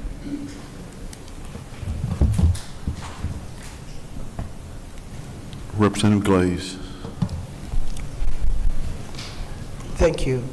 I wanted to ask if you guys have a list of municipalities who are no longer involved in recycling.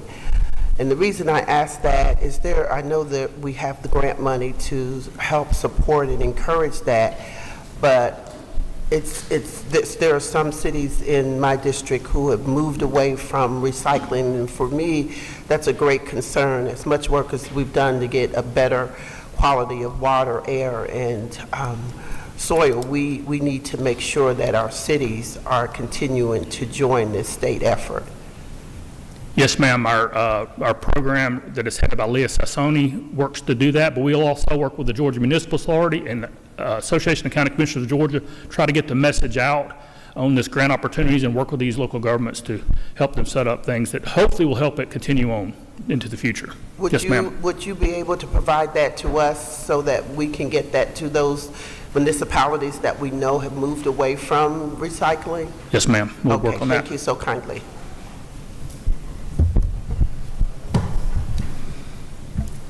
That's all the questions. Director, thank you for being here this afternoon. Thank you. And we'll move to our next item.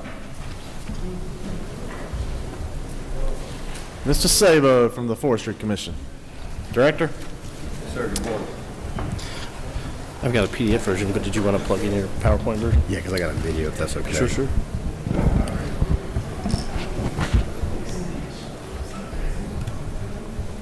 I'm going to have to point it out. It's, yeah, sorry. No, it's okay. I would copy it, though, because this USB port, I've noticed sometimes.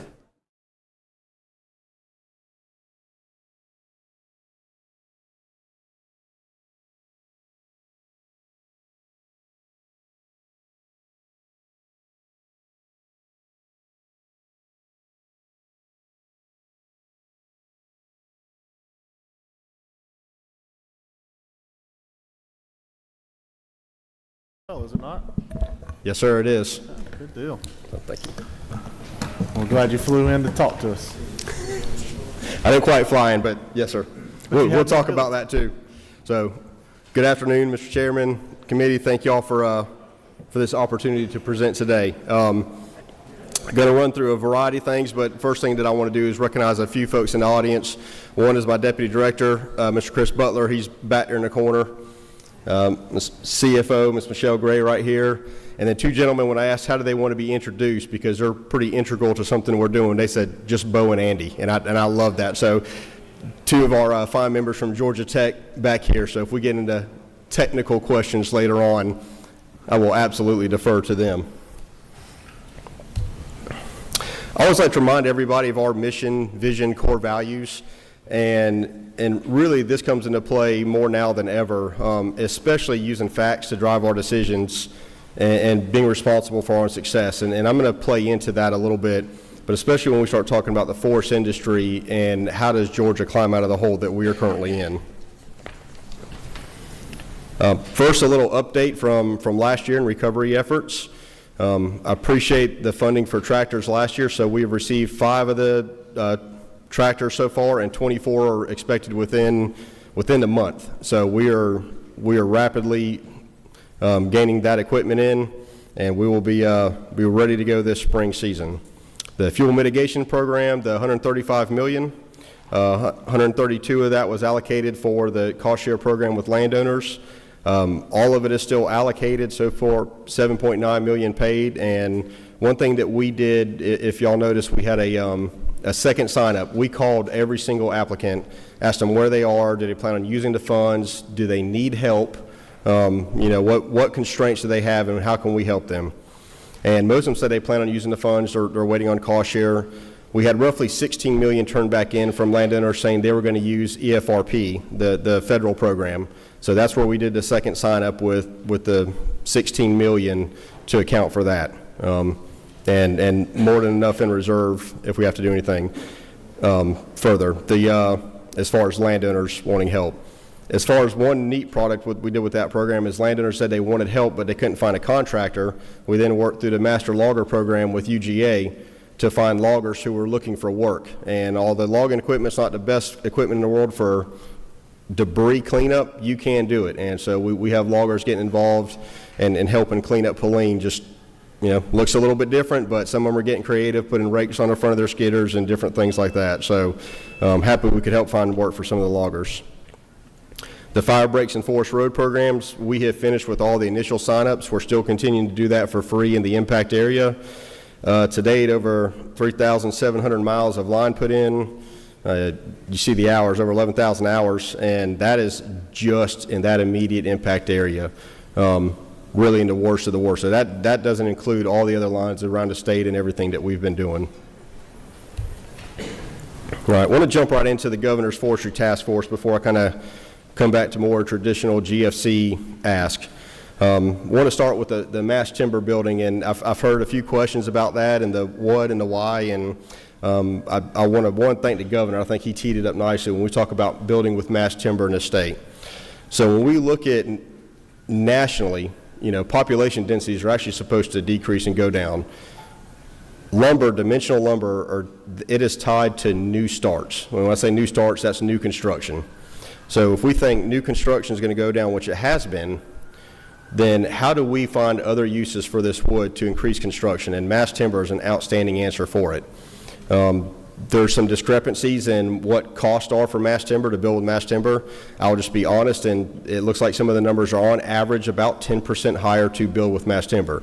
But you're getting a superior product, carbon sequestration, natural resources. We're the #1 forestry state in the nation, and there's no reason that we shouldn't be doing it. The other thing it will do is if we start building with mass timber from an agency perspective, GFC has 101 offices around the state. We have 37 that need serious repair or rebuilding. And I think about all of our other agency partners. We're in prime position to attract a mass timber facility into Northeast Georgia, where they have market access to Atlanta, Chattanooga, Asheville, Greenville, all these cities that are utilizing mass timber. So then we start finding another market and an avenue for our wood, but we have to start somewhere. So that's my commitment here is we get this done, let GFC figure it out, where can we find efficiencies building with mass timber within the state, get the product we need, a product that's going to be around for 100 years, and then go forward. The Georgia grown wood product, phase 2, we're asking for a one-time $660 in the amended budget, and sorry, I should say all these asking are in our AFY 26. Phase 1 at its heart was content development. There's some meat on the bone and push out with it, but phase 2 really starts working with economic development and others to how do we put ourselves #1 in the line for trying to attract industry. And if you think about it, South Carolina lost markets a couple years ago, Alabama's lost markets before that, Mississippi before them, and Arkansas. So if you're industry and you're looking to come in, your cost of wood that is a major factor into when you're building industry, right? And if your input costs are significantly cheaper somewhere else, then why should they go where their input costs are a little bit higher? Well, number one state to do business. We just need to show it off and show off our infrastructure, our ports, and everything else that we have. And this Georgia Grown Wood project would allow us to do that. The last one, the one I'm really most excited about, and I'm going to apologize because I'm actually just going to read something straight, which I hate to do, but it is the Georgia Forestry Innovation Initiative in partnership with Georgia Tech. And I'll set this up to say there's a lot of stuff that flies around, and the Forestry Task Force took a deep dive into. And one big one, sustainable aviation fuel and all these other markets. Well, what's not widely known is that's pretty much hamstrung by the renewable fuel standards at a federal level. I don't know if you've tried to change anything at a federal level lately, but it's pretty tough. And so we're looking for something, what can we do with our small diameter wood, because that's what we lost with the paper mills. How do we use that product and we make it sustainable, and not just sustainable, but profitable, where it doesn't have to be subsidized. We're not looking for rules or regulation. It's just good, sound business. And so the folks at Georgia Tech have been doing a lot of work behind the scenes to get to where we are now, and could not thank them enough. But if you'll bear with me, I'm going to read this real quick. The Georgia Forestry Innovation Initiative will enable forest industry expansion into manufacture of high-value carbon charcoal-related products, solvents for automotive coatings, and pharmaceuticals. Be established by the Georgia Forestry Commission and Georgia Tech, and will engineer, design, test, and transfer these technologies into concrete business activities. The two-year economic impact could add up to $2 billion to Georgia's GDP, and at full maturity could grow up to $80 billion, supporting thousands of rural Georgia jobs and utilizing roughly 12 million metric tons of wood. Now I want to stop right there, because what we lost when those mills closed was about 8.2 million tons of wood and 4 million tons in Georgia. So if we get a third of this right, we've replaced a market that we've lost in the state. These projections are dependent on healthy investment in piloting the technology to business transfer and to help incentivize investment. So they've done the research, they've done the studies, they've done the lab work.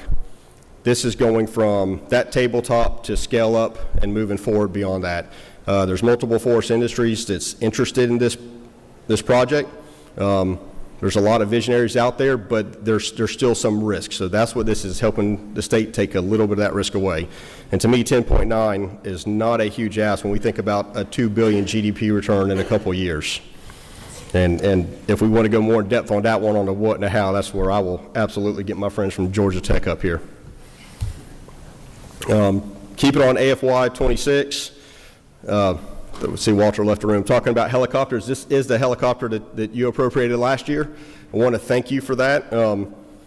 It is in Virginia. We should take ownership of it next week. We were planning on it this week, but the weather and ice storm, we're like, why don't you leave it up there under shelter before we even bring it down here?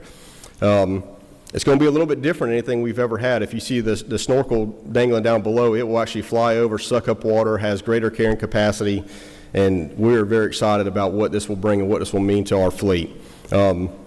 Just in case anybody has the questions, no, it's not there all the time. It kind of tucks up in and out the way.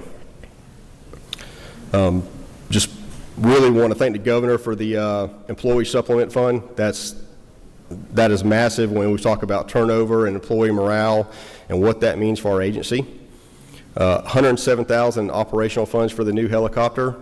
You'll see the full amount in FY27, but that's essentially the last quarter to cover the full amount when we think about fuel, maintenance, and everything else when we have an addition to fleet.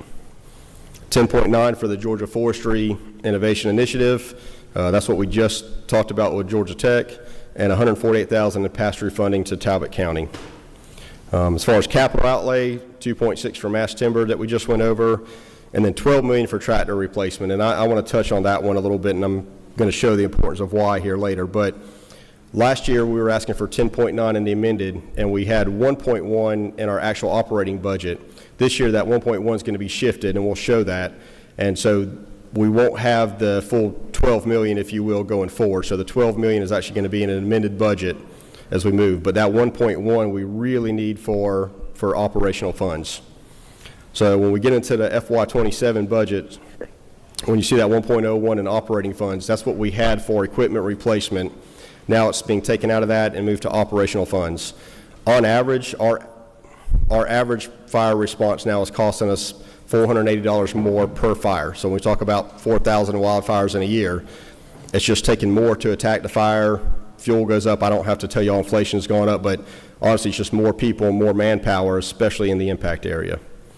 $428,000 for the helicopter. That's what we just talked about, 107 in the amended for the last quarter, and that will help with operational funds in our aviation fleet as well. Full support for the 2.4 thousand and the post-certified law enforcement officers.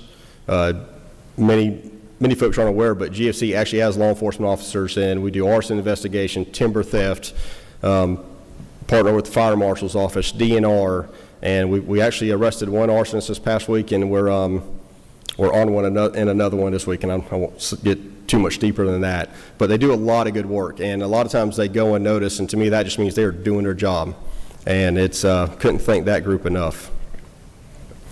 Capital, 1.7 for light-duty vehicles, so that's everything from engines to transports to pull to tractors, Chief Ranger trucks, things like that.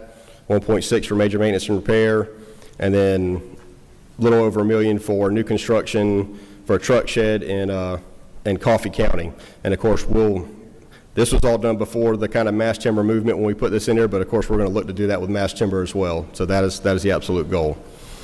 And I would like to pause for a second to point this picture out. If y'all look at that picture, it doesn't really look like Georgia, but it's a pretty neat moment. We had 12 boys and girls from this state fly up to Alaska, and they handed them the #1 priority fire in the nation, which means it could not be ripping anymore, could not be doing any more damage, and they turned it over to a bunch of people from Georgia up in Alaska. And could not be more proud of them for 2 weeks. Not going to say they stopped the fire, not when there are conditions like that, but no one was hurt and no homes lost, and protected everything critical to the state. So really proud of our team for what they did. Moving in just kind of a wildfire outlook, and I know this feels a little weird seeing as we're bracing for an ice storm, but it's there and it's real. So the governor mentioned over 4,000 wildfires, 26,000 acres. We have seen an increase in wildfires, and it's cyclical, and now we have a lot of fuel loading from Helene, which we talked about last year. This fiscal year, when we looked at just this fiscal year instead of calendar year, so far we're halfway to that 4,000 again, so we're still tracking for a high year. And then one number I did want to throw out, and some of y'all in this room may not like that as I'm looking at Senator Goodman, as we talk about Okefenokee Swamp, and when we talk about using data and facts to drive our decisions, I'm not saying this is going to happen. I hope it doesn't happen. I really hope I'm wrong. But that 52 inches annual precipitation is pretty important down there. So when we go back to 2006, we only had 40 inches. 2007 was a terrible year. 2010, we had 36 inches. 2011 was a terrible year. 16, 47 inches. We know what 17 was. And so far in 25, we've had 41 inches. So that swamp is really dry. Everything surrounding the swamp is dry. Our whole southeast corner right now is just a tinder box. So this rain we're getting is not going to mitigate that. It's going to give us about a week off at most to kind of rehab our equipment and get ready to go again. Kind of prove my point, when fire is burning like this at night, these are all within the last couple weeks, that is not a good time. Usually at night, humidity comes up, winds lay down, and we're able to catch it. When you see, pictures like on your, where is it? Your bottom left here, and it's spotting out in front of itself in the middle of the night, that's not fun. So those are the kind of conditions that we're facing right now. And quite honestly, the lines that we've pre-established have been a big help, roads, and we're just going to continue to be aggressive on putting in lines, pre-establishing lines, working with landowners, and be aggressive to the scene as soon as we get called. And I wanted to play this for you too. We're leaning more and more into technology. So we had a big swamp fire in Atkinson County, could not access it, could not get into it, and so we utilized a drone to light it off in the middle and then light the edges to where it starts burning, coming together. And I thought y'all may appreciate this one. It's a quick 30-second clip. So it's hard to see, but the drone's dropping what we call dragon eggs, and those dragon eggs will eventually light on fire. And then when it starts burning and come together, the interesting part was the landowner told us his whole life he's never seen that swamp dry, and it's dry right now. So it's once again, using data and facts to drive our decisions, and then just a wildfire outlook. So we'll continue to be prepared for ice storms, wildfires, whatever it is, but I could not thank this committee, this body enough for the support that you've given us, because without you and without your support, we would really be ineffective in doing our job. So it is critical, and thank you, and happy to take any questions. Chairman Carpenter. Thank you. And it's outside my pay grade, obviously, but I know that there's some folks that are taking wood pellets and shipping them over to Europe and making power with them. And my question is, how far off are we from an economic standpoint for being able to do that in a state that's clearly hungry for power? Has there been anybody talking about that, or is the environmental regulations too much for it to work? Yes, I won't say the regulations are too much. There's a lot of conversation on that. Matter of fact, I was with the speaker before I came in here, and we were having that same conversation about moving forward. So there's a lot of conversation revolving around that, but at the end of the day, it's got to work in the right place, and the numbers have to work too. Sure. And so I want to say that's the driving factor. Some of that starts, I'll be honest with you, I went to school to grow trees and light things on fire, so it starts to get over me just a little bit, but it's really more about, is that the most efficient use as far as just the electricity and everything else, and in some cases it probably is, and so we're diving deep into that. Yeah, I mean, I just think there's a lot of people talking about coming in to backfill overflows and selling it at a premium, and if you could sell it at a premium, then the math might work. So, yes, sir. Anyway, appreciate you. Yes, sir. Thank you. Chairman Goodman. Thank you, Mr. Chairman. I just want to thank you. How long had you been over the Forestry Commission when the hurricane hit? 10 days. 10 days. And I just want to tell y'all, I mean, the work that your agency did of getting out and chainsaw crews and clearing up roads and really the work that y'all do every day, but also the work that you've done with me and others in the legislature in helping craft legislation. I mean, your service on this task force, 2/3 of this state's covered in timberland.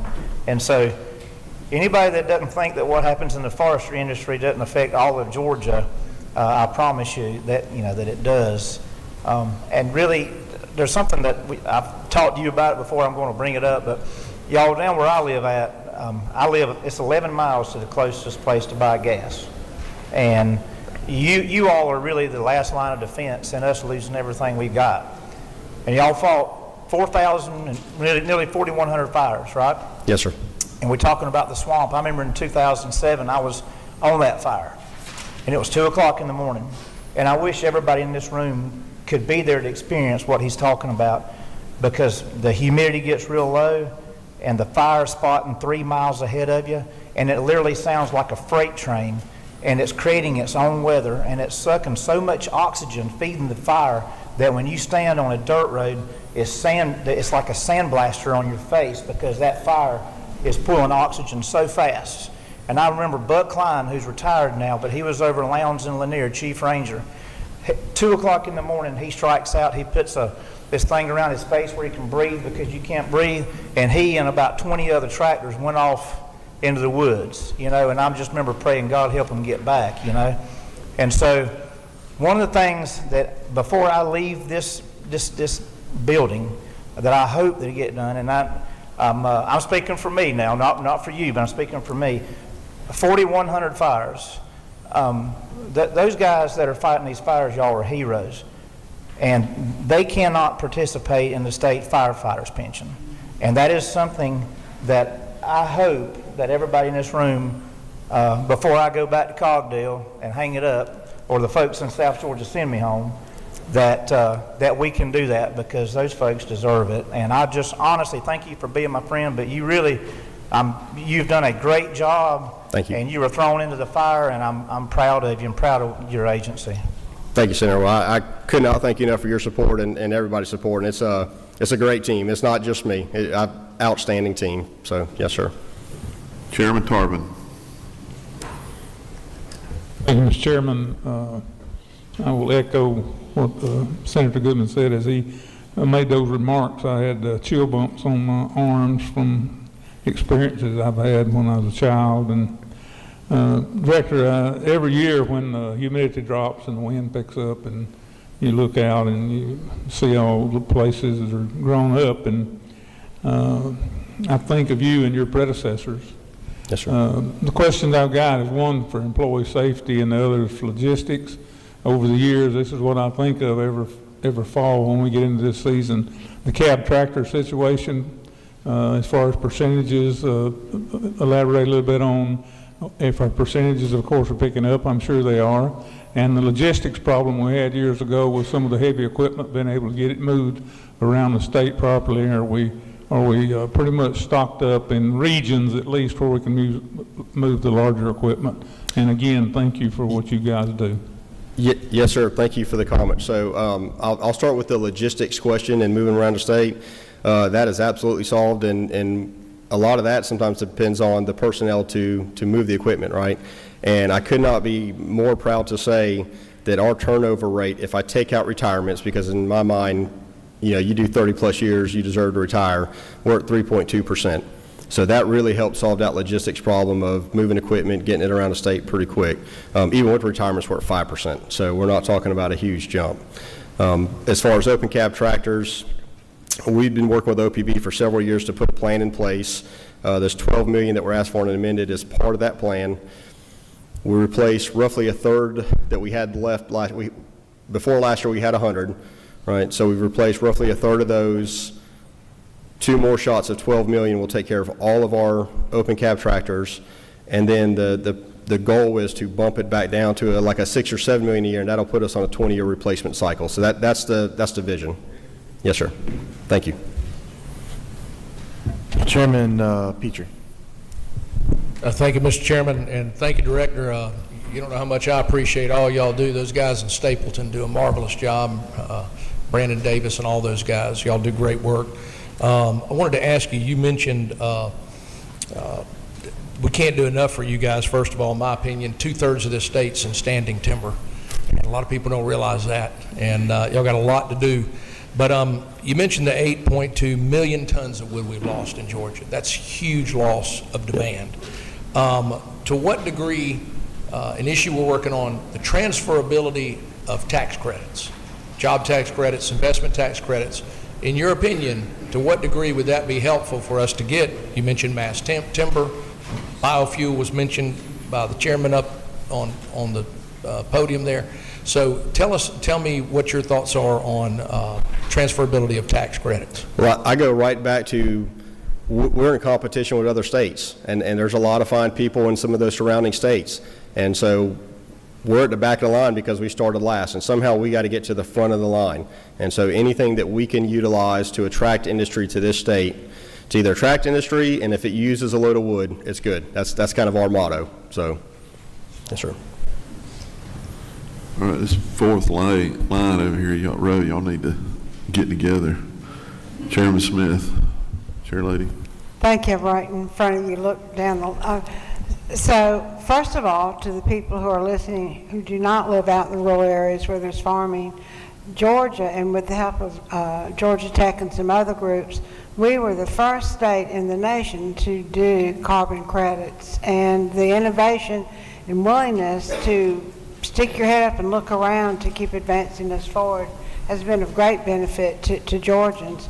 I think city dwellers need to see what mass timber actually looks like. It's not something they readily identify with, but it's as safe as any other product used in construction. But overall, and to all of our presenters this afternoon, we asked these agencies to do a whole lot with little resources, and so I greatly appreciate what you do. Thank you. Chairman Yurda. Thank you, Mr. Chairman. Thank you, Director. Echo what everybody else said about the job y'all do for the state of Georgia. And I love the aspects of mass timber and what the possibilities are there. Do you have an idea, how many in the United States, how many manufacturers of mass timber are there? I'll have to get that answer back to you for the United States, but I do know if we want to use southern yellow pine, there's one that we use, and that's Smartland in Dothan. So. Okay, very good. Yes, sir. Thank you. Representative Mathis. Director Sibley, appreciate you very much. Yes, I sir. want to throw out one little thing here about Arrowhead Seed Orchard. A lot of people don't know what that does in the state of Georgia. When they go up and they pollinate these trees, they graft trees, they've increased from 30 years down to about 12 years or 10 years on growth on pulpwood. It's amazing what they do and how they do it and how they catalog it. I know they work with DNR combined up there on the land that we have there. It's part in Pulaski, part in Bleckley. My Senator Walker here, he's part of that. And I also, just to listen to the North Carolina state people that are involved in that and how they graft these trees, it is unbelievable. And I would encourage anybody in the timber business, anything that grows timber, to come down and watch them when they bag the trees and they pollinate certain things to get a certain tree. I was amazed, and I've lived there my whole life, and I didn't know they did what they do up there until I got in the legislature and was invited to go up and see that. But I do thank you for some of the equipment improvements that you've given us over there, the tree shaker. They have to shake all those cones to get down, and I know it was wearing out a few of those. Not a fun ride, is it? Yeah, since from 1976, the same tree shaker, so that was a deal. But there are a few more needs down there, and I'll talk to you on the side about that, and I appreciate it. But I do encourage anybody that's in the forestry industry to take a look at that. I'm very happy you brought that up. So I'm proud to say right here in front of everybody that my team was ahead of me, and there's 2 that will be there in March. Thank you very much. Yes, sir. Representative Buckner. Thank you, Mr. Chairman, and thank you. I was going to mention that you had come in and just in a minute you were faced with a hurricane, and then you were faced with the mill closures, and you've been faced with the residual from the storm, which is a fire hazard or opportunity that we'll have to face in the next few weeks. And I guess this is going to feel like, well, what do you want from me now? But there's a lot of the state of Georgia that don't understand how important forestry is to the entire state. Several have said that. There used to be a line item in the budget for the commission for education, particularly in the schools. And I remember when it was cut drastically. Is there any money left in your budget anymore for education in our in our school systems to the youth about the importance of forest? We do. I mean, to your point, there's not a line item. We have one designated person that is their full-time job, works with Project Learning Trees, schools, sits on multiple committees, and then develops materials and handouts that we then train our county units, our chief rangers, foresters, and gives them, fresh new products year in and year out that we'll find federal grants for to then implement in classrooms. So Yes, ma'am. I'm glad to hear that because I think we do need to keep people informed. And all we have to do is offer Smoky, and they take us in every time. So that's, Thank you. Yes, Thank ma'am. you for all you've done. This man's listen. I'm sorry. I know you're trying to rush, and I'll be quiet. But we've had so many people upset about the mill closures, and I've gotten so many calls, and I usually call him immediately after they call me so I can share the pain. And he's been very gracious. Thank you.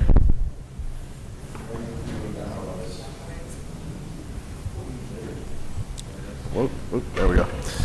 Director, thank you a lot. Also, just a parting comment, want to remind you that Representative Jordan Ridley is certified in wildfire management and fighting fires. So if you need him, he said he'd volunteer back there. That is good to know.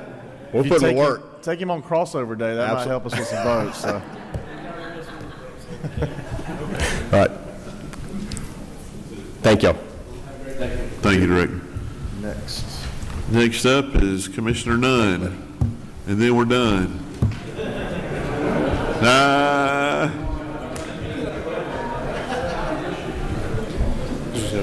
Just kidding. We're going to hear from Director Nunn.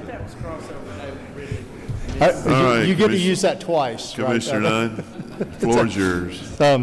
Thank you so much, and I know that I'm the 40th of your presenters over the last couple of days.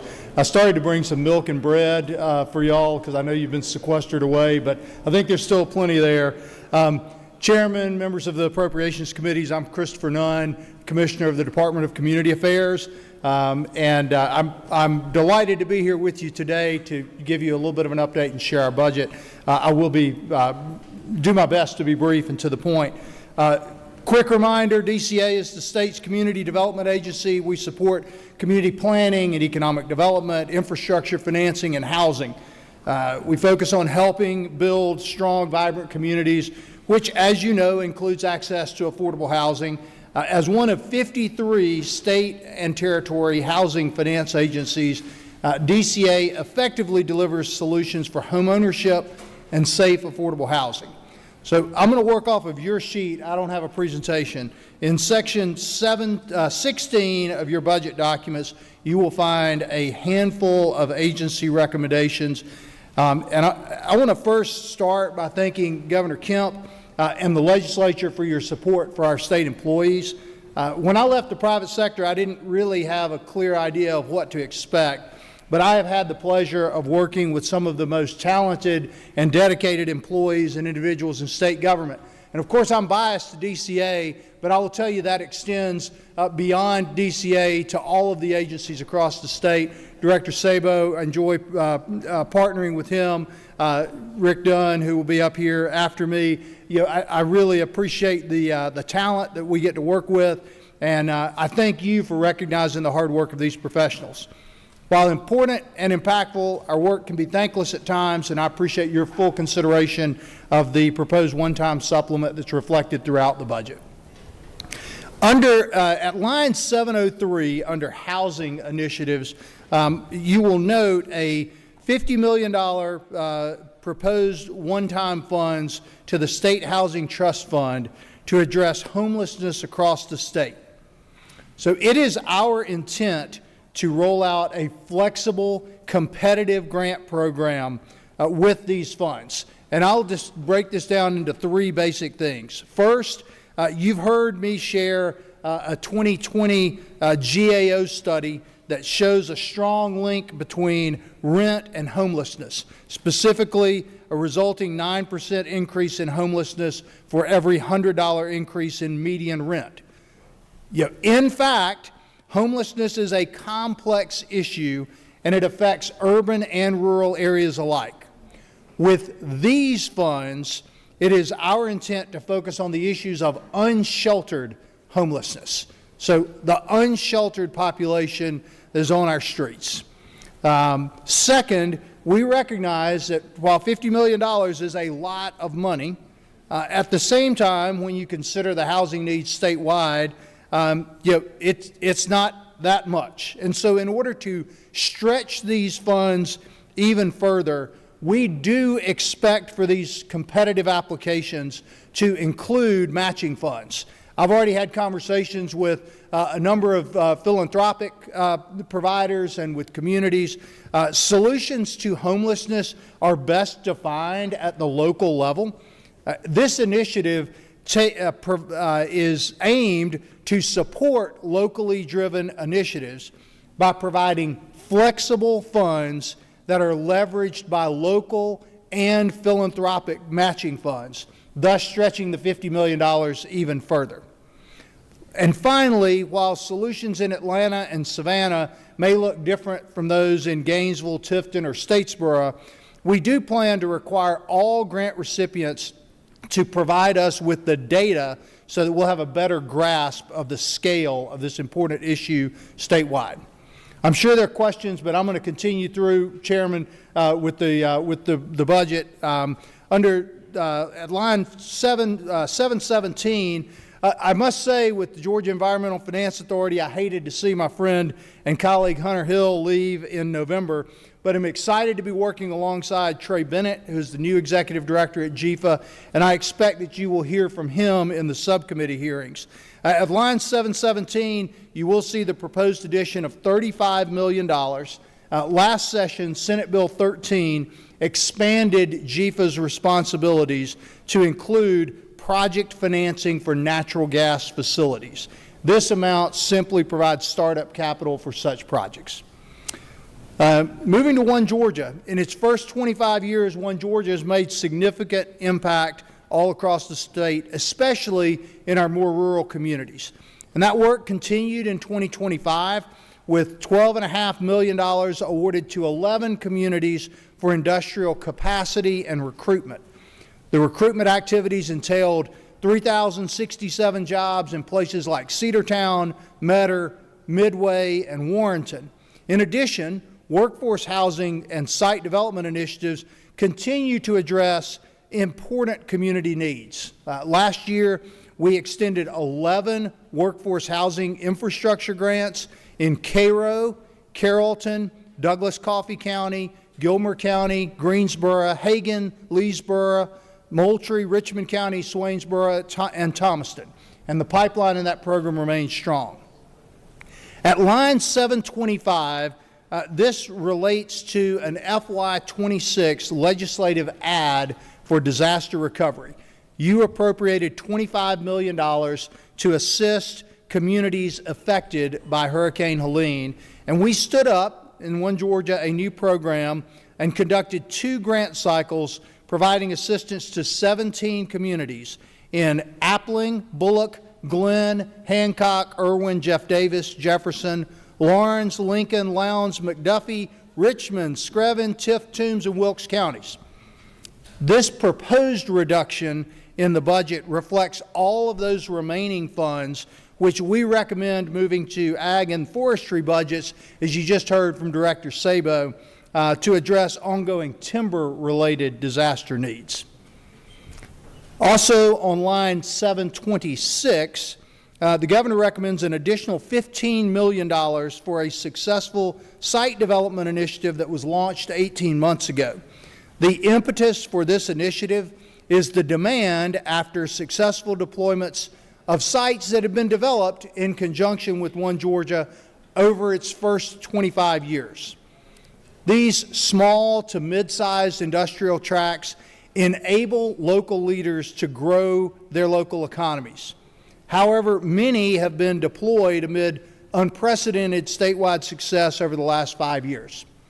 So since 2024, One Georgia has awarded 11 site development infrastructure grants to grad sites, that's Georgia Ready for Accelerated Development, to grad sites in Baldwin, Bullock, Camden, Dodge, Glenn, Lawrence, Liberty, Houston Peach, Screven, Toombs, and Worth counties.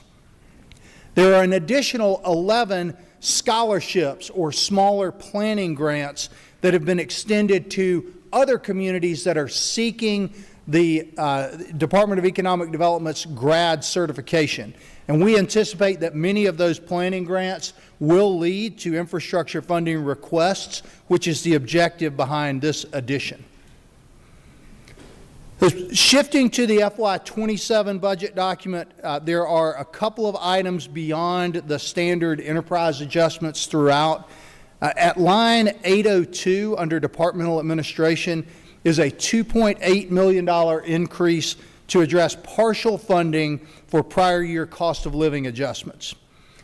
I've heard other agencies highlight the fact that reimbursement of federal funds might take years. As the administrator of block grants, there are no additional federal funds to offset DCA's agency cost increases. We are not seeking full funding for the increased agency cost. However, we do ask your support for this increase to address the impact on our home ownership program. Many of you are familiar with the highly successful Georgia Dream program. This program, which is funded by mortgage revenue bonds, relies on proceeds to finance down payment assistance. Last year, Georgia Dream supported a record number of first-time home buyers, 3,035 to be precise, all across the state.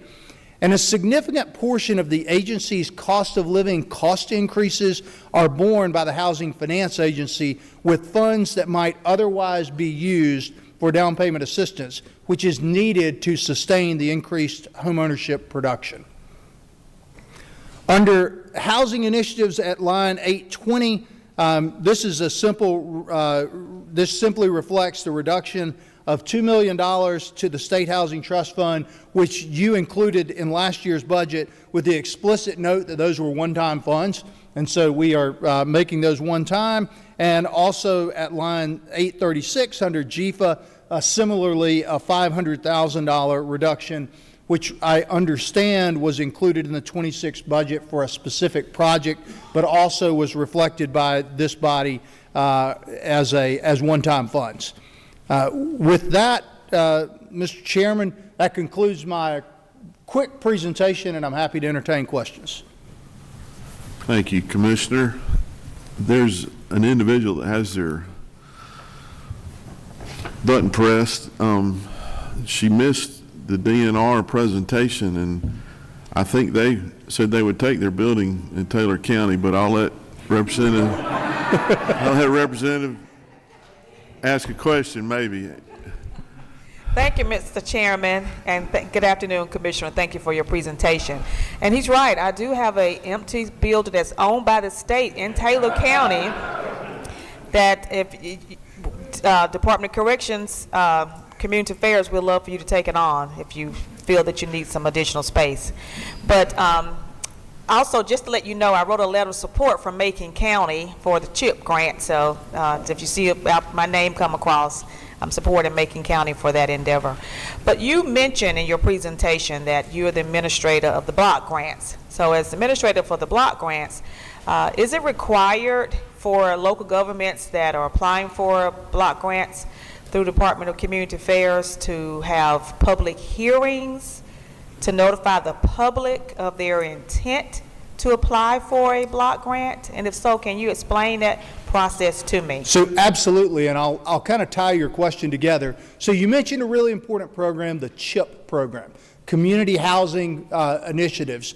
That's funded with federal block grants. So the state receives that block grant, and we subgrant that to communities who are, in fact, required to do public hearings as a part of the application process for those competitive funds. The state is the block grant recipient, and those funds are granted to communities. I hope you're successful in the application. I know that program is fantastic, and it contributes to the construction and rehabilitation of homes in communities across the state.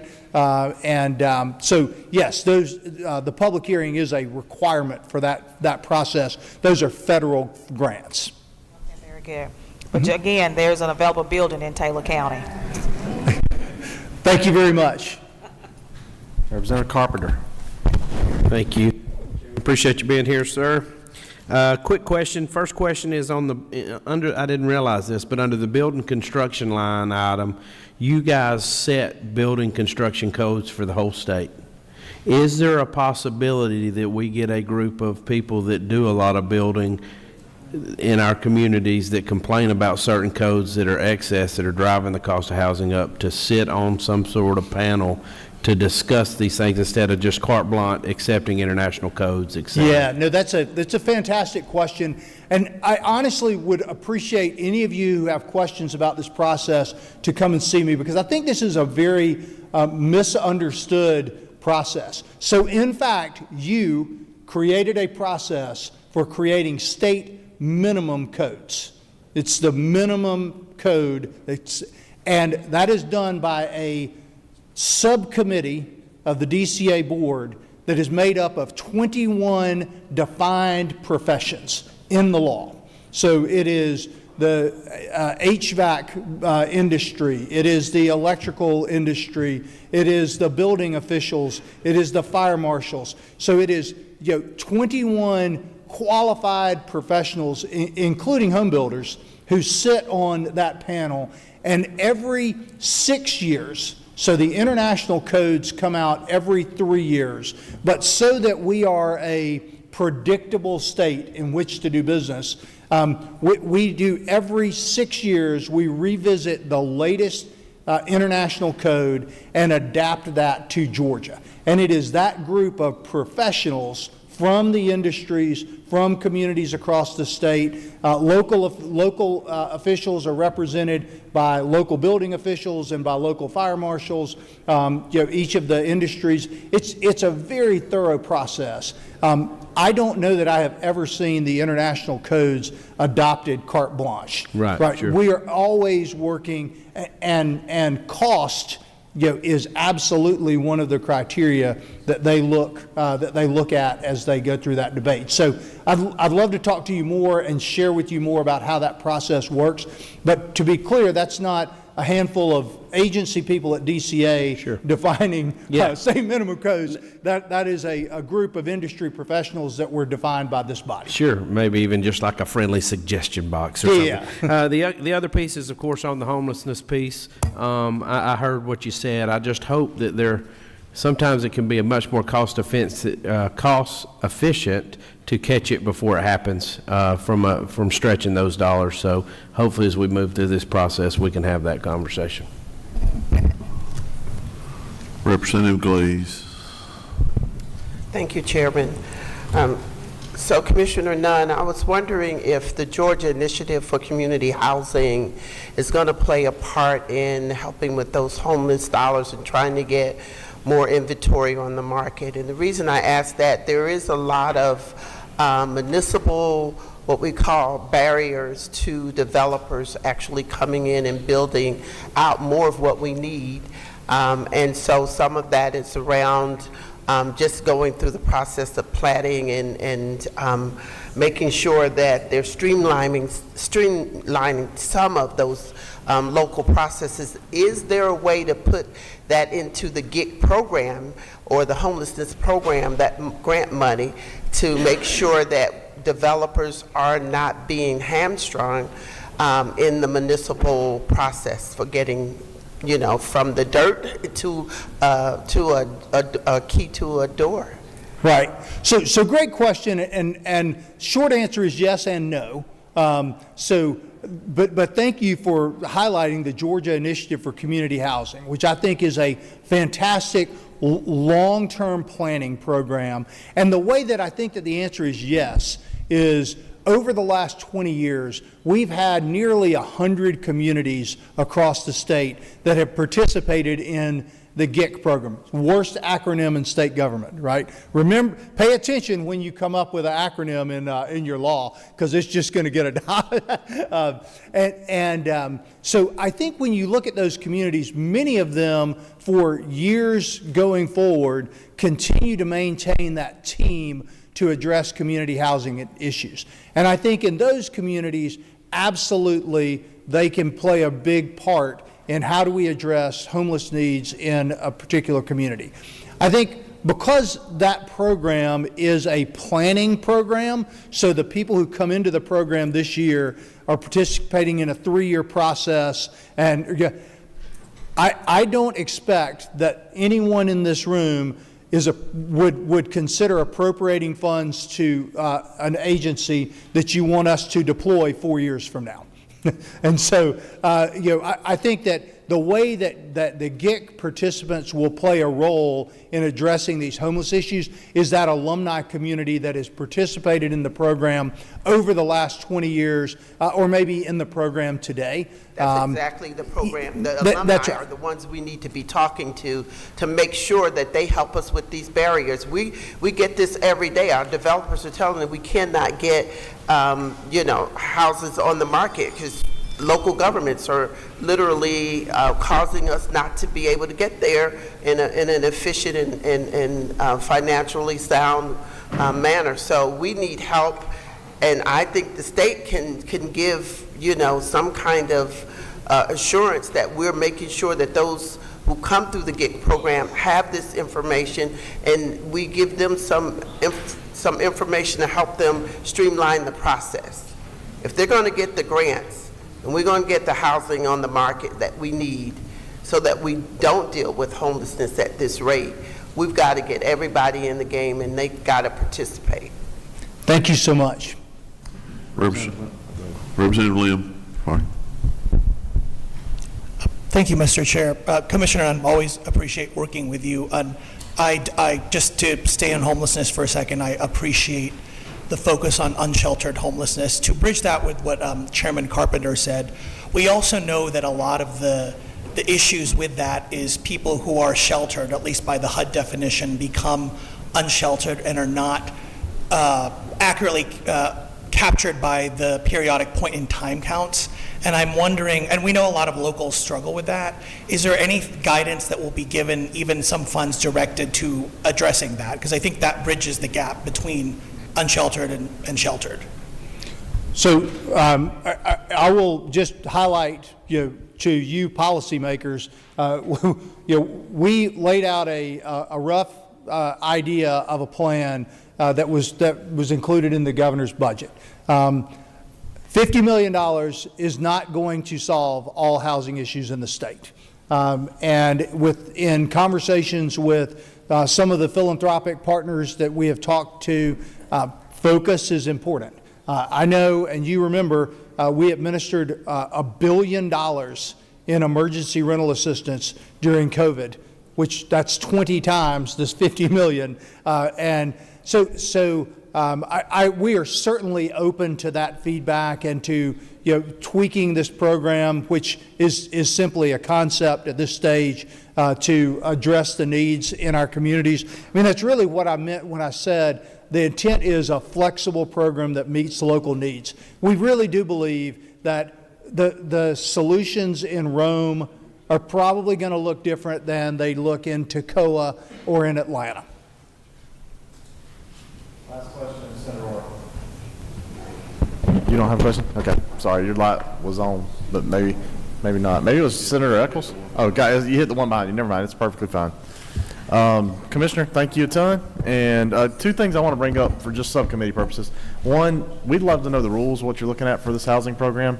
We're obviously very leery of what we saw happen in Minnesota. Want to kind of have some ideas of what our guardrails will be. And then also, what is the total announced matching funds you think are coming from other agencies or other places that will be there? If you know that already, feel free to share. If you need to bring it later on, that's fine. I don't. We would expect that as a part of the application process. Okay. And I think that probably looks different. I just say this because not everybody will be in subcommittee. I think that looks very different in a community like our capital city than it would in Tifton. So thank you. Thank you so much. Thank you for the variety of hats you wear.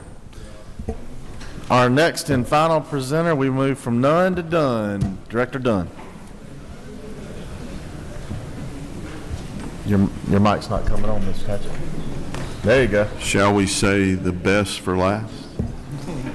Probably. We do have the block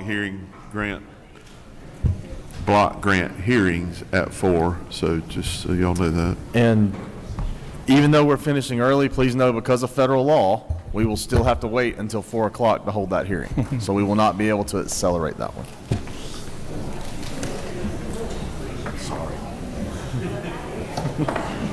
Director Dunn. I've got The floor is yours. I've got an hour video that explains the budget process at OPB. If you don't mind me, no. Yeah.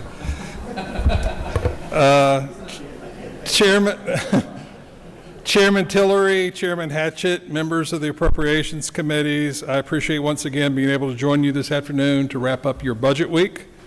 Last week, the governor released his budget recommendations for AFY 2026 and FY 27. This week, you were able to hear directly from the governor on his budgetary priorities, our state economists on the revenue estimate and the state of the economy, and from our executive and judicial branch leaders on their agency needs and specific budgetary items contained in the governor's recommendation. My task here today is to attempt to summarize and wrap up this testimony before you head into your subcommittee work and putting the stamp of the General Assembly on the final budget. Let me start off with revenue performance. We ended last year, FY 25, with general revenue up $1.48 billion, or 4% higher than the AFY 25 budget revenue estimate. For the first 6 months of this fiscal year, general fund revenue is up 1.6% over the same period last year. This is not great, but these are decent results, especially if you keep in mind that the first 6 months of this year includes a 20 basis point lower tax rate than the same period last year.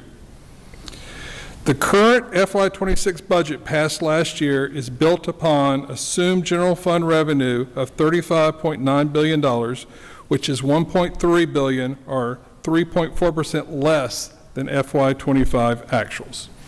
My point here is that revenue performance to date, as well as our previous cautious budgeting, will allow for additional tax reductions in 2026 and allow for expenditure growth in the FY 26 and FY 27 budgets over the current base. So for this year's budget revenue estimates for AFY 26, general fund revenue available for appropriation is set at 2.3% growth, or $822 million above the current FY 26 base. This is 1.2% less than FY 25 actuals. In addition, we are releasing $372 million from the RSR for K-12 adjustments and $3.3 billion from the undesignated surplus. That makes the total amount of general funds available for expenditure in AFY 26 of $40.4 billion, or an increase of $4.5 billion, that's 12.5%, over the FY 26 base. For FY 27, general fund revenue forecasted to be up 1.8%, or $662 million over the FY 26 base. This is 1.6% less than FY 25 actuals. There's no release from the surplus in the base budget. That's a total of $36.8 billion of total state general funds. It's important to note that these projections incorporate the expected fiscal effects of the governor's proposed tax changes announced last week. Personal income tax and corporate income tax rates for FY 26 are assumed to be 20 basis points lower, and for FY 27 assumed to be 30 basis points lower than the FY 25 baseline on a blended rate basis. You heard from the governor at Exit Issues, the State of the State, as well as his address before this joint committee about his priorities for the revenue growth being recognized in this budget. The governor's priorities in building this year's budget include, number one, returning revenue to taxpayers. Number two, utilizing the midterm budget to make high-impact, one-time investments into infrastructure and economic development. Number three, prioritize public safety, particularly in security improvements in our state prisons and support for state law enforcement officers. And finally, number four, fully fund formula and enrollment growth in existing programs, fund new legislation passed by this body and signed by the governor last session, and annualize items initially funded in the FY 26 budget. This is generally what we usually call workload growth and ensures that our current program commitments are appropriately funded. You will find that the governor's budget recommendations closely align with these priorities. Just to briefly review some highlights from the proposed budget. First, for taxes. The revenue estimate has built in the return of about $750 million each year on an annualized basis back to taxpayers through lowering the personal and corporate income tax rate from 5.19% to 4.99% effective for tax year 2025. If the General Assembly supports this proposal, the state would have reduced its income tax rate by 76 bips, or 13.2% over the last 3 years. That's $4 billion in income tax savings. Not explicitly in the budget is another round of income tax rebates, which is returning surplus revenue to taxpayers. If approved, this would be the fourth such rebate following those approved in 2022, 2023, and 2025. The proposed 2026 rebate represents a one-time refund of over $1.17 billion and is equivalent to about 7.2% of personal income tax collected in 2025 being returned to taxpayers. 7.2% of personal income tax collected in 2025 being returned to taxpayers. I'll stop at 2. If approved, the checks will be mailed to eligible taxpayers directly from the state treasury and deducted from the surplus fund balance. In terms of infrastructure and economic development and the midterm budget priority, the governor's AFY 26 budget recommends over $2.3 billion in general funds to accelerate transportation projects, including the expansion of express lanes on I-75 south of Atlanta. These investments, I want to note, are above and beyond growth in the dedicated motor fuel funds that are included in the budget. So these state funds that the governor's putting in $2.3 billion are above and beyond the motor fuel funds that are in the budget. The governor's budget also includes one-time investments in economic development programs in rural communities. As Commissioner Nunn just stated, these include $15 million to replenish the One Georgia Rural Site Development Program, which was established in 2024 to assist rural communities to prepare large development-ready sites. $35 million to GEFA, the Georgia Environmental Finance Authority, to seed a revolving loan program for local governments, development authorities, and public utilities to finance the development of natural gas infrastructure. When you passed Senate Bill 13 last year, you recognized that the availability of natural gas is often a key driver of industrial recruitment and business retention, and many communities lack the resources to provide upfront financing for these projects. This is an attempt to begin to fix that problem.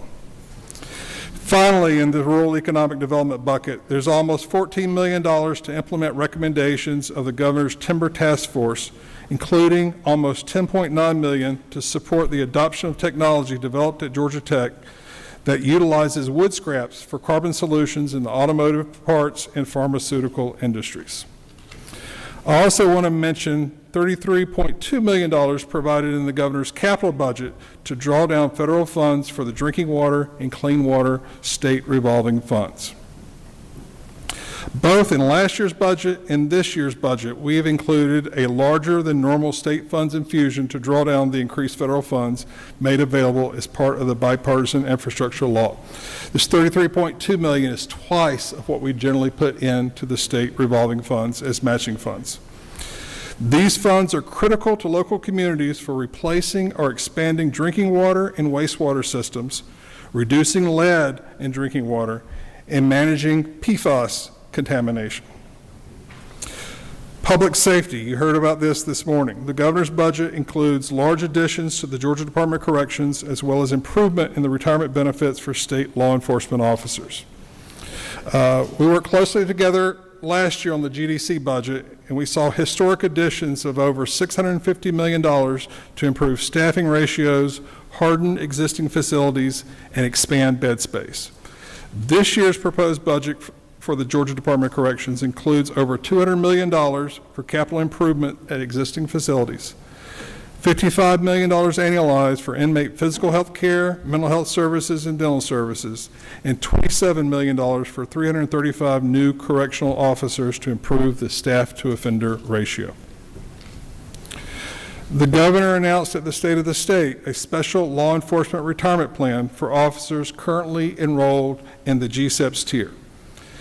The new plan is an enhanced employer match to contributions to the 401k savings portion of the plan. You know, GSEPS is a hybrid plan. It has a pension component and a 401k component. This impacts the 401k or the savings portion of the plan. Under the proposed plan, employer match to the savings plan of state law enforcement officers would increase after 5 years of service by 2 percentage points each year, capping out at 15% of the salary at year 10. To be eligible for the full state match, employees must continue to contribute 5% of their salary to the savings plan. I will not go over the math, but the increased contribution plus compounding will result in a significantly enhanced benefit at retirement and result in a plan that is among the most generous among our surrounding states and local jurisdictions. The governor's budget reflects a $5.2 million increase spread across law enforcement agencies to help pay for the projected costs of the increased match. Last thing I want to talk about is workload. We have talked about significant tax relief and infrastructure and growth investments in the governor's budget proposal. It's important to emphasize that we are able to make those investments without cutting existing agency programs or budgets to pay for it. Addressing formula and workload growth in a state this large is a big lift. When people ask me, where is the budget growth going to? The answer is most of it goes to workload or just maintaining what we are already doing. The AFY 26 budget contains over $320 million for workload growth and $1.5 billion for workload growth in the big base budget. Let me repeat that. There's an additional $1.5 billion in the FY 27 budget just to keep up with the growth in our existing programs and funding formulas mandated by law. That's 4% growth in our state general funds budget, and that is fairly typical. The largest workload increases, as usually is the case, are in education and health care. The governor's budget includes a $550 million increase in earnings for K-12 education, $27.6 million for dual enrollment growth, $33 million for TCSG credit hour growth, and $219 million for enrollment growth at USG, all in the FY 27 budget. For health care and human services, this includes $237 million for Medicaid growth, $23 million in increases at DBHCD, and over $65 million in increases at DHS. I'll close by mentioning a few other significant proposals in the governor's budget. The governor's FY 27 budget proposal recommends a debt package for capital projects. You heard from Diana this morning. We have not issued any debt for the past 2 years, instead paying for capital improvements with our balance sheet. You heard directly from the governor on the benefits of doing so. There's savings of $3.3 billion in interest payments over the next 20 years. We have reduced the state's outstanding debt by 20% and lowered our debt service to revenue ratio to 3%, which is significantly less than the constitutional cap of 10% and the lowest it's been since the state began issuing general obligation bonds. We are no longer in a position where we can fully use cash to fund our routine capital needs. However, we are returning to the debt market with substantially less debt burden and greater flexibility to meet future budget needs. About $600 million in capital spending is funded with cash in the AFY 26 budget. For FY 27, the governor's proposed debt package is just over $650 million in authorized principal. So bottom line is our debt package is roughly split 50-50 this year between debt and cash. Second thing I want to emphasize is the governor's AFY 20, just mentioned here a moment ago, the governor's AFY 26 budget proposes $50 million for a grant program to local governments and nonprofits to address street-level homelessness. Grant recipients will be expected to put up local or private funds in order to be eligible.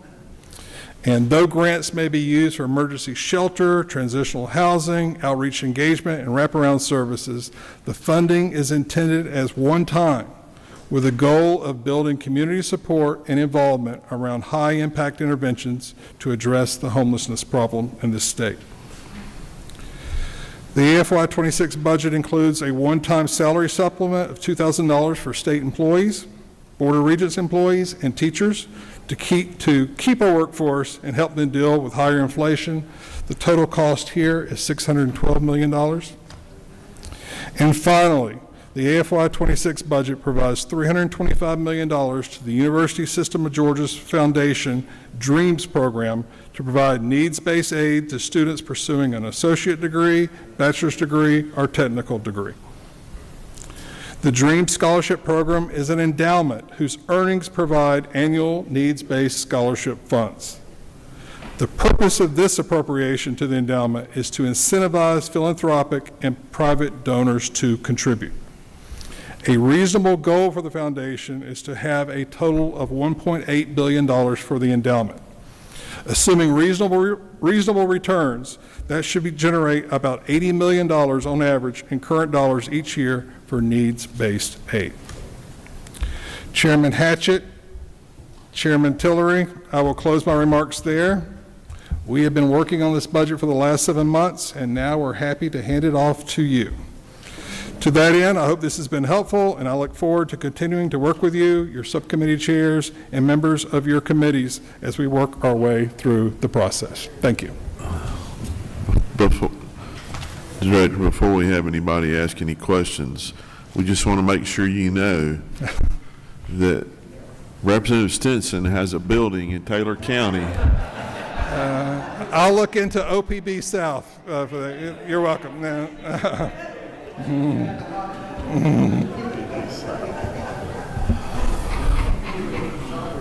President Pro Tem Walker. Thank you, Mr. Chairman. Director Dunn, thank you for all the great work you do for all of Georgia. I appreciate working with you. I have some concerns on the $50 million housing initiative. I support the idea, but it's in the amended budget, and that's a new program that's got to be rolled out and deployed before July 1. Does that give you pause, or? Certainly, all those dollars will not likely be allocated prior to July the 1st, but we anticipate there'd be a good case for reserve of those funds if the process has already started. And Mr. Chairman, could I ask a follow-up along the same lines? Yes, sir. $2.5 billion in transportation infrastructure investment. Yes, sir. Certainly, I see the need for that. It just seems like that would take a long time to get spent. How will that work? Yes. So, for example, I-75 is placed in CERTA's budget, which is an authority and not subject to lapse for those very reasons. But those funds will be encumbered. Yes, sir. Thank you. Representative Evans. Thank you, Mr. Chairman. Thank you, Director. You were talking about the DREAM Scholarship, yes, which a lot of us are very excited about. Hopefully everybody's excited about it. But you mentioned there that could be used for any degree, including technical. And I had asked a question of the Chancellor earlier this week about my concern that those dollars were only listed under the USG budget and there was no mention of them in the TCSG budget. So I wanted to see where I may be missing something. Hopefully my concern is misplaced. So the current DREAMS Foundation, the current USG Foundation's DREAMS program, both TCSG and USG are eligible, and we're just adding to that. So they will, I'm sorry? Yes, ma'am. Now, I will also note we included another $1 million for college completion grant explicitly for TCSG students.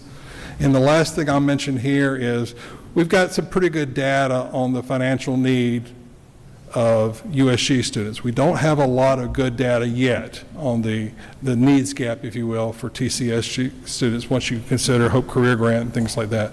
But again, we look forward to understanding more about that need, and again, our expectation it would be used for both. Yeah, and it sounded like from the Commissioner that, well, and I know from work over the past years that there definitely is a gap. There's not going to be a gap for everybody, but there's still a gap for a lot, and on average, you go and pluck 5 students out of USG institution, you go pluck 5 out of a TCSG, more than likely the students that you pluck out of TCSG are going to be in those households under $40,000 or $50,000 a year, so certainly would have the need. But I just want to make clear, so it doesn't matter that that money is listed just in the USG budget. TCSG students would still be eligible. That's correct. We expect the DREAMS program to continue to operate as structured, and as currently structured, TCSG students are eligible. Okay, and what about the students at the private colleges? They would not be included. Okay, and they're not eligible now, and, That's correct. okay, thank you.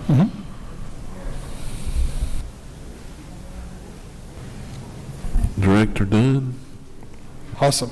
you must have done a great presentation. I like being last.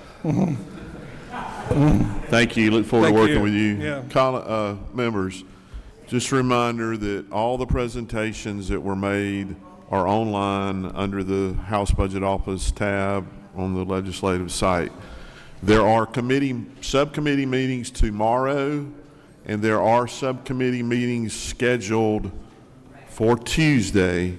If there are any changes there, like everything, we'll keep you informed, and look out for notices from the speaker and from the Lieutenant Governor's offices on attendance and those issues. And also, these are House subcommittee meetings. Senate members are invited to attend so they can learn as much as they want. Mr. Chair? Is that would that be considered dual enrollment, Mr. Chairman? I'm trying to figure that out. Guys, thank you all, members, for being here this past 3 days. You put a lot of hours, a lot of time in this. As you know, there have been over 40 presentations so far. Some things to remember. We are on a timeline, and while the weather interrupts that timeline, it does not slow it down. So please keep a watch of your emails. Also, you've got the governor's budget book to roll through. You know the subcommittees that you're on already. Expect that we will have to start rolling those very, very soon in order to keep up with the timeline that has been laid out by the full calendar. Thank you so much for your attendance, for your participation, and Chairman Hatchett, you get the last word. We're adjourned.